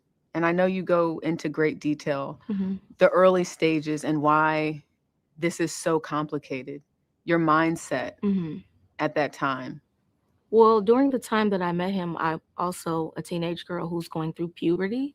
And so some of the things that I was thinking or feeling were just normal expressions to, my maturity level at the time. And so it starts very innocent. It starts, you know, being mesmerized and, like you said, like admiring this person. And then, it kind of gets a little deeper or more complicated when that person is able to, see what you can't see, the way you're developing, your conversation, your personality traits. So it kind of became more complicated when he started analyzing me and, the things that I was going through and who I was becoming as a person. And again, I was excited and mesmerized to, be under his wing and to be a part of his habitat. So that's how things kind of unfolded. So we know that things progress beyond looking out for you as almost like a goddaughter, and it turns into something more than that. I want to go and stay with your aunt Sparkle, who I've interviewed before. Mm-hmm. And she was the first person to really sort of say, you need to go check over there. Something's not right. Right. I think there's something going on that should not be going on. Mm-hmm. In the book, you describe social services coming to your home to do a welfare check. Mm-hmm. And your parents are shocked. They think perhaps maybe she's just jealous because she's no longer associated with R. Kelly. And then obviously 2001, 2002, we're talking about the tape. But why don't you think anyone believed your Aunt Sparkle when she first raised a red flag about a possible inappropriate relationship? I don't think they believed her because there were no obvious signs of what was actually taking place. It was more coming from her end, maybe looking like a motive from, like you said, not being around him. And those kind of questions or concerns didn't happen until she was no longer a part of, his camp or the things that were taking place, her as an artist. That's when those questions started to raise. Chapter 7, you call it. Hold on, man. Hold on. Sparkle, she knew R. Kelly been doing this shit. So to take your niece to a motherfucking studio and leave him there, it's like leaving him with Diddy. Usher say, they asked Usher, would you leave your kids in the studio with Diddy today? He said, fuck no. Hell no.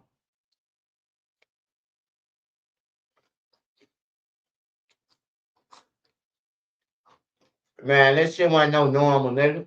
Fuck out of here.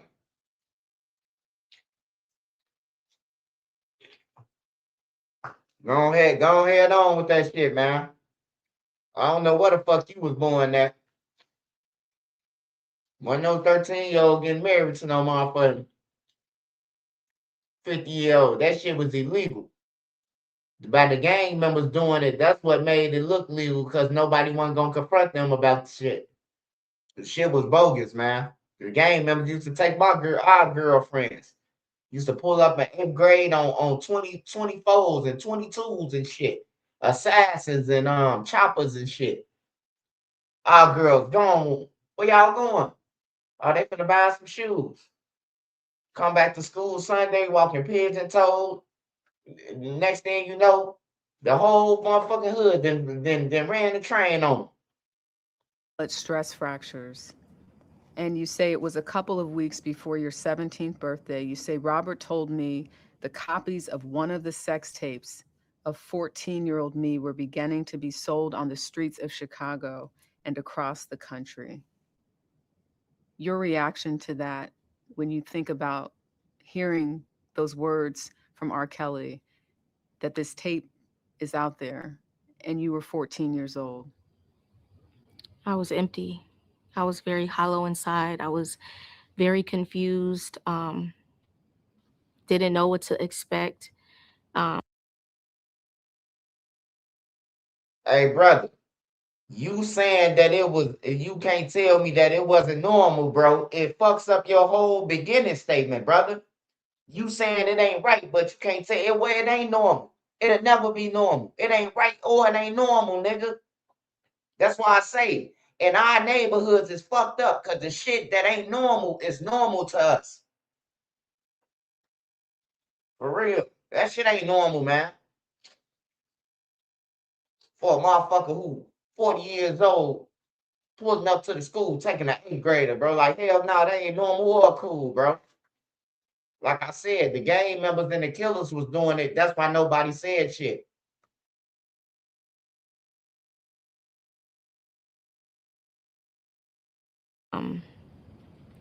And I was embarrassed.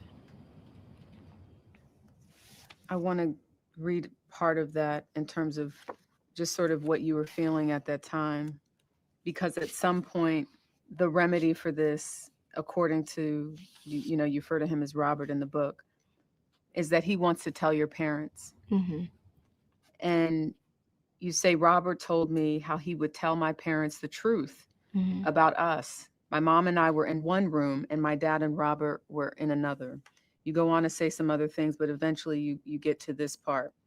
After a while, Dad came storming out of the room, crying hysterically and cursing, saying to R. Kelly, "You're Mhm. sick. I can't rock with you. I can't help you. You need to get help." He yelled at Robert, who followed us into the elevator and was on his knees crying. "Man, I'm sorry. I just love her." So the turning point from innocent goddaughter running around just trying to learn the music industry to something more like you're trying to make sense of why he's calling you and saying, what are you wearing? This type of thing. To now you're confronted with something that's out there, and he's saying the solution is just tell them. I know it looks crazy, but I believe you're my angel, as you refer to in the book. And your dad initially is upset. He's crying. He's confused. He doesn't know what's going on. Why wasn't that the moment when you look back where you were not allowed to see R. Kelly anymore, be around him? Take us to why it was so complicated for you and your family and what you said to your parents. It was very complicated. My dad wanted to make the right decision, and he was not okay with anything that took place. I was more under Robert's brainwash. I was more under his spell, and he utilized me against my parents, making threats of suicide and doing different things out of desperation to convince them to not turn on him. And because I had been groomed for so long to carry out this mission, and Hey, wait. So, hey, look, I need to ask y'all something. I need y'all to talk to me now. So, what this girl is telling us, right, from what I'm hearing, right, is that her parents not know that R. Kelly fucking on her and all this, right, and they ain't call the police. They need to be in jail, brother. They need to be in jail. That's all I'm saying with R. Kelly. All of them need to go to jail. She said her daddy approached R. Kelly and say, "You wrong, man." What type of daddy gonna just approach a nigga who doing this shit, sex tape with your daughter, and just say you're wrong, man?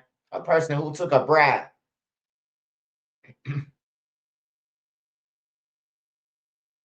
Yeah. They paid him, bro. also not want that girl on the videotape to be myself, I thought in my little mind that maybe that was the best approach. We felt more protected and had more resources and help through him than taking matters into our own hands with this celebrity and the industry and not wanting to be the people to end R. Kelly and deal with hatred and many things. So, I mean, I'm not here to sugarcoat any shortcomings of my parents or myself, but at the time, that's what that's what made us feel the safest. You felt as though R. Kelly was holding all of the cards, had all of the power. He did. How did you make peace with your parents later? Because that's also something, I mean, even at the beginning of this interview, speaking of dedicating the book Mhm. to him, and my condolences because I know he passed away in 2021. But how were you able at this age to make peace with everything that's happened and your parents' involvement? When you become a parent, you have a different way of thinking.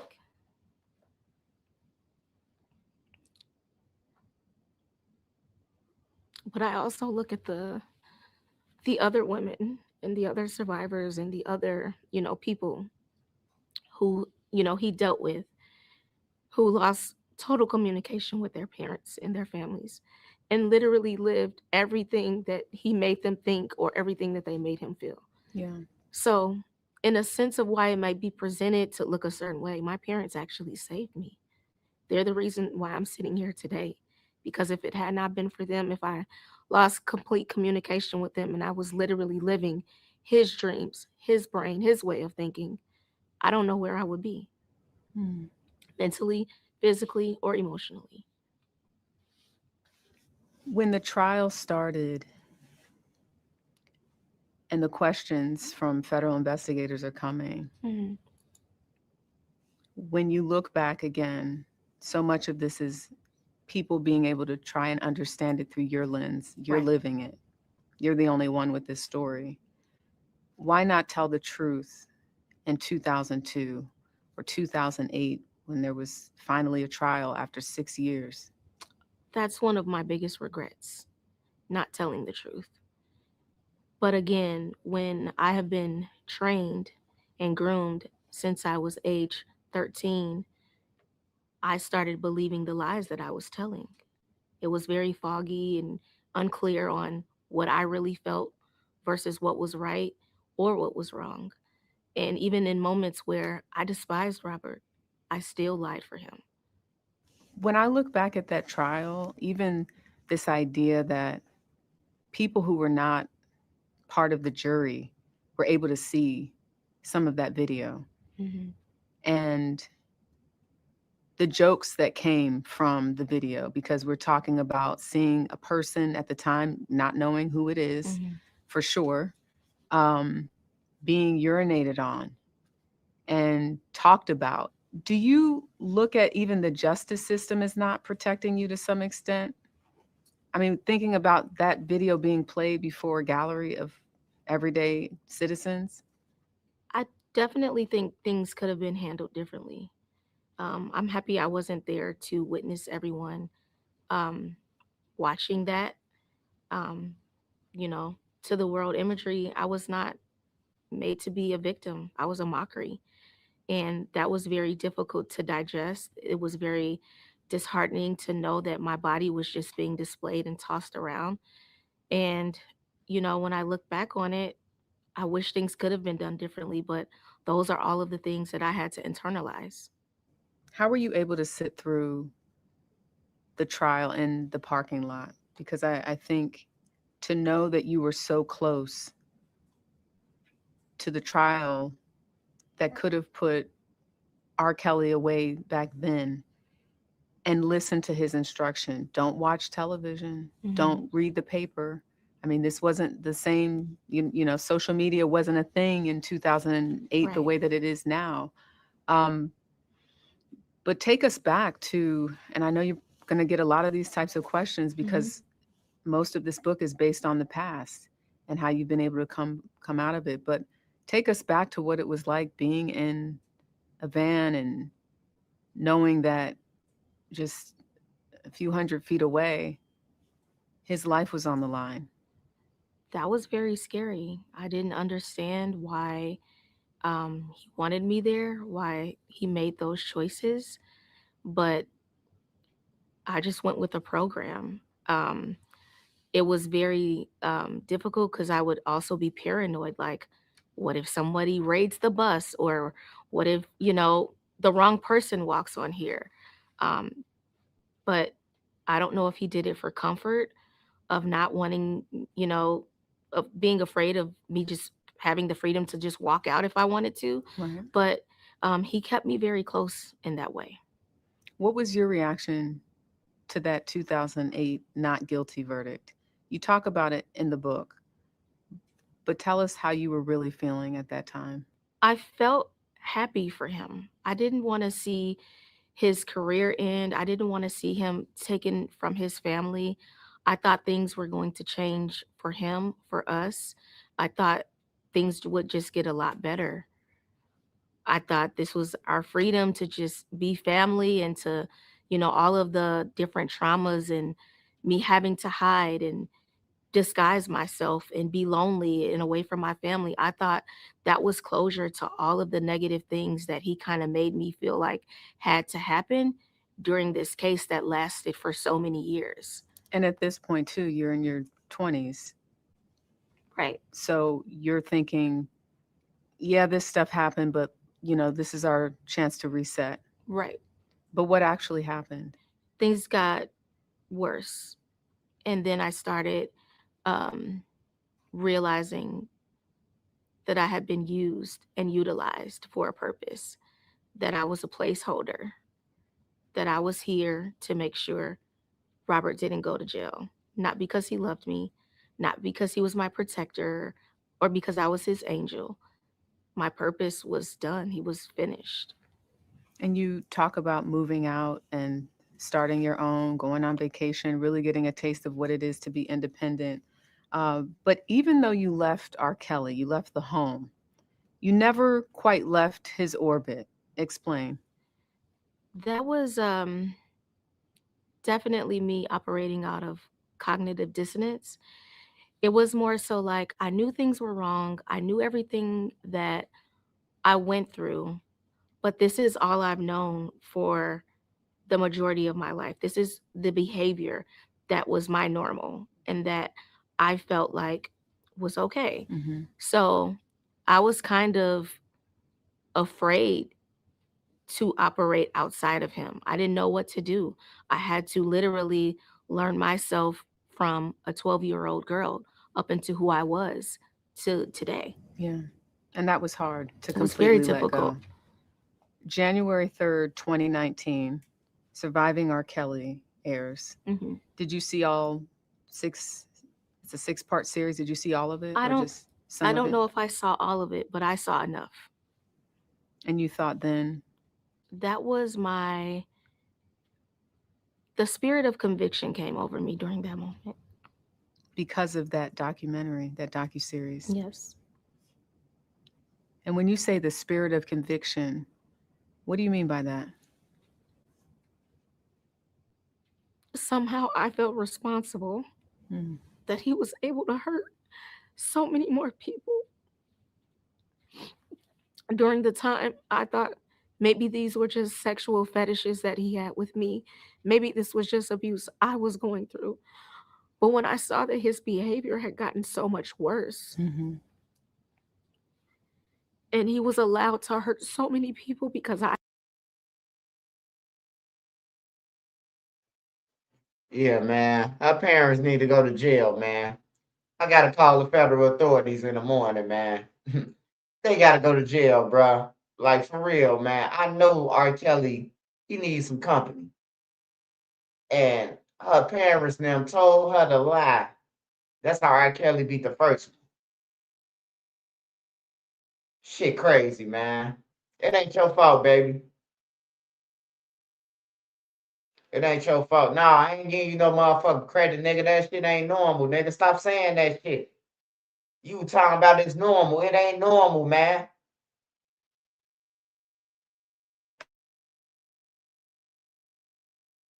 I lied. That did not sit well with me as an adult, as a woman. Is that the moment you decided you were going to cooperate with federal investigators? Yes. It was in that moment. I couldn't do it anymore. Yeah. It was a breaking point for me, for sure. I really want people to understand your perspective about how difficult this was and the psychological factor, because you put it out there in the book because you want people to understand it. It's almost like you're talking to the reader at times when you say, now listen, I know you might think this, or even the way you've protected folks in the book. You don't really go in about things you clearly know. It's almost like you are saying, I want to stick to my story and I don't want to make judgment on other people for their decisions. That is right. But you talk about this conflict of a back and forth, even with the text messages that the defense showed in court to say, well, wait a minute. They were texting like, hey, how's it going? Are you good? I'll call my mom. She recently lost her mom. And, they're trying to create this image that you're fine. For people that don't understand what that's like to be you and in that position, help folks understand this, you say the cognitive dissonance, but also this back and forth dance of trying to tell yourself, I'm good, I'm fine. Yeah. That's why we're cool. Almost like you almost have to have that power too to say, To you don't convince have power myself. over me because see, look, we're good. You can text me and I'll text you back. That is very true. And what I will say about that is not everything about Robert was terrible, even though it was that way most of the time. Not everything about him. This was a person that I did feel like I loved and that I grew into loving. And he was family in some areas. Not everything about him was terrible. The moments were, though, very frequently. But it was just a battle of me convincing myself, like, I made it out. I'm good now. I can be cool with him. I can see him with other women. I tried to maintain whatever friendship. I still loved his children. And, you know, honestly, I cared about his well being, even outside of just, like everything that was happening. So it was a battle internally for me to fully, let go of somebody that I had been groomed into fully being dependent upon. In March of that same year, so shortly after the R. Kelly docuseries comes out on Lifetime, Gayle King sat down with him and the two women that he was in a relationship with at the time. Did you happen to see that? I did. When you saw him react in the way that he did about this, you're trying to take my life. And, I thought about playing that for you, but I don't even want you to have to see him because I think it's not necessary. But when you saw that version of him, as you talk about, it wasn't like this all the time. But did you feel for him, or did you think he's going down and he's scared? Well, first I thought it was very Broadway of him to act like that. That was very normal for him to have that type of response. And when I heard those girls speak, I knew exactly who was talking through them.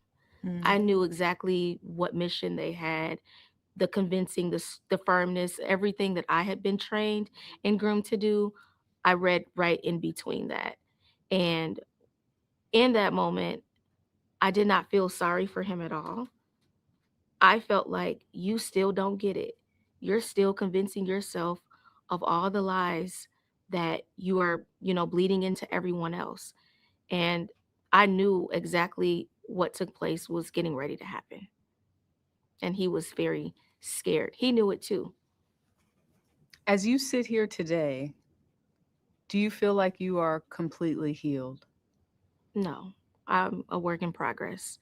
I have a long road ahead of me, but I can look back and I know exactly where I come from and I can see the stars now.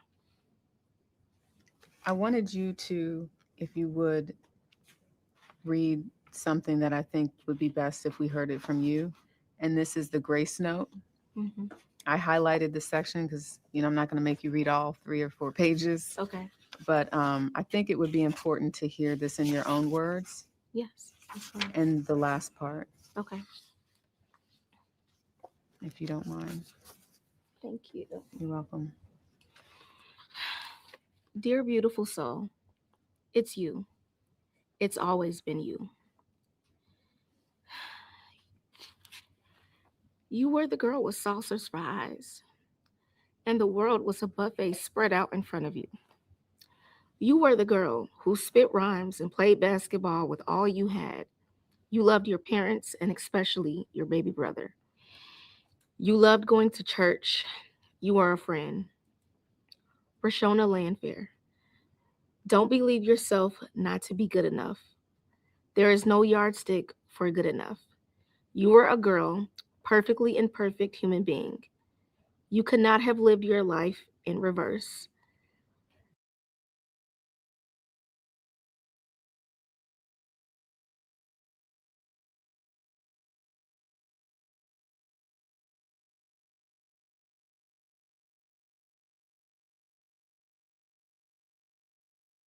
Hi, Sparkle, and you're watching In This Room on Madame Noir.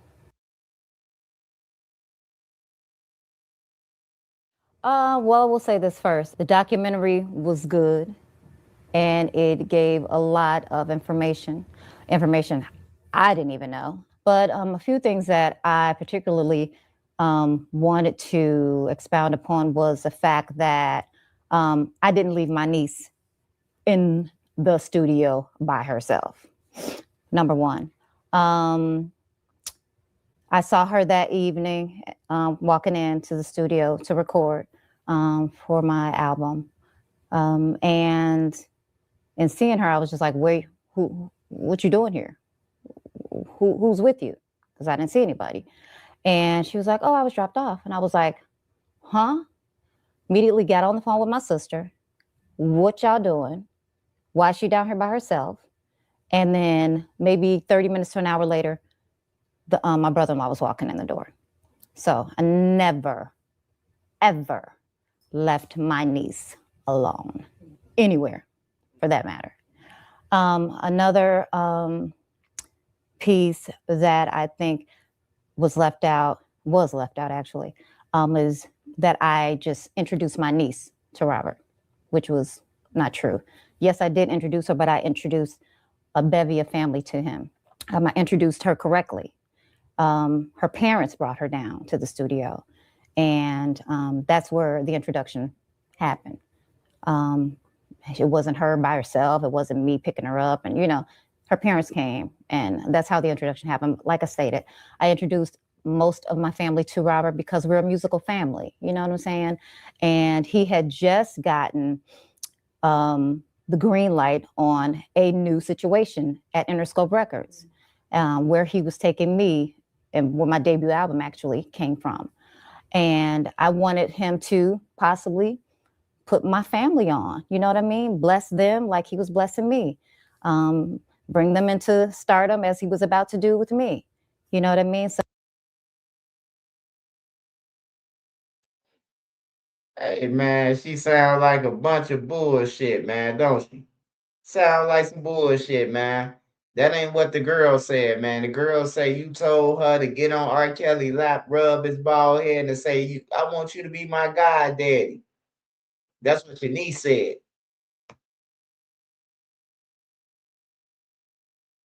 and I didn't want to be selfish with my gift. I wanted to spread the love, like I stated, because we are a musical family. And, maybe he could position them in some spots that were unfilled yet. Because having a new situation, you're going to need some bodies, right? You're going to need some, extra hands or some extra artists. So, my niece was a dope rapper at the time. My other nieces and nephews that I introduced him to also, they had great success overseas. And so maybe he can bring them on, as artists. My brother-in-law, who I introduced him to, which was my niece on the tapes, father, he plays guitar, dope guitarist. I begged Robert to give him, a try. He did, and he's on many of his CDs now. So yeah, that's another thing that I wanted to clear up. And also about the Andrea situation, Robert's ex-wife, the situation where I speak about, I hear somebody knocking, and he does a come on, she peeps out and says, can I come get something to eat? She's coming down the stairs, and I am staring at Robert like, how dare you? How dare you? You are a piece of work. And he saw he felt me because he kept looking at TV, right? But when he felt it, he looked over at me and he just started. And I was like, forgive my language, nigga, that shit ain't funny. And I said those words to him, and I said, how dare you? So I wanted to clear that up. So.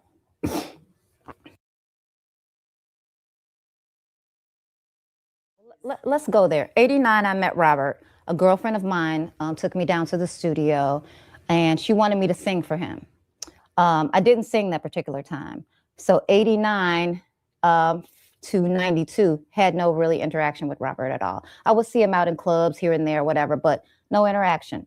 92, I started dating one of the guys in Public Announcement, which led me back to Robert. And he got to hear me sing at that particular time and wanted me to come down to the studio to sing some backgrounds for a new artist that he was working with. Unbeknownst to me, it was Aaliyah. Got to work and do most of the backgrounds on her album, except for AJ Number But a Number. And at that point, I was working a 9-to-5 job, okay? I was leaving that job, coming to the studio to do another job.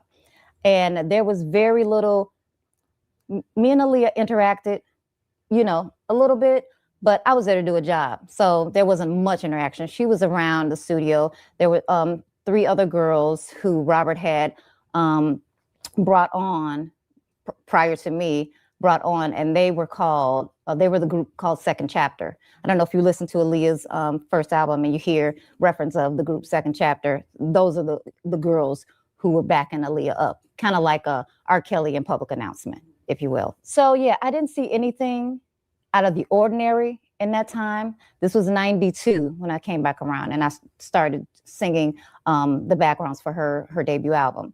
Now, mind you, her uncle, Barry Hankerson, is there. He's Robert's manager.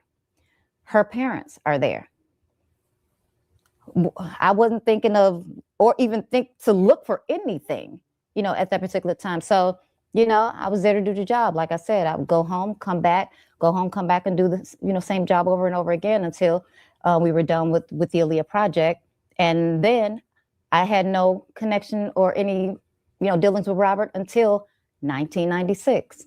So I wasn't there a steady period of time to see anything, you know what I mean?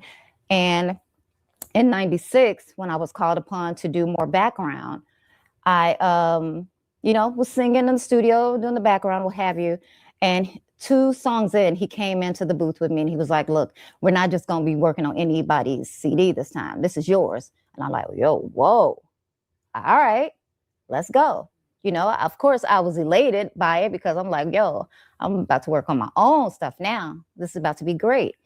So that happened, 96, going to 97 is, I want to say 97 is the year I introduced my niece to him. Early 97, I do believe. And then there was a hiccup. And the hiccup was, I had a boyfriend. Robert didn't want me to have a boyfriend. Now, mind you, Robert liked me, of course. Not of course, but Robert liked me. And I wasn't giving in to his advances toward me. He was a handsome guy, but I wouldn't go there. You know what I mean? And it was just something about him too. But anywho, there was a situation where Robert had told me that he was taking only me to Interscope Records and not the other acts that he had kind of brought in. And they would be staying on Jive Records. So now I told someone about this, and that person went back and told Robert that I told. Then the fact that I had a boyfriend, he didn't want me to have a boyfriend. This all played into his, I guess, insecurity. And he decided to take my deal away from me. And this went on for some months. We didn't speak. He didn't call. I didn't call him. And then a meeting was to take place. Someone called a meeting to get us back into good graces. And I'm certain it was probably something to do with Interscope Records because they had spent out a pretty penny on me. I had done the Be Careful video already. The promotions and stuff had kind of started. So they would be losing money if he were to do this. So a meeting was called and we met at a hotel near the O'Hare Airport in Chicago. Barry Hankerson, which was his manager at the time, Robert, me, and I wanted my parents to come with me. Then my sister with the girl in the tape and my brother-in-law also came because now they're like this. They thick as thieves right now. Without me, I'm not in the picture. You know what I mean? They stayed. And a couple other family members also were there. Barry Hankerson and Robert, me, and my parents. The meeting got along. Barry Hankerson was doing a lot of the talking. Robert did speak some. And what he said out of his mouth next, I almost sank down into the chair that I was sitting in. He stated to my parents, your daughter's so fine, I jerk off just looking at her. To my mom and my dad. Do you know how I felt at that moment? my mom and my dad. You know what I mean? So that happened. We left the meeting. I was appalled. My dad spoke some words to me, which I won't repeat, but I should have listened to him. Just let me say that. Then we kind of didn't really gel that well, but I came back on. Then 99 happened, and I was starting to work on my second album. I asked to be released from him in 99 because it wasn't a happy place for me anymore, and because he was trying to insert himself in my personal life, and I wasn't cool with that. So I asked to be released. He finally granted me the release, and then I went on to Motown. So I had nothing to do with him from that point on. Later on, mid 2001, I get a phone call, two actually, from two separate people in Roberts Camp. And they stated to me, yo, you need to see what's up. Your niece is down here by herself. Something don't look right, something not right. You need to check this out. So what I did was I called my sister and I screamed at her, like, what you on? You know, what's going on? What are you doing? I'm hearing rumblings that my niece is down there by herself. What's up? So she was like, oh no, everything is cool, you know, nothing is going on, you know, just oblivious, naive, or whatever she is at this point. And so what I did next was I myself, along with two of my girlfriends, called the Department of Children and Family Services. Now, this is before the tape even surfaced or me even knowing anything about a tape. I called them because I wanted them to check some stuff out. And they did. They came out to my parents' house. They spoke to my sister-in-law, my sister and my brother-in-law and my niece. And my brother-in-law stated to them, oh, nothing is going on. No, no, no, because if anything was going on, I would deal with him. Okay. So, of course, they felt that I'm the culprit. I did that deed. I called that number and had them investigated, you know. So now they've taken a back seat and I'm not included on anything at this point. If I enter the room, it's crickets. You know what I mean? Late 2001, probably September-ish, my family had a bowling party and I end up going to it. And guess who's there? Robert. And I'm like uneasy and I want to snap off, but it's too many people there. And if I were to do anything, you know, it would be crazy up in there. So we did have a few words and he was like, yo, you know, we still family, you know, yeah, here go my number. Won't you call me? You can come down to the studio. It's still what it is. I ain't call him. I ain't go to no studio.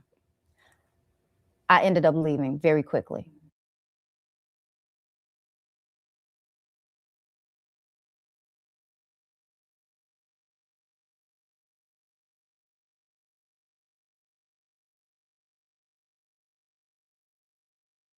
Hi, Sparkle, and you're watching. And, you know, we put them a big because maybe they too have been a party to some of the shenanigans, whether it be that craziness that Robert is into or something different. You know what I mean? But I really hope that they're legitimate in their wanting to speak up and speak out and get behind me. You know what I mean? But I ain't heard from nobody. You know, the Braxtons, of course, yeah. But nobody else has really reached out like that and said, you go girl, you know. But God got me. I'm on, he's the ultimate, so yeah.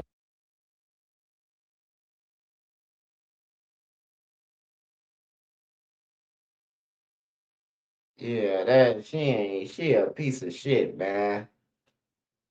She know damn well what was going on, man. Man, if R. Kelly, hey, look, just listen to this, man. The lady said R. Kelly told her in front of her father, in front of her mother, man, your daughter so fine. I jag off to her.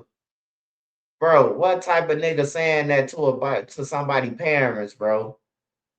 In Chicago, from Chicago. Some parents that could be paid off. If he's saying that to you about you to your father, your niece ain't got a chance. And then she got some weak niggas in her family. R. Kelly then, her daddy then told R. Kelly, hey man, what you doing with a sex tape with my daughter? And then whoop his ass. Some weak ass individuals, man.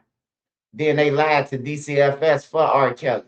That's how the fuck R. Kelly was beating all them cases and shit. They was lying. The family was lying, man.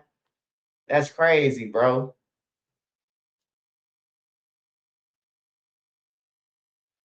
See what his brother talking about.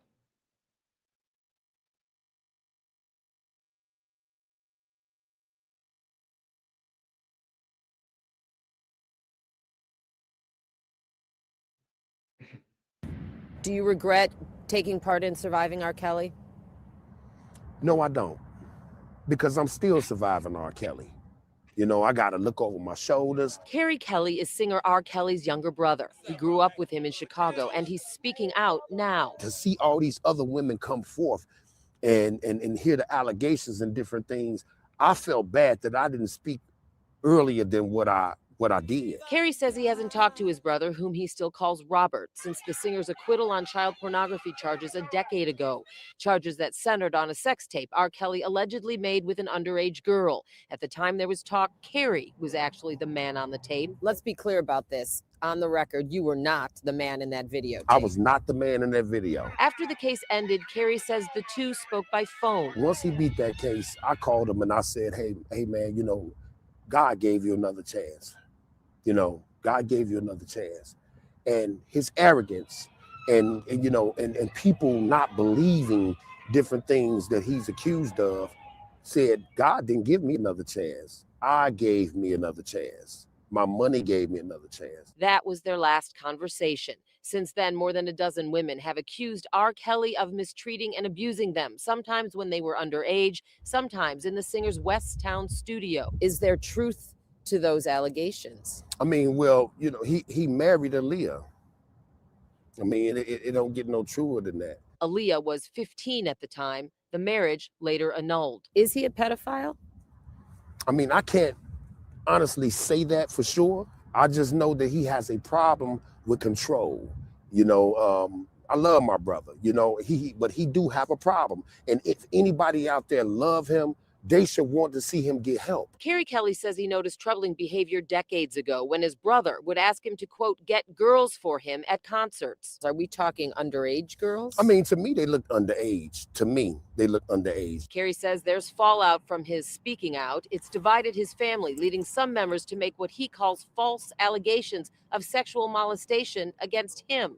He says his 12-year-old daughter was bullied, then unfairly suspended for making threats against her school last fall, even though a friend confessed he'd made it up. District 148 officials declined comment. You have the people over here on this side is speaking the truth, and they're not with that. They don't condone it. Then you got people on this side feel like, well, if I ever say anything bad about Robert, he might not never give me anything. He might not never look. He might cut me off. Carrie Kelly told me he was repeatedly molested by a family member as a child and believes his brother may have been as well. I reached out tonight to R. Kelly's attorney for comment, but did not hear back. In the newsroom, Dana Kozlov, CBS 2 News. Rob. Dana, why did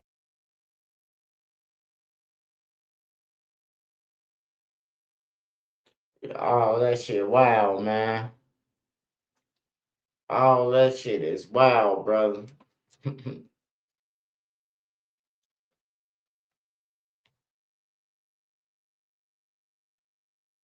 That's crazy.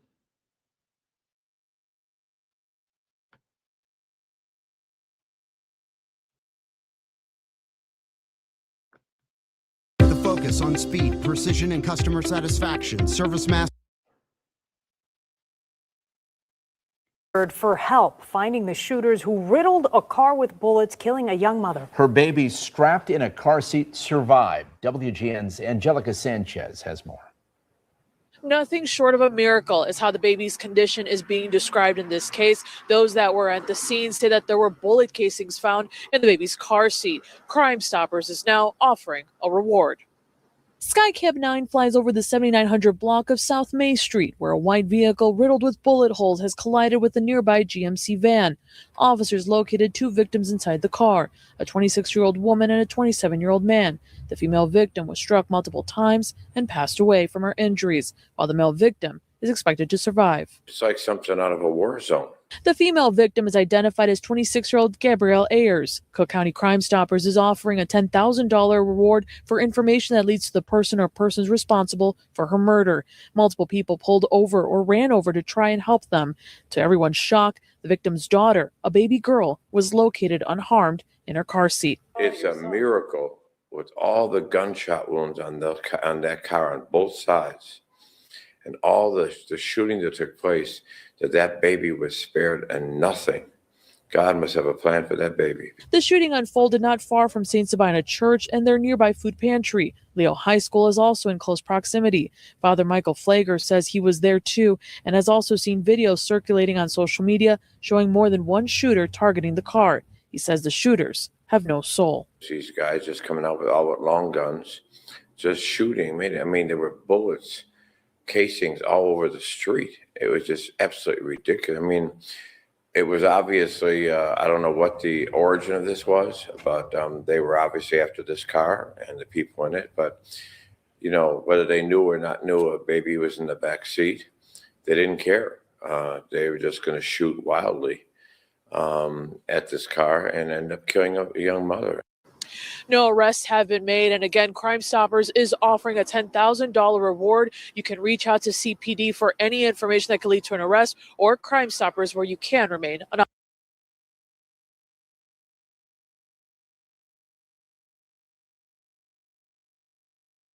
We're starting off with breaking news here at 5 o'clock. Police fired shots during an investigation today on Chicago's South Side. Nobody was hit by gunfire, but we're learning more about what led to this. WGN's Courtney Spinelli is live near 82nd and Merrill. And Courtney, there were arrests here.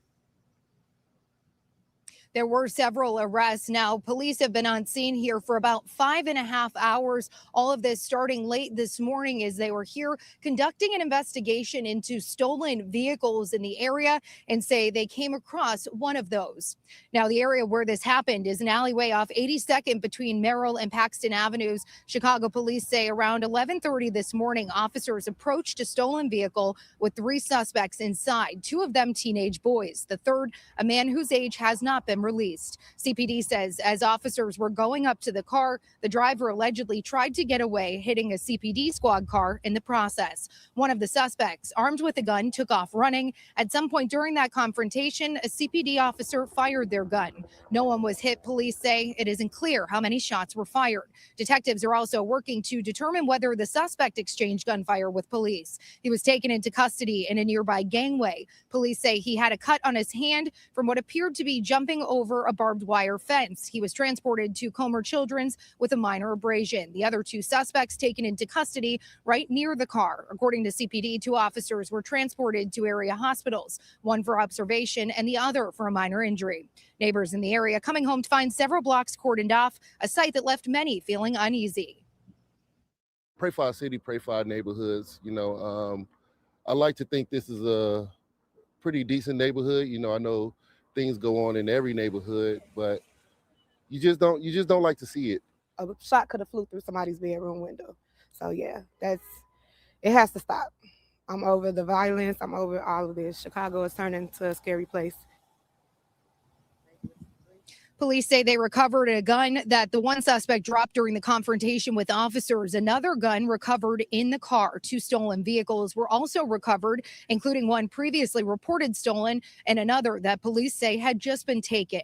Evidence technicians are still here documenting the scene, which will give investigators a clearer picture of exactly what happened and any potential damage that may have been caused by gunfire. The investigative response team is also here. Now, the Civilian Office of Police Accountability, or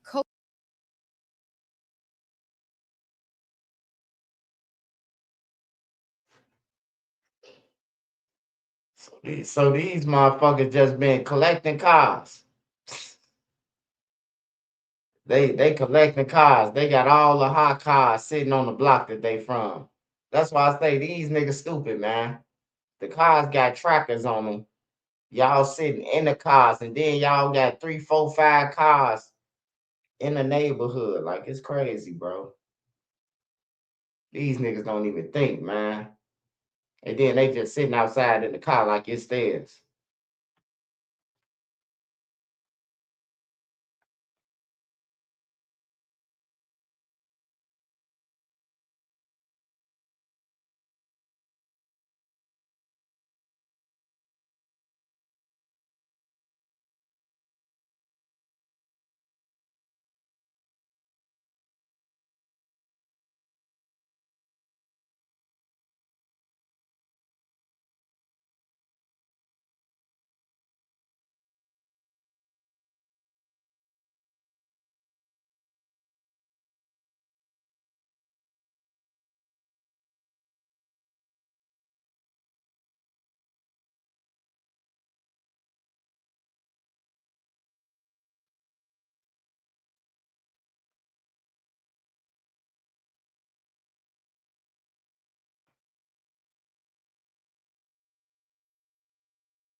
So what they talking about with this Prince guy?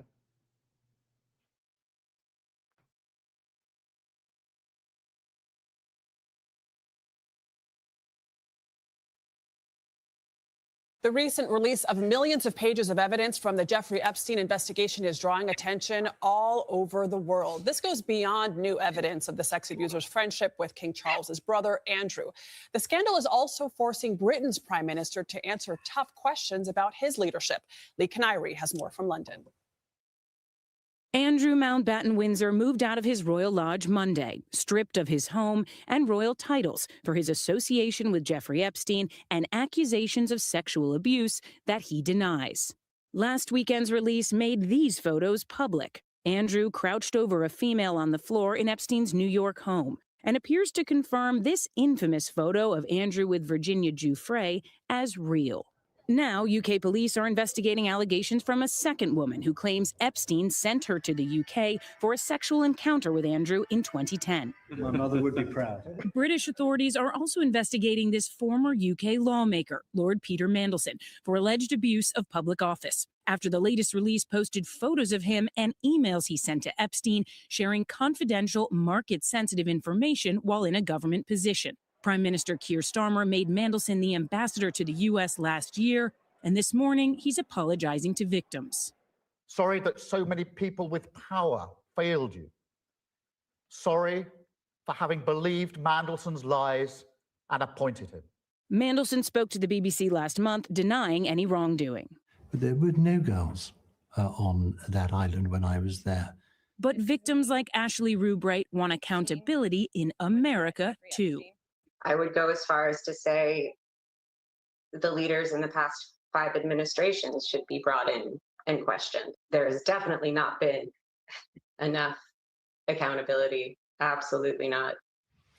Accountability is what's being demanded here in Westminster and beyond as Epstein's connections all over the world have been revealed. In fact, Poland is investigating possible links between Epstein and Russian authorities to determine whether he could have been working as a spy. Adriana? Oh, wow.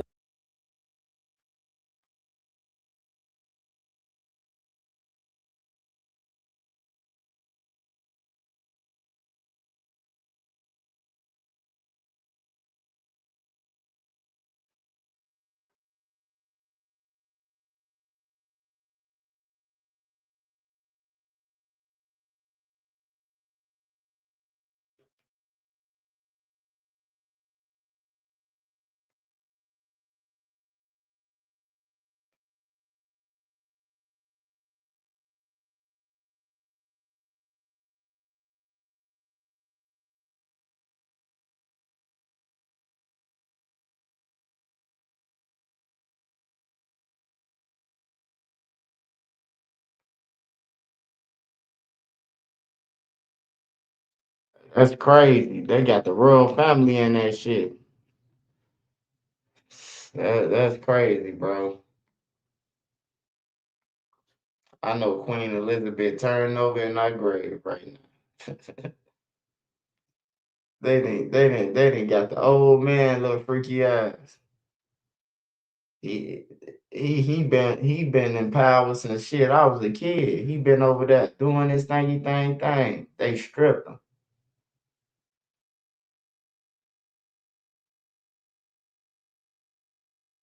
They stripped that man of all fucking powers. God damn.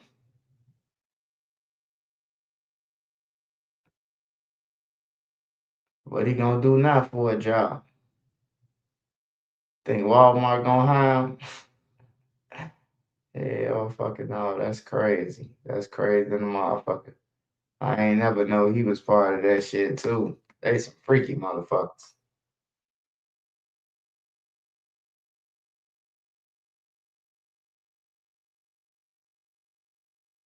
Man, man, look, man. If Trump did something in that shit, man, they gonna blast it, man. The news, it'll be all over the news right now, man. The news hate Trump. Every news station hate Trump, bro. It'll be all over the news, man. It's one thing. It's one thing to be around the motherfucker, like in the streets. You around sex offenders, you around killers, you around all that shit. And you might know, but you around them because they from your neighborhood. These people you grew up with, they all on the block together with you. That don't mean that you with what they doing and none of that, just because y'all from the same neighborhood. You know, some of these motherfuckers though, they foul, man. I ain't just gonna be wishing shit on motherfuckers just cause, if it said up in there, if it say Trump, then hey, look, but I seen I'm looking for a video like this dude, this old man. They say they got pictures with him with girls and shit like that. Show me that. Don't tell me no propaganda shit that you just seen on the internet and then running over here. Like that don't move me, man.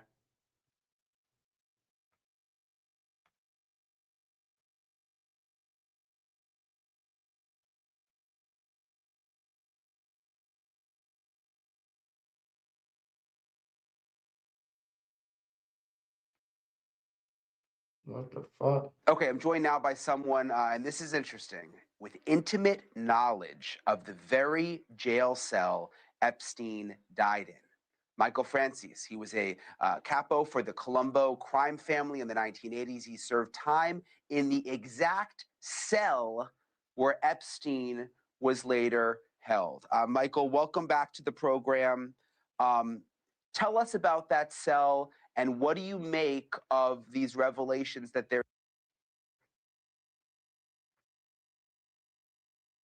So you telling me they released some files, but they still got redacted names? Then they ain't release shit then. So if it's redacted, then how you know it's Trump? Or you just guessing? Because if you saying it's blacked out, then how you know it's Trump? If I see a video, Trench News gonna talk about it. I don't give a fuck who it is. I'm gonna talk about it. But I ain't just gonna be making up no stories because you don't like Trump or what he doing. Nah. I don't agree with everything Trump doing, but shit, what other president that's best to be taking over office? All of the motherfuckers crooked. So you know, everybody do what the fuck they want to do when they become the president, man. Y'all just gotta realize that and study. It is what it is. You either gonna be president for 4 years or you gonna get a second term and be 4 more years. You gonna do what you do, and then whoever else gonna come in and do what the fuck they do. That's what you gotta understand. And study hating the motherfucker. It's only temporary that they doing this shit. These the people who you vote for.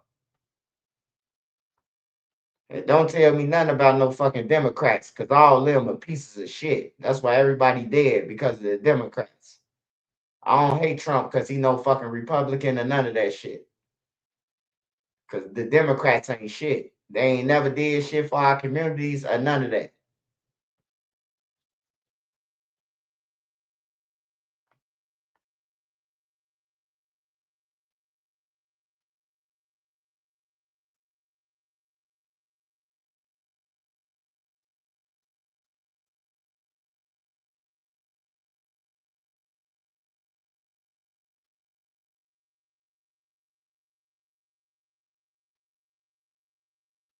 Hold on, man.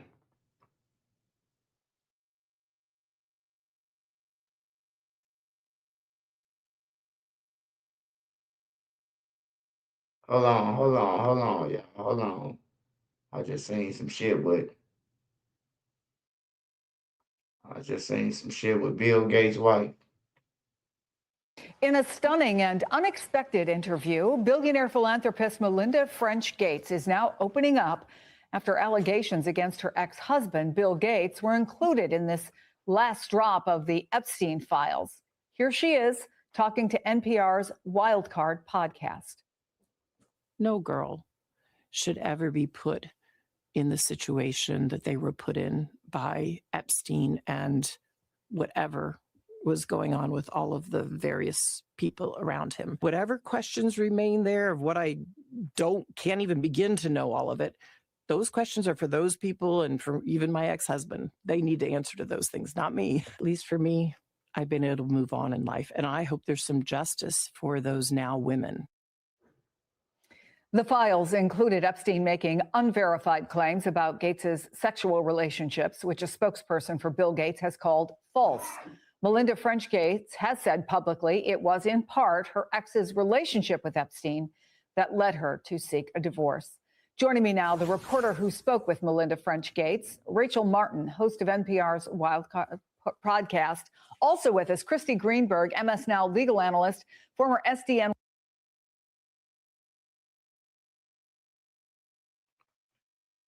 Bill Gates, you know what the fuck was going on at them parties, man. Bill Gates trying to deny it. I wish I would have known, nigga. You know, nigga. Your ass finna go to jail, bitch.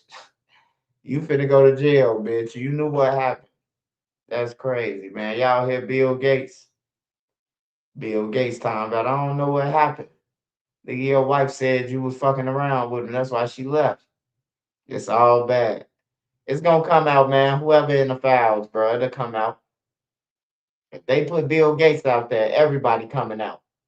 Bill Gates got way more money than Trump now. So if they put him out there, everybody getting out there. So just wait patiently. It'll be out. If Trump in there did something with some kids, it'll be out. It'll be out. They put Bill Gates out. So they gonna put everybody out. That's crazy, man. I used to motherfucking, like, Bill Gates was like a hero, man, a computer nerd. Parents didn't believe in him. And he made it happen, god damn it.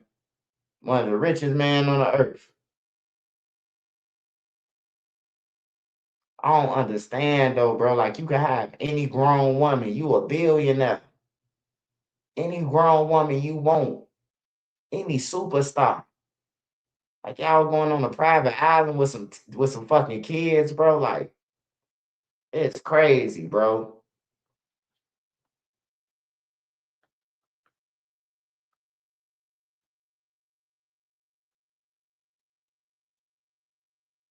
That's crazy, bro, when you think about this shit. Like these powerful people, bro, engaging with fucking kids, man.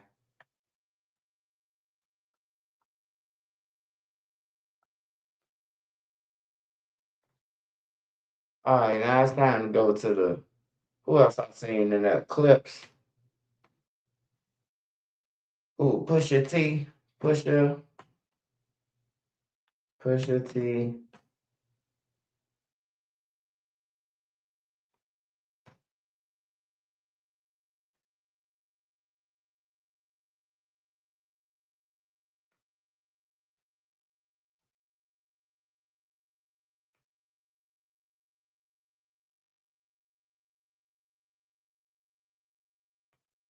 More than 3 million pages, 2,000 videos, and 180,000 images.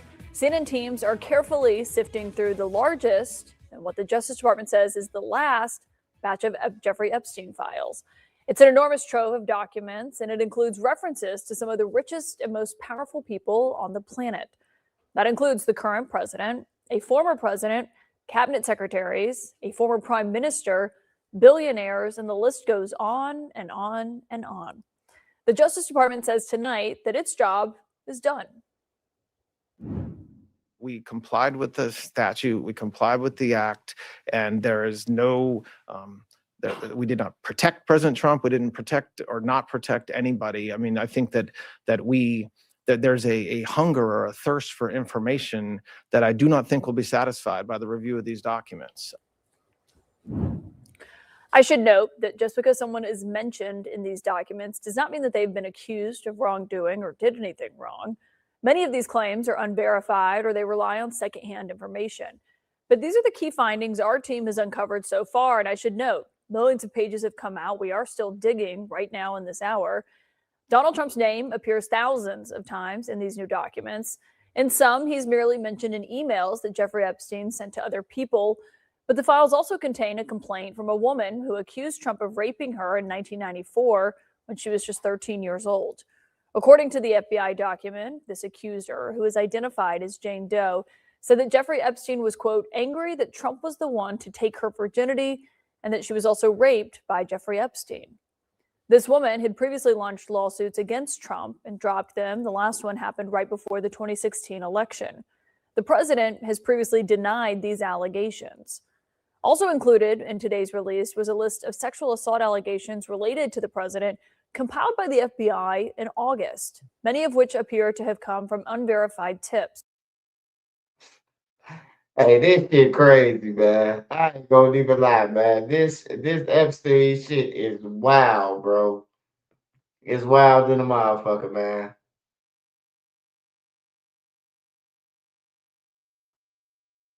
It's wild than a motherfucker, man. Let's see the list of people. These eyes need a rest. They take it all in.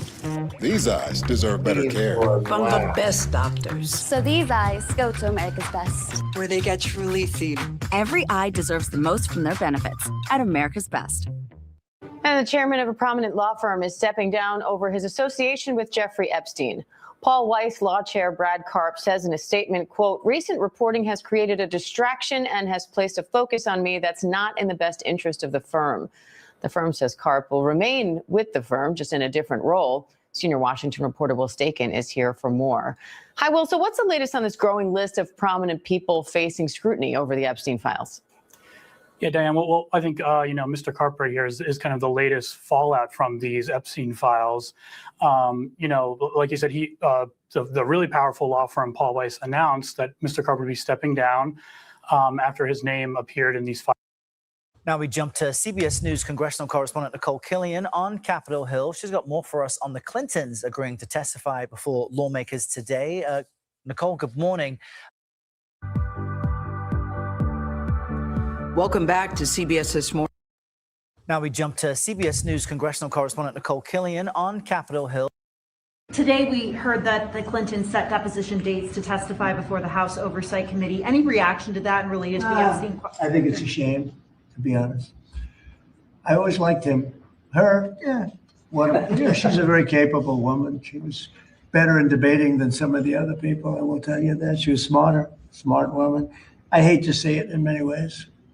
I hate to see it, but then I look at me. They went after me like, they wanted me to go to jail for the rest of my life. Then it turned out I was innocent, very innocent. I had a friend that said, a very smart friend. He's a very wealthy man, knows. Former First Lady and Secretary of State Hillary Clinton seems willing to tell Congress what she knows about Jeffrey Epstein, and she wants the public to hear it too. She's calling for her question and answer session with lawmakers later this month to be televised. Fox's Caroline Shively reports from Washington. Hillary Clinton says she and husband Bill are ready to testify before Congress in the Jeffrey Epstein investigation. Posting on social media, "If you want this fight, Representative James Comer, let's have it in public." But Comer, the chairman of the House Oversight Committee, has scheduled their depositions behind closed doors. Depositions have historically been much more substantive than hearings. Hearings are unfortunately have become more of an entertainment thing. Bill Clinton socialized with Epstein for years in the late 1990s and early 2000s, as did President Trump, who seemed to defend Clinton this week. It bothers me that somebody's going after Bill Clinton. See, I like Bill Clinton. Epstein pled guilty to state charges of solicitation of prostitution with a minor in 2008. He killed himself in jail in 2019 before his federal sex trafficking trial began. Neither Clinton nor Trump are accused of a crime in connection with Epstein. In fact, the head of the FBI tells Fox it's unlikely anyone else will be charged either. But we are always open to new information based on the release. The Epstein fallout even stretches across the Atlantic, where British Prime Minister Keir Starmer is doing damage control after appointing Epstein pal Peter Mandelson as ambassador to the U.S. He portrayed Epstein as someone he barely knew. And when that became clear, and it was not true, I sacked him. The Clintons' agreement to testify will likely head off a House vote this week to hold the pair in contempt of Congress. In Washington, Caroline Shively, Fox News.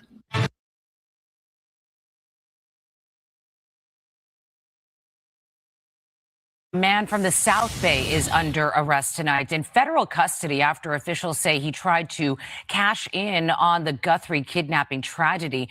Police say 42-year-old Derek Colella sent an imposter ransom demand by text message to the Guthrie family. Colella was quickly identified through his email account and was taken into federal custody. Mary Beth McDade live in Hawthorne with more on Colella and his arrest. MB. Yeah, Mike and Chair, Colella's Hawthorne neighbors tell us that the FBI showed up in their neighborhood around 4 this morning. They say they heard some loud bangs and then the FBI saying, "This is the FBI, come out with your hands up." They then saw Colella being handcuffed behind his back and put into a white van. We too have heard the reports about a ransom letter in the media. As a family, we are doing everything that we can. We are ready to talk. Moments after this video aired Wednesday evening of Today Show host Savannah Guthrie making an emotional plea to their mother Nancy's potential kidnappers, the FBI says 42-year-old Derek Colella sent a ransom text to Nancy's family. Within hours, FBI agents were seen swarming a portion of West 134th Street in Hawthorne to arrest Colella at his home. This neighbor came out to see what was going on around 4 a.m. What's going on? And he's like, "No, we're FBI." And then I went back and I checked the cameras. And when we were checking the cameras, there was about 8 officers just walking down the street. And then the whole street was just full of cars. The feds say Colella admitted to sending the hoax demand to Savannah's sister Annie and her husband asking for Bitcoin. He's also accused of calling one of the family members. He apparently used a virtual phone number, which the FBI says they linked to an email account using his first and last name. Authorities say that Colella's ransom demand is not connected to the other two that were sent to news outlets. My next message is to those imposters who are trying to take advantage and profit from this situation. We will investigate and ensure you are held accountable for your actions. Colella is no stranger to law enforcement. He, along with 12 of his fellow LA County co-workers, were charged in October was stealing hundreds of thousands of dollars in state unemployment benefits during the COVID pandemic while employed by the government. The LA County DA spoke out about the alleged fraud after their arrests. We will not tolerate this type of illegal conduct by anyone, but especially by county employees. And Glorilla is reportedly due in a federal courtroom tomorrow. For now, reporting live here in Hawthorne, Mary Beth McDade. We'll send it back to you guys in this studio. You're busy.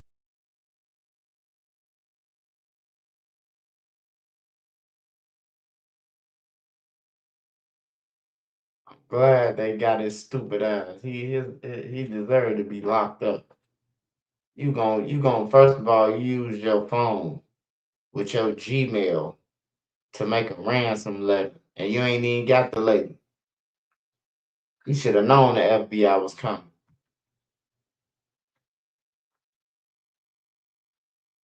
Now at 6:30, a local religious cult under the microscope as several members go before a judge years after a former member vanished without a trace. California could become the next state to put limits on the price of cards of lenders offering this cult in the Inland Empire. Moving to California in the year 2000. No. Shelby Nelson has more from San Bernardino. The murders of two of their former members, KTLA assemblies, have been charged. 5 defendants, all part of His Way Spirit-led assemblies, have been charged with the murders of 2 of their former members. KTLA's Shelby Nelson has more from San Bernardino. Today was a chance for prosecutors to present evidence to a judge, and they brought up one woman who says that she was with this religious group for years. They started in Tennessee, eventually moving to California in the year 2000. Inside a San Bernardino courtroom, 5 defendants belonging to what many are calling a religious cult out of the Inland Empire, now hearing the evidence brought against them. We'll let the judge decide whether we have enough to hold them to the charges of murder, conspiracy to murder. Their arrests are tied to 2 ongoing investigations, one in the alleged murder of 40-year-old Emilio Ghanem. KTLA has reported on Ghanem for months after he went missing in 2023, just days after parting ways with the ministry. The second is for the alleged 2010 murder of 4-year-old Timothy Thomas. Included in the 5 defendants is Timothy's father, Andre. All 5 are linked to a secretive sect called His Way Spirit-led assemblies. Some people in that group have told KTLA they were physically, sexually, and emotionally abused and forced to endure torturous punishments if they disobeyed church leaders. They were a church cult, whatever they called themselves. They kept me locked away because I knew what they were doing was wrong. Like beating me every day. Bree Beard spoke to KTLA saying that she was beaten on a daily basis while growing up as a member of the group. She says her captors were the heads of the ministry, including its 2 main leaders, Pastor Daryl Music Martin and Shelley Cat Martin, who claimed she was a prophetess. Both sit.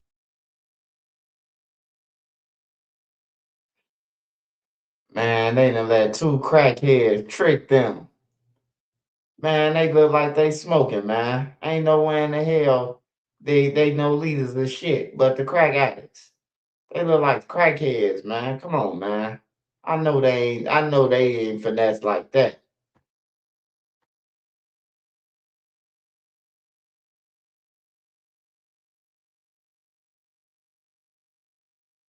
Including its 2 main leaders, Pastor Daryl Music Martin and Shelley Cat Martin, who claimed she was a prophetess. Both sitting behind their lawyers, Shelley in a wheelchair with apparent health complications. During a preliminary hearing Thursday, Bree's mother, who a judge asked us not to film, Kelly Bird, testified that the religious group started in the late 90s in Tennessee.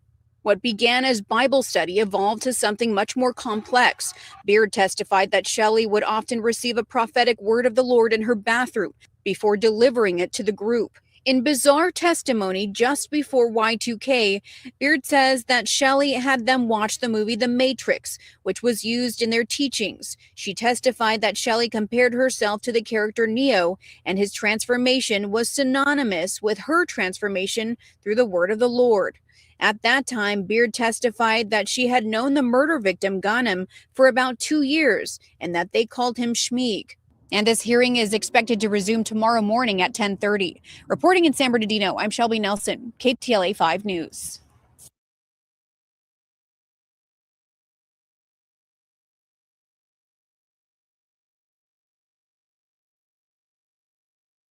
An Anaheim woman accused of killing and decapitating her boyfriend has been arrested in Mexico and returned to the U.S. to face murder charges. KTLA 5's Orange County Bureau Chief Chip Yost live now in Santa Ana with the latest details. Chip.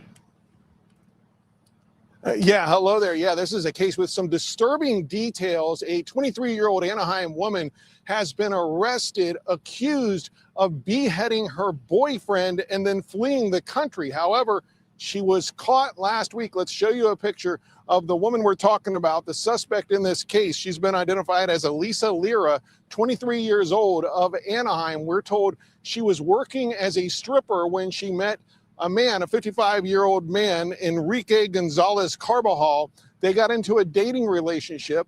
They dated for a couple of months, but in August, some people got worried. Apparently, they hadn't seen him for a while. They went to check on him, found that he had been killed. Police now believe that the killer was his girlfriend, who we showed you there, Elisa Lira, but she had left for Mexico. Again, this happened in August. This was at a home, at an apartment on La Palma in Anaheim. So Anaheim police started working with the Orange County District Attorney's Office and other agencies, including the FBI, to locate the suspect. They found her recently in Mexico. They believe she fled there right after the killing. She was brought back last week and now will face charges of allegedly killing her boyfriend and beheading him in the process, cutting off his head during the murder. We'll have more on this. We just spoke to a spokesperson here at the Orange County District Attorney's Office about this case. We'll have more on that coming up next hour, but this woman now in custody accused of killing her boyfriend. That's it for now in Santa Ana. I'm Chip Yost. We'll send it back to you. All right. Thank you, Chip.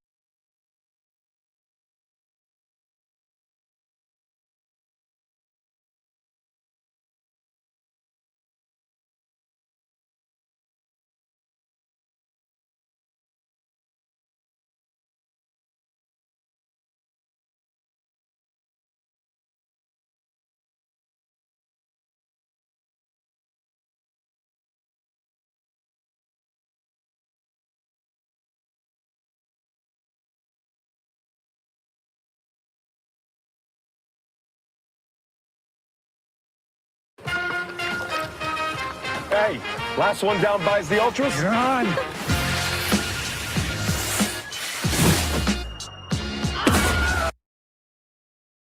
Jeffrey Epstein's links to Vladimir Putin have emerged, with thousands of new files directly naming the Russian president.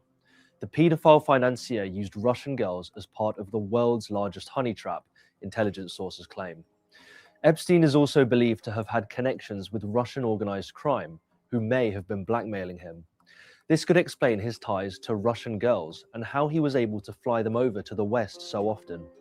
The new files come after the Justice Department released millions of documents related to the convicted sex offender on Friday. They include over 1,000 pages naming Putin and nearly 10,000 referring to Moscow. One email delivered to Epstein on September 11, 2011, shows an anonymous sender discussing an appointment with Putin. The mystery person explains to Epstein that he had heard about a potential meeting between Putin and the disgraced financier. Additionally, in a 2014 email, Japanese entrepreneur Joy Ito said to Epstein in a message that he wasn't able to convince Reed to change his schedule to join a proposed meeting with Putin and the millionaire pedophile. The Reed he is referring to is understood to be Reid Hoffman, billionaire co-founder of LinkedIn. It is unclear whether or not the meeting between Epstein and Putin without Reed ever took place. But a follow-up email appears to suggest it was cancelled due to the Malaysia Airlines disaster in 2014, when Russia-backed forces shot down a passenger jet. Damn, they even got Putin in this motherfucker, man. They got everybody. They just need to start locking up people at this point now, man. But they ain't gonna get locked up, man. They billionaires. They ain't gonna lock them up, man. They might kill them before they lock them up.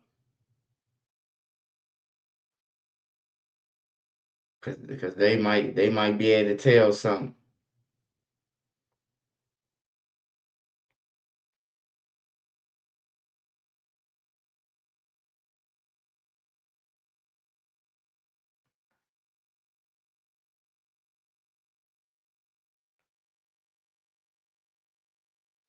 And this nigga Epstein all around the world with it.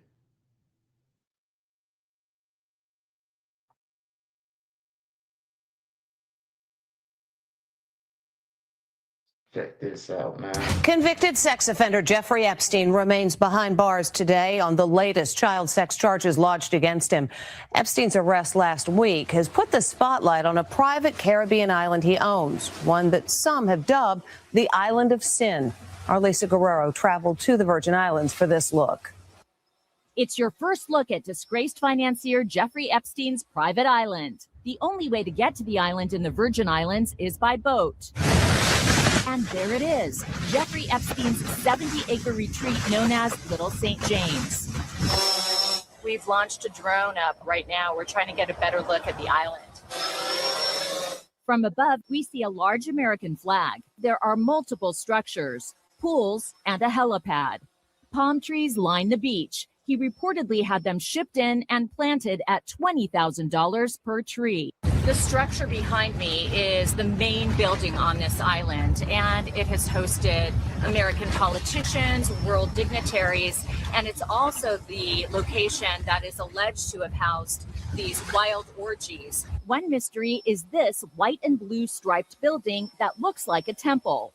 It used to look like this, with a gold dome, but it was lost during a storm. So what's inside? Reportedly, it's a music room where Epstein played the piano. Captain, can you take us in for a closer look? Near shore, we climb aboard a dinghy. This looks like an island paradise, but what allegedly happened here to teenage girls was horrific. Suddenly, a member of Epstein's staff appears when I step off. Sir, is this where the young girls were brought? So this man is now asking us to leave. He's kicking us off the island, so we're going to go. Epstein's bail hearing was held in New York today. Stephen Fabian is there. Inside the courtroom.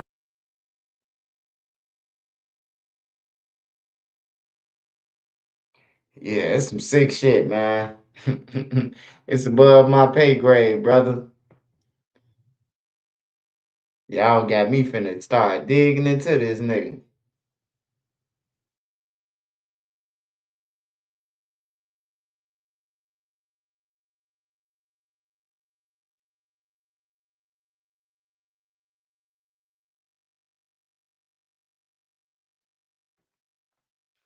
Yeah, man.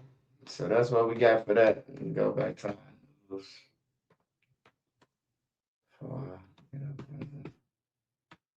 Do.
Makes it violence. Fuck is that? Come on, man.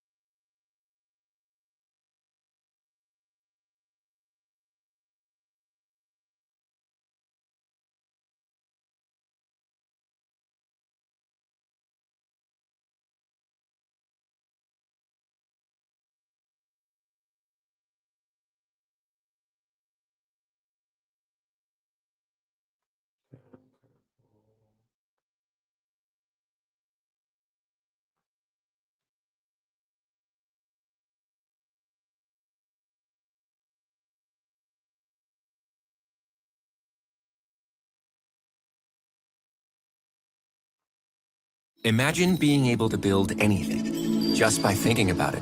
Meet Base 44, a complete AI creation platform.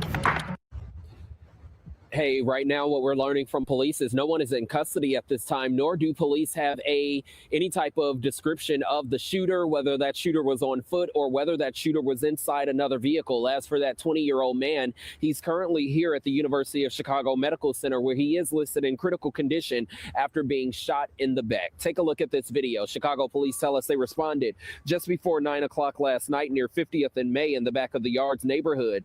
Investigators say the victim was traveling eastbound when an unknown offender opened fire into his vehicle. Video shows the aftermath. The car mangled beyond recognition after ending up off the road in these trees. A parked Toyota RAV4 and another vehicle were also heavily damaged in that crash. Right now, detectives are still working to figure out exactly what led up to the shooting or whether the driver behind the wheel was targeted. Once again, that 20-year-old man was shot in the back and is currently listed in critical condition here at the University of Chicago Medical Center. We're live in Hyde Park this morning. I'm Darius Johnson. Ladies, back to you. Frightening video of a robbery in Westchester County. A group of men smashing their way through a jewelry store and taking off with about $1.7 million worth of stolen goods. The crime happening a few months ago, but today a break-in the case. There's been a break in the case, and 2 people have been charged in the robbery. The video, more than disturbing. Eyewitness News reporter Marcus Solis live at the courthouse in White Plains. Marcus? Yesterday and Bill, today the owner of that jewelry store declined comment, but that video shows just the moments of sheer terror as that smash and grab robbery was taking place. Today, 2 of the 4 suspects arrested. They appeared a short time ago in federal court here in White Plains. It's named Tarrytown Jewelers, but it sits in a strip mall in Hartsdale. Business as usual today. But this was the terrifying scene last year. 4 masked suspects breaking through the front window in a smash and grab robbery. The violence leaves a customer cowering in fear, briefly moved out of the way so that one of the intruders can get to the jewelry and display counters. The loot carried out in bags to a waiting vehicle. Court documents contain surveillance images that show the suspects in New Jersey on December 16th, the morning a Jeep was reported stolen.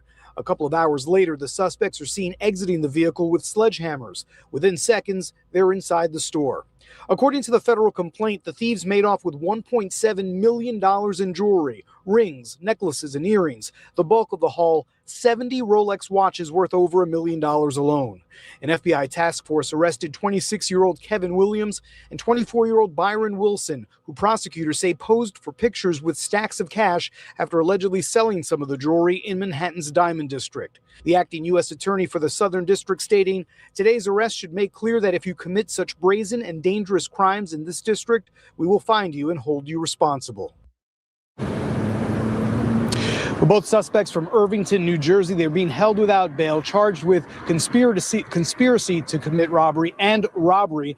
They're also under investigation for possible connection to similar robberies in Nassau County.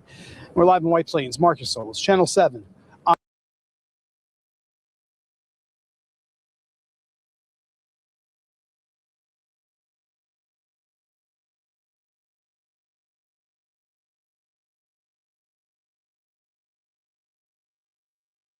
These gotta be the 2 dumbest motherfuckers on earth, man. Gots to be dumb, man. Hey, look, they could have went under the radar, took care of their family, kids, bought a house. Instead, they want to show it for the gram, man. Got their dumb ass caught. And they smoke Black and Miles. Shit crazy, man. You can't make this shit up. Niggas ain't never had no money before until then, and then they decide to flash all of it. Crazy.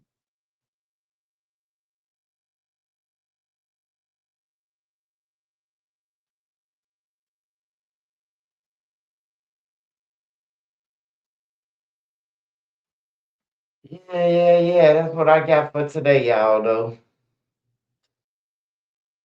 That's crazy. I'm gonna dig into Epstein too, man. I'm gonna dig into it tomorrow. I'm definitely gonna dig into it. I'm gonna read the paperwork my damn self.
Ain't no blocks in jail.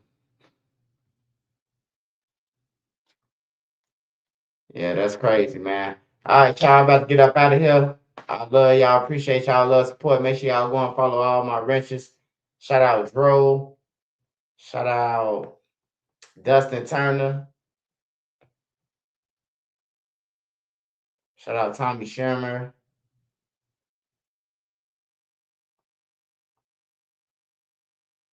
Of course, Nene Marie. Shout out Monique. Shout out Sparks Visual. Make sure y'all go and follow them, man. Make sure you go and follow Sparks on Instagram too. Gigamon, Munyon. Shout out all y'all, man. Anthony Peterson. Shout out to everybody. I will be going live tomorrow, man. We'll be dropping content tomorrow, man. Make sure y'all be safe this weekend. It's Friday tomorrow, man. That's when the bad shit happens, man. Friday, Saturday, and then Sunday, man. Try to make it to Monday. But keep your head on the swivel. Be aware of your surroundings. And definitely know where your kids are, man. Remember, your police can't save you, man. So you got to take safety in your own hands, whatever that means. It don't mean that you going to kill nobody. It might mean that you just stay away from trouble. Stay in the house. DoorDash. Order your stuff online from Walmart. You ain't always got to be seen, man. But shout out to everybody who support me. Shout out to all my mods, man. And yeah, just keep pushing, man. Everybody keep working. Remember, don't nobody owe you nothing, man. Just, try to work your way to the top, bro. That's all I can tell you, man. Hey, shout out to everybody who support me and the ones who don't. I still don't get no fuck, man. You hear me? But just keep pushing. This Trench News, I'm out.